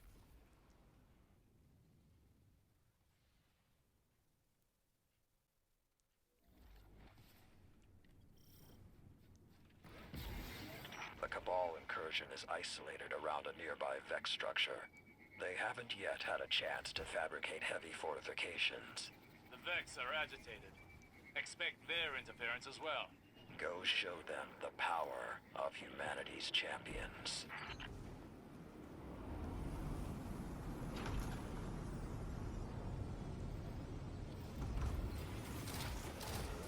And in a way, I kind of like this actually more than the like world, like event type style stuff, because like activity-wise, this is actually fine, like it, and you know, sort of fun. It doesn't take that long either, which helps the game a lot.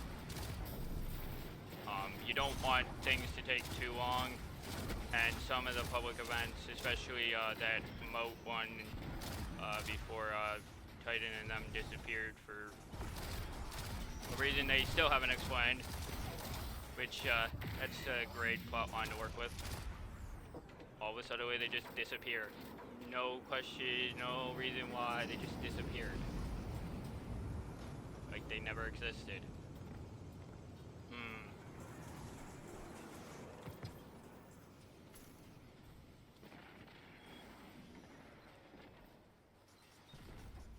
Yes, even I question that, because that seems really sketchy.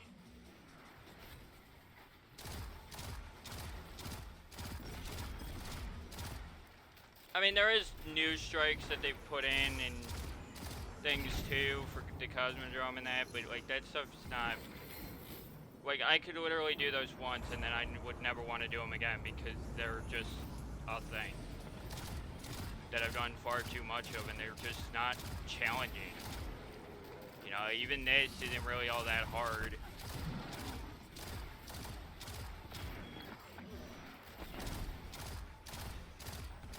I mean, the hardest thing that you have to do in these is try not dying.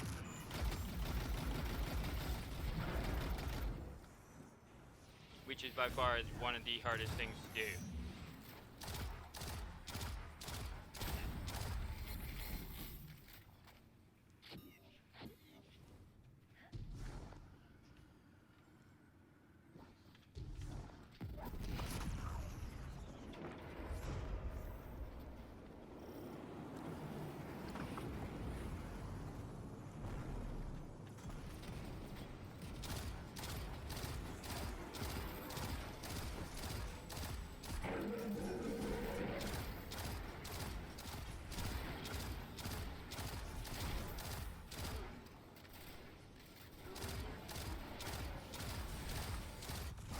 But again, this is like the 6th one I've done, so it's not like new to me, so it's just, you know, cakewalky for me. And that's where the game kind of loses me still, is because they put new activities in, but for the first run they're a challenge, and that happens far too often.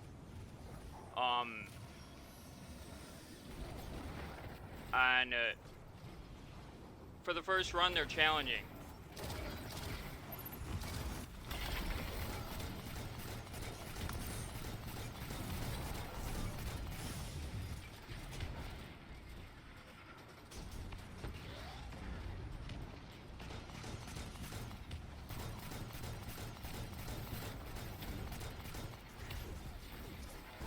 But past that, they're no longer a difficult thing to accomplish.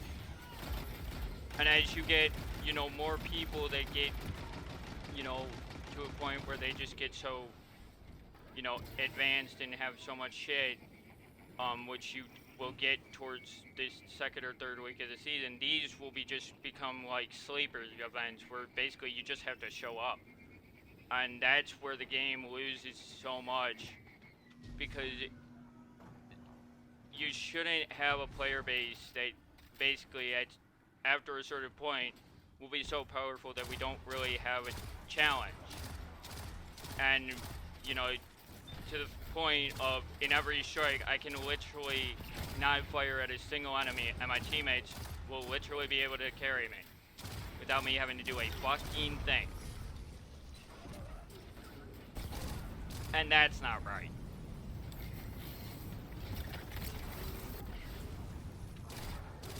And not to mention the fact it also defeats the purpose of, you know, playing with people.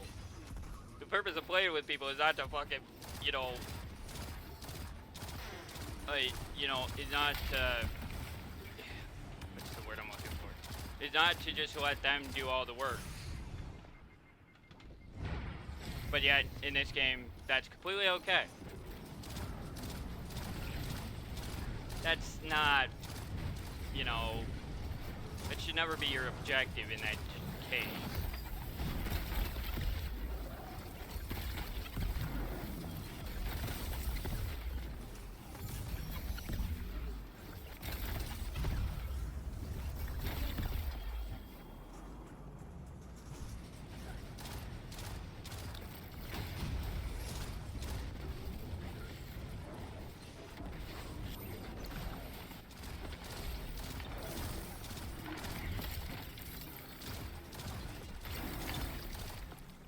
Even with the whole stasis thing. Like, stasis should, I will admit, having stasis, best thing ever done. Best thing for this game ever. But certain things, like, oh, I don't know, the heroic Exo Challenge thing, which I'm not even going to attempt until I'm at power cap because of the fact that I will have to do it solo, and that's already asking basically me to be an absolute god on top of, you know, the fact that I gotta defend platforms and not die. Like, that's asking a lot, and because I don't have anybody who I know of that would actually enjoy playing alongside me, it kind of ruins those for me in that way.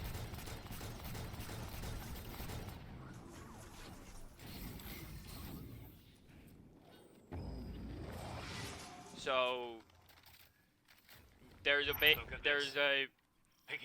clear middle ground that Bungie's missing, and that middle ground is what I'm looking at. There is no glory in what the Cabal are seeking here, just And that's desperation.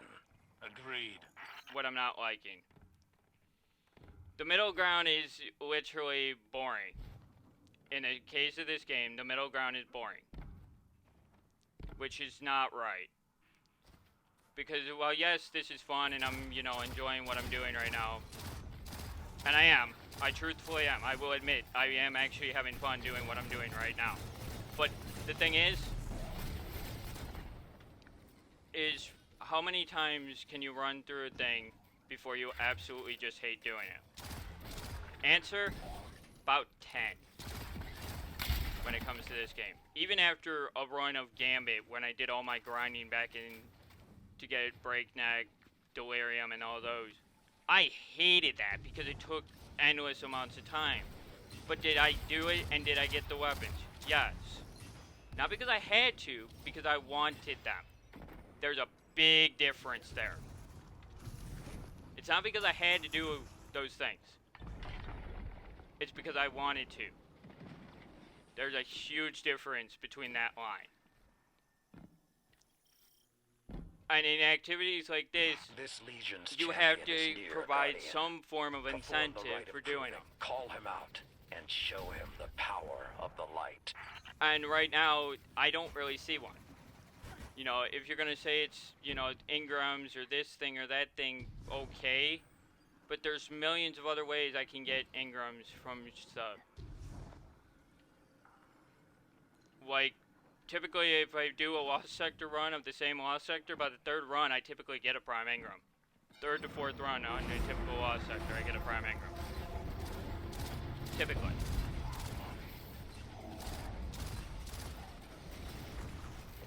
And roughly, when we got the one in the last run, that was completely perfectly on timing.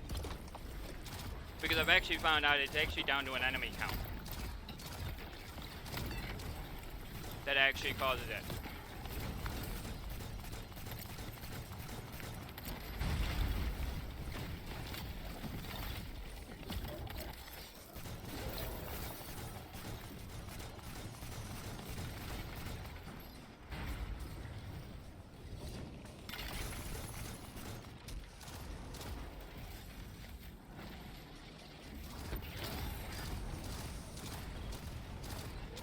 And that's why you want unstoppable fucking weapons. Because all I did there was simply wait and then fire and then you melt the guy because he doesn't move.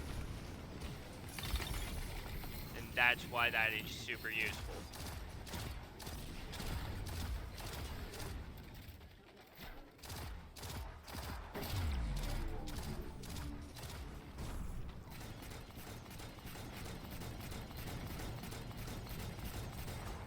Oh, I disagree with that. Ow! What? Okay, whatever.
Okay.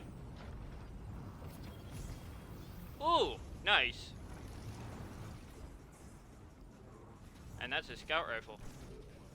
Nice! Wait, why does that one look familiar? That one actually looks familiar. Not like it's new. Like, that's weird. Because I know it's new. But, like, it looks, like, super familiar. Like, it's been in the game for a very, very long time. Like, and that's not...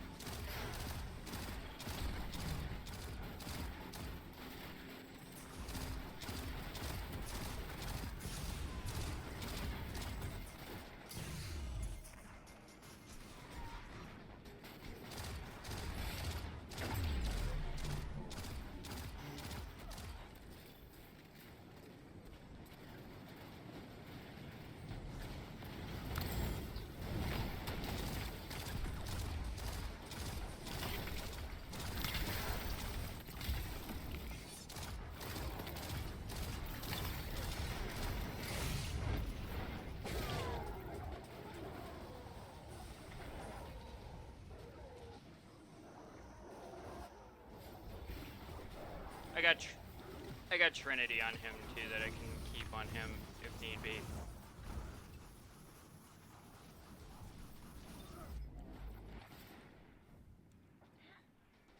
I just wanted to leave this space. Although I am gonna actually try this.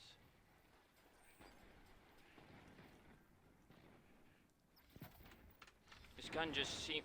Yeah, it does, and that's really weird. It is really similar to one of the other guns that's in the game already. That's really weird to me.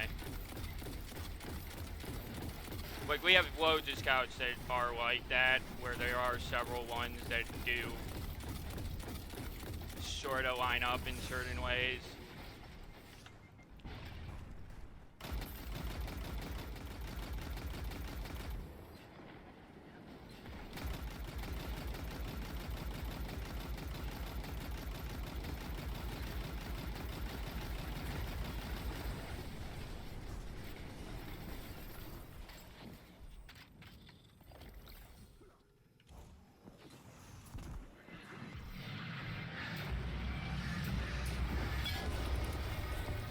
should send in another team to do a second sweep. Today's survivor is tomorrow's enemy. Did the Vanguard not have a loosely held policy on offering quarter to fleeing enemies? The Vanguard asked an Iron Lord to lead their forces.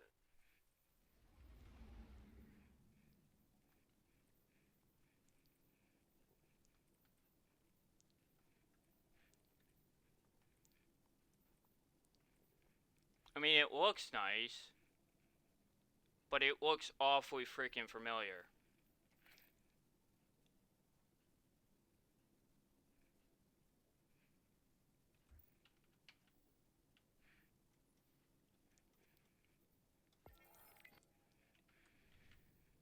Hold on. Let me see something.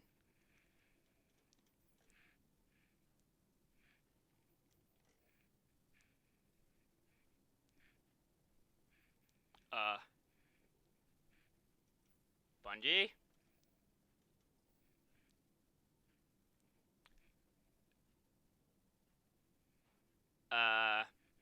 Okay. That is really odd.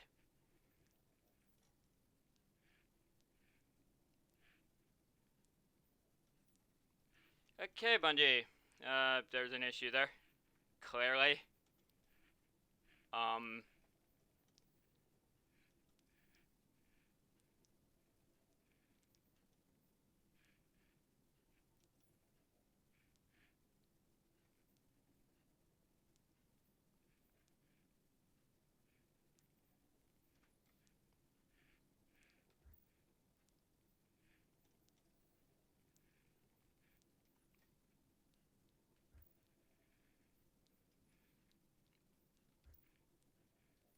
Okay, maybe it is unique.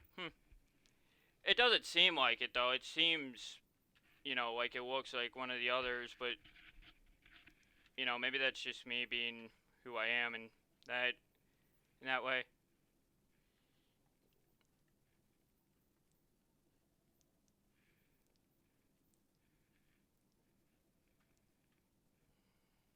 Oh no, they did increase walking vigil. They did it to, what was it, 2 or 3 guns in total from Forsaken. They actually pulled out of Sunsetting. It was like a total of like, it wasn't even that many to be enthusiastic about. It was like, oh, they actually now have a blue bow. That's funny. It's only taken you freaking forever to add one. Oh, that's Bungie for you though. I'm so used to them now, like it just... That's why I come back to the game so naturally and so easily, is because I'm so used to everything they do that I'm not expecting anything different, but at the same time I want different. That's what's really screwed up, is that I want different, but I don't expect different. Because with Bungie, you don't get different if you expect it. Apparently. And if you don't expect it, that's when they change a bunch of shit, and then you realize, oh great, now I have to redo everything. Which is sort of what they did, but at the same time they didn't, because most of my arsenal was almost pre-made within the first 2 weeks of last season. And that was pretty much my arsenal that I carried for the entire season. So that doesn't really help. Now does it, Bungie? You know, if your goal was to get people to do it without their arsenal, well, all you did was made me switch to weapons that were newer. That's it. That's all they made me do.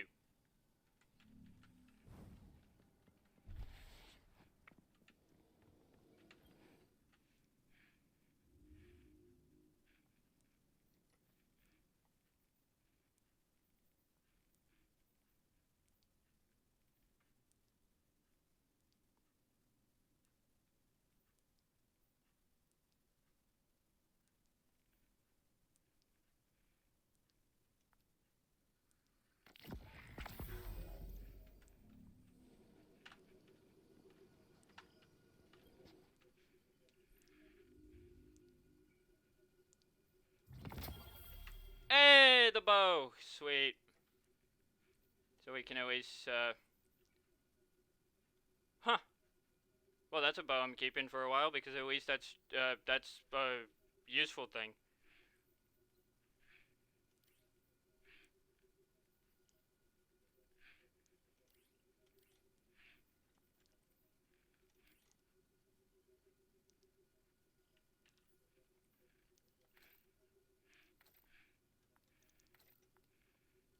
I like the arrow look too. It looks kind of cool. That actually looks cool.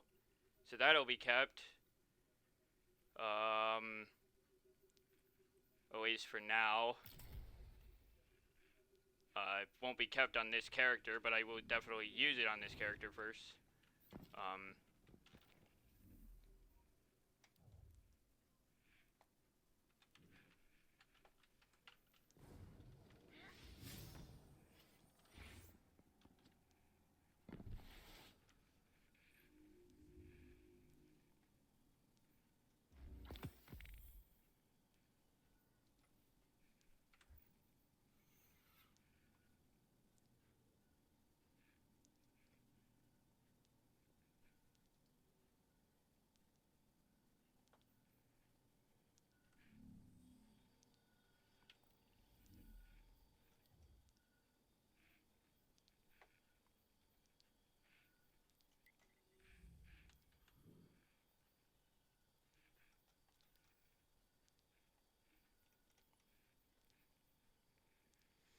Oh, so close on that.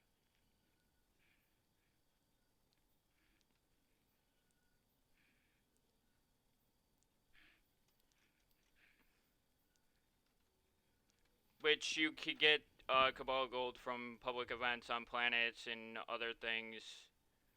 Also, it's worth noting they do actually have a fast travel up to the top of the map now for Europa, which is so nice.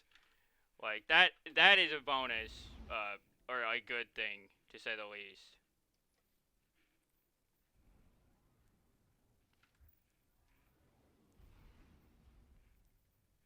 So we got melee, trace, rocket, linear, trace. Jesus. Let me just grab my phone here for a second.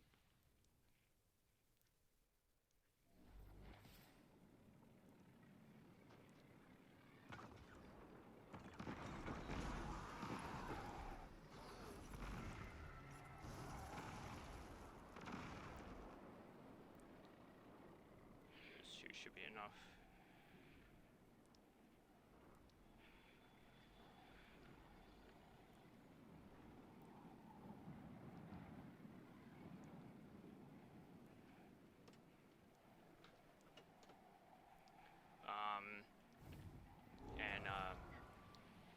Yeah, so now at least we have a bow that isn't exotic, so that gives me alternative options for doing the growth thing, and the draw speed thing is kind of nice on it. Hip fire grip and ooh, actually, never mind. I'm masterworking that fucking thing.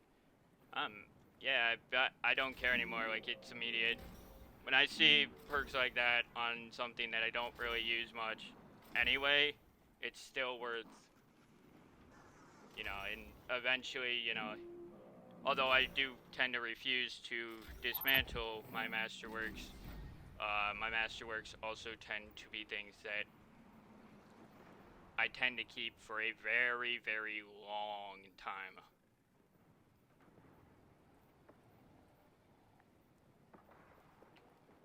But they're things that I end up getting accustomed to and used to, and that's not a bad thing. Just saying, that's not a bad thing. According to Bungie, it is a bad thing, but, like, it really isn't. That's actually really, really nice with the draw speed masterwork on it.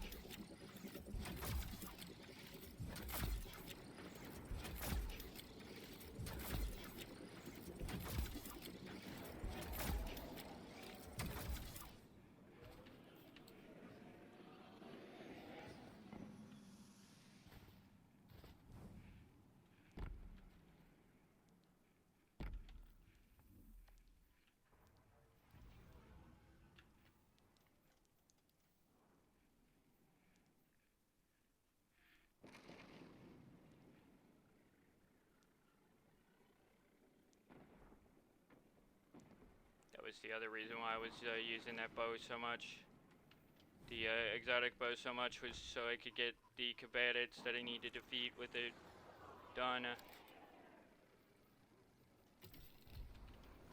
I mean, I like this bow, but it's just, I like Trinity better. It just, Trinity works better than this one does.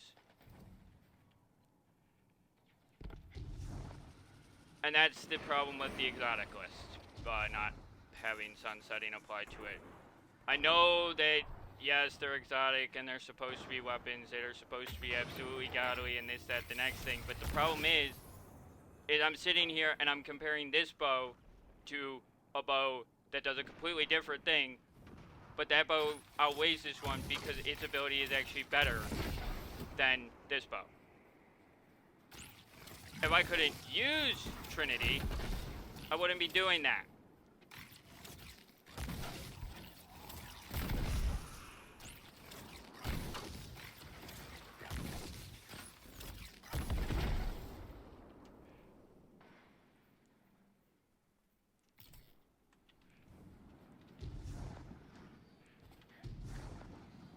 But the thing is, I still actively compare all my SMGs to Recluse, but that's a different thing. That's a thing with me, and it's not to find something that will outdo Recluse. No, I already know for a fact that won't ever be possible.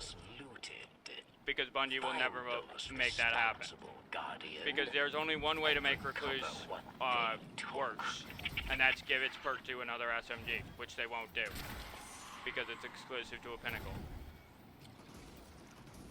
And that's one thing Bungie refuses to go away from. And that's why with Python, it will be the only shotgun that will ever have overflow on it.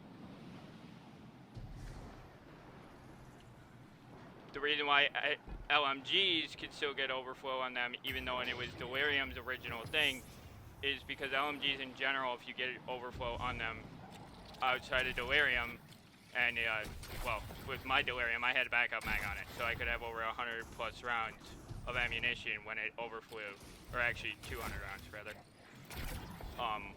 But it will be the only one that does that. To the extent that Delirium did with the rate of fire it had. Because it was like 215 rounds I had, but its rate of fire was so high that big of a magazine with overflow actually worked.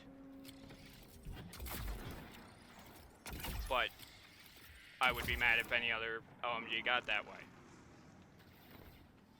But that's the same reason why, you know, Python will be the only shotgun to ever have an overflow on it, because, I mean, 11 shots with backup mag.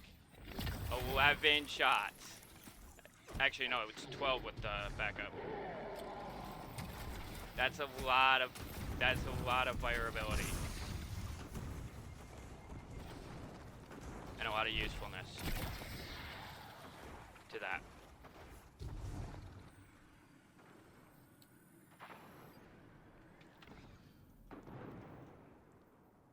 Melee, trace, rocket, trace. Okay, let me transfer my cold heart to me real quick. From my vault.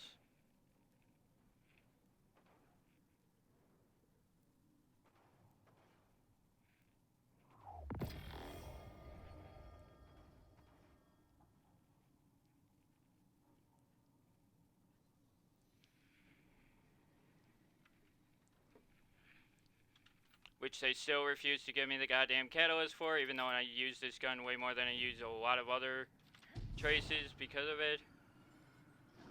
Like, I like Cold Heart. I love how it's called Cold Heart, but they will. I want them to actually update it and actually change it into a freaking stasis weapon because of its name.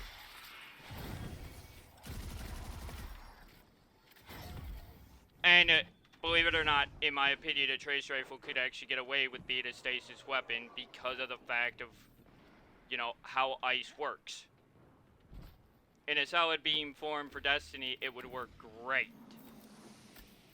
Plus that, I mean, we got the gun for it to freaking do it. Plus, I believe that's the only other weapon type you could do of stasis is trace rifles. And it not be too much of a pain.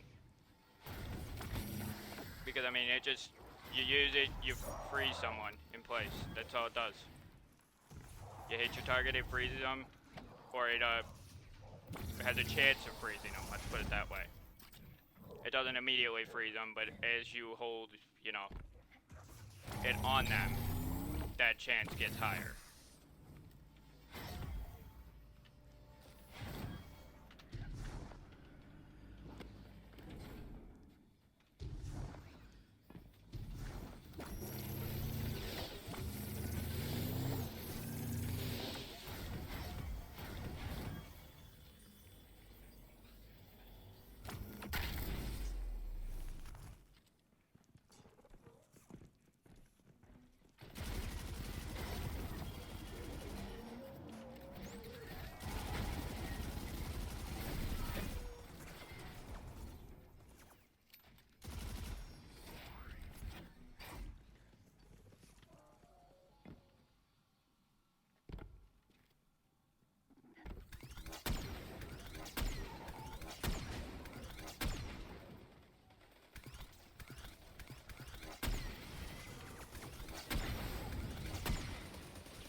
Then you wonder why I like chase rifles so much.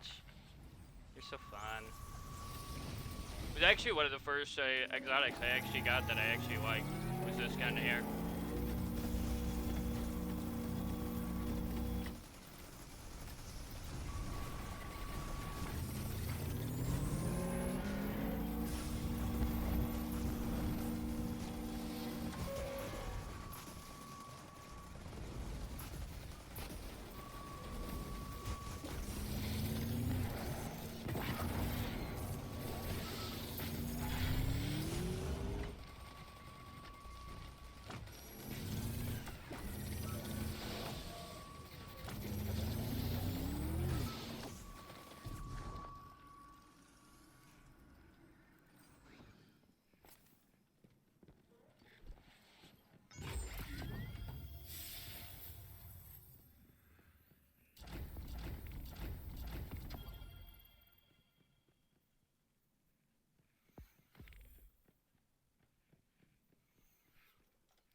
Now all I need is some heavy ammo and to finish the linear fusion one up. Although did Banshee get completed too, or no?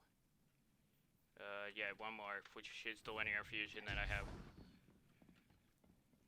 The advanced one that I have. Hey, heavy ammo. Nice.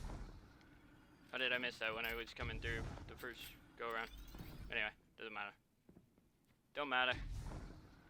Although it was nice to use a Wendigo yesterday. I pulled out a my old trusty grenade launcher for freaking orb collecting. Like, that thing is literally the best grenade launcher to have on hand just because of the fact that you could grab infinite orbs even if you have your super. And for someone like me who doesn't tend to use his super in PvE for reasons of I don't need to.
See shit.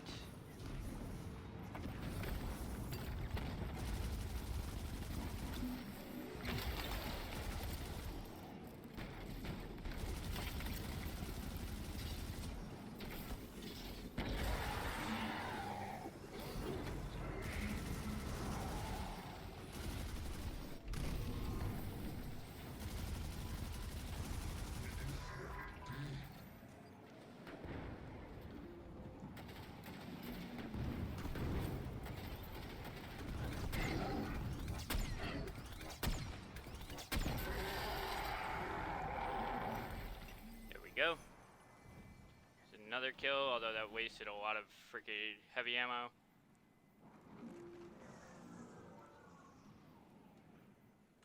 Two more. That's all I need.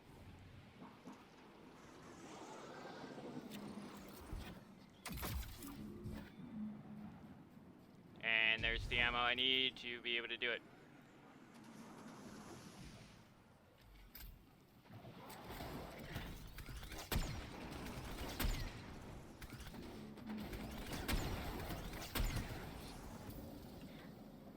Patiently wait and then fire. Every time, I always fire more than I should.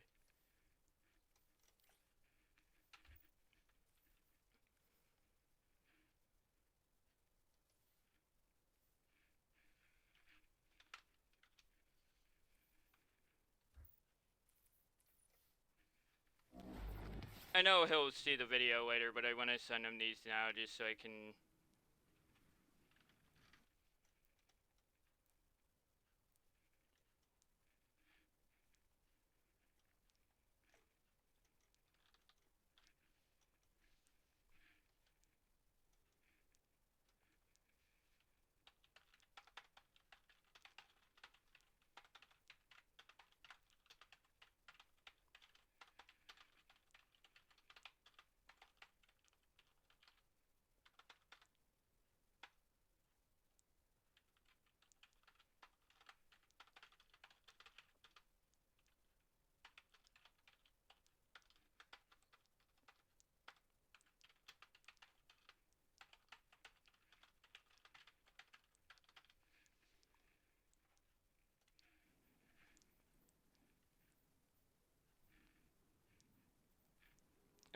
Let's see here. I'll do that one on this bow. Because, yeah, why not? I'm keeping that scout, though, because I don't know how I feel about it yet. And plus that I know that this bow won't be staying on this character. It will be going over to my Titan. Barracks help.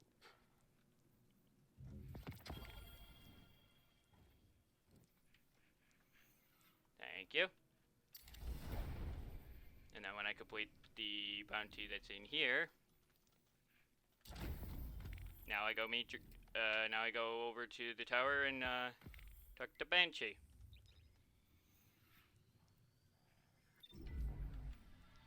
And that will complete that weekly set of stuff.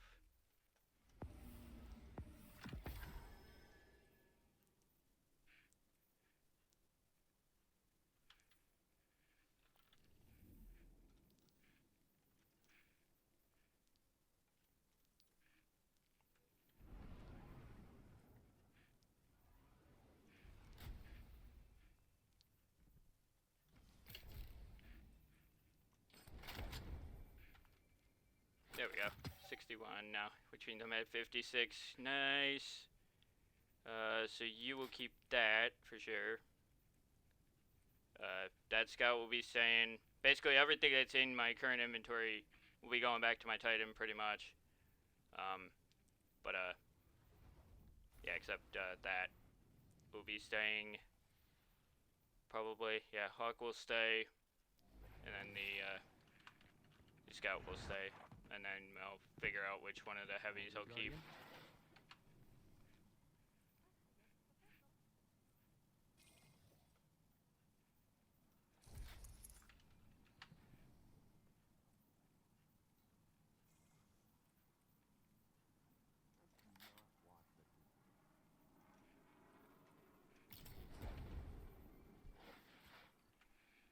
Guardian.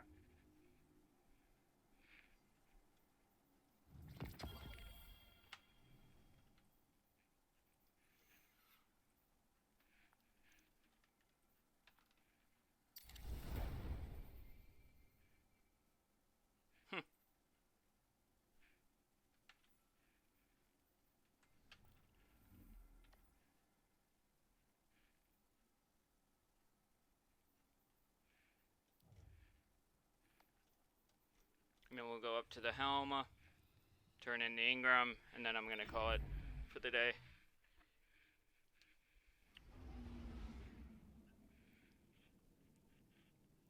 Nice thing about the helm though, is because it's a player-based area, like individual player-based area, it's real nice for loading times, typically. Which I'm gonna do one more final walkthrough of that area, just one final kind of show off of the whole area.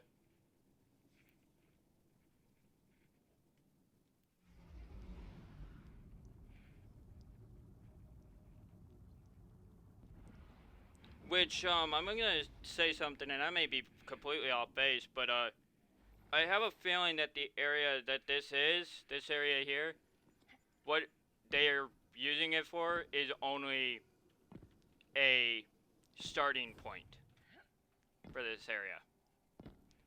And the reason why I say that is because we got 1, 2, 3, and 4 doors on each side. We have a total of 4 doors there, and then we have still that door and that door there. So a total of 6 doors. I don't see this just being for the Vanguard thing. Well, I see this being used more.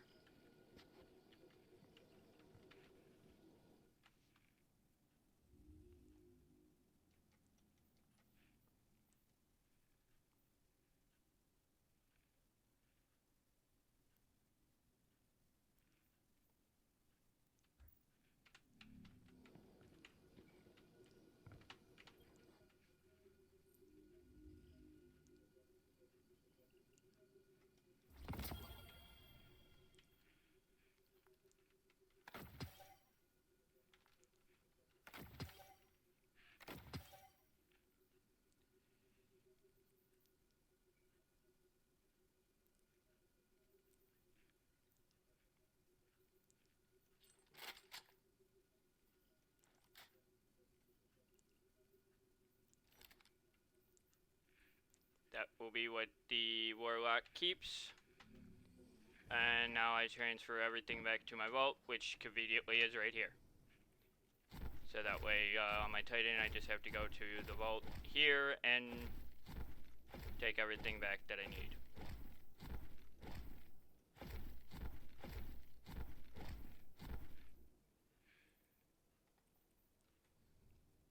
And And that is all I am going to do for today.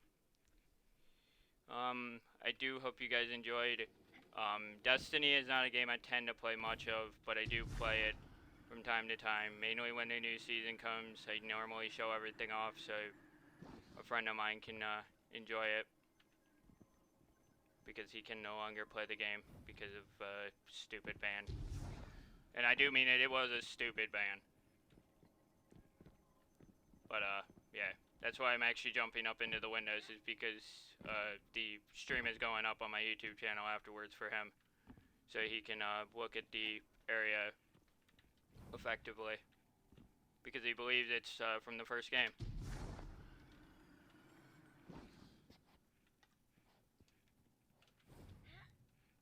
But can't confirm nor deny that. Oh, I didn't even miss that. I missed that door. So there's 8 doors total that are not opened, but could definitely be used. So I'm wondering what their plans are for this fully. But only time will tell on that front. But that will be it for me for today. I do hope you enjoyed, and I will speak with you all next week. Or tomorrow rather. Not next week. Tomorrow.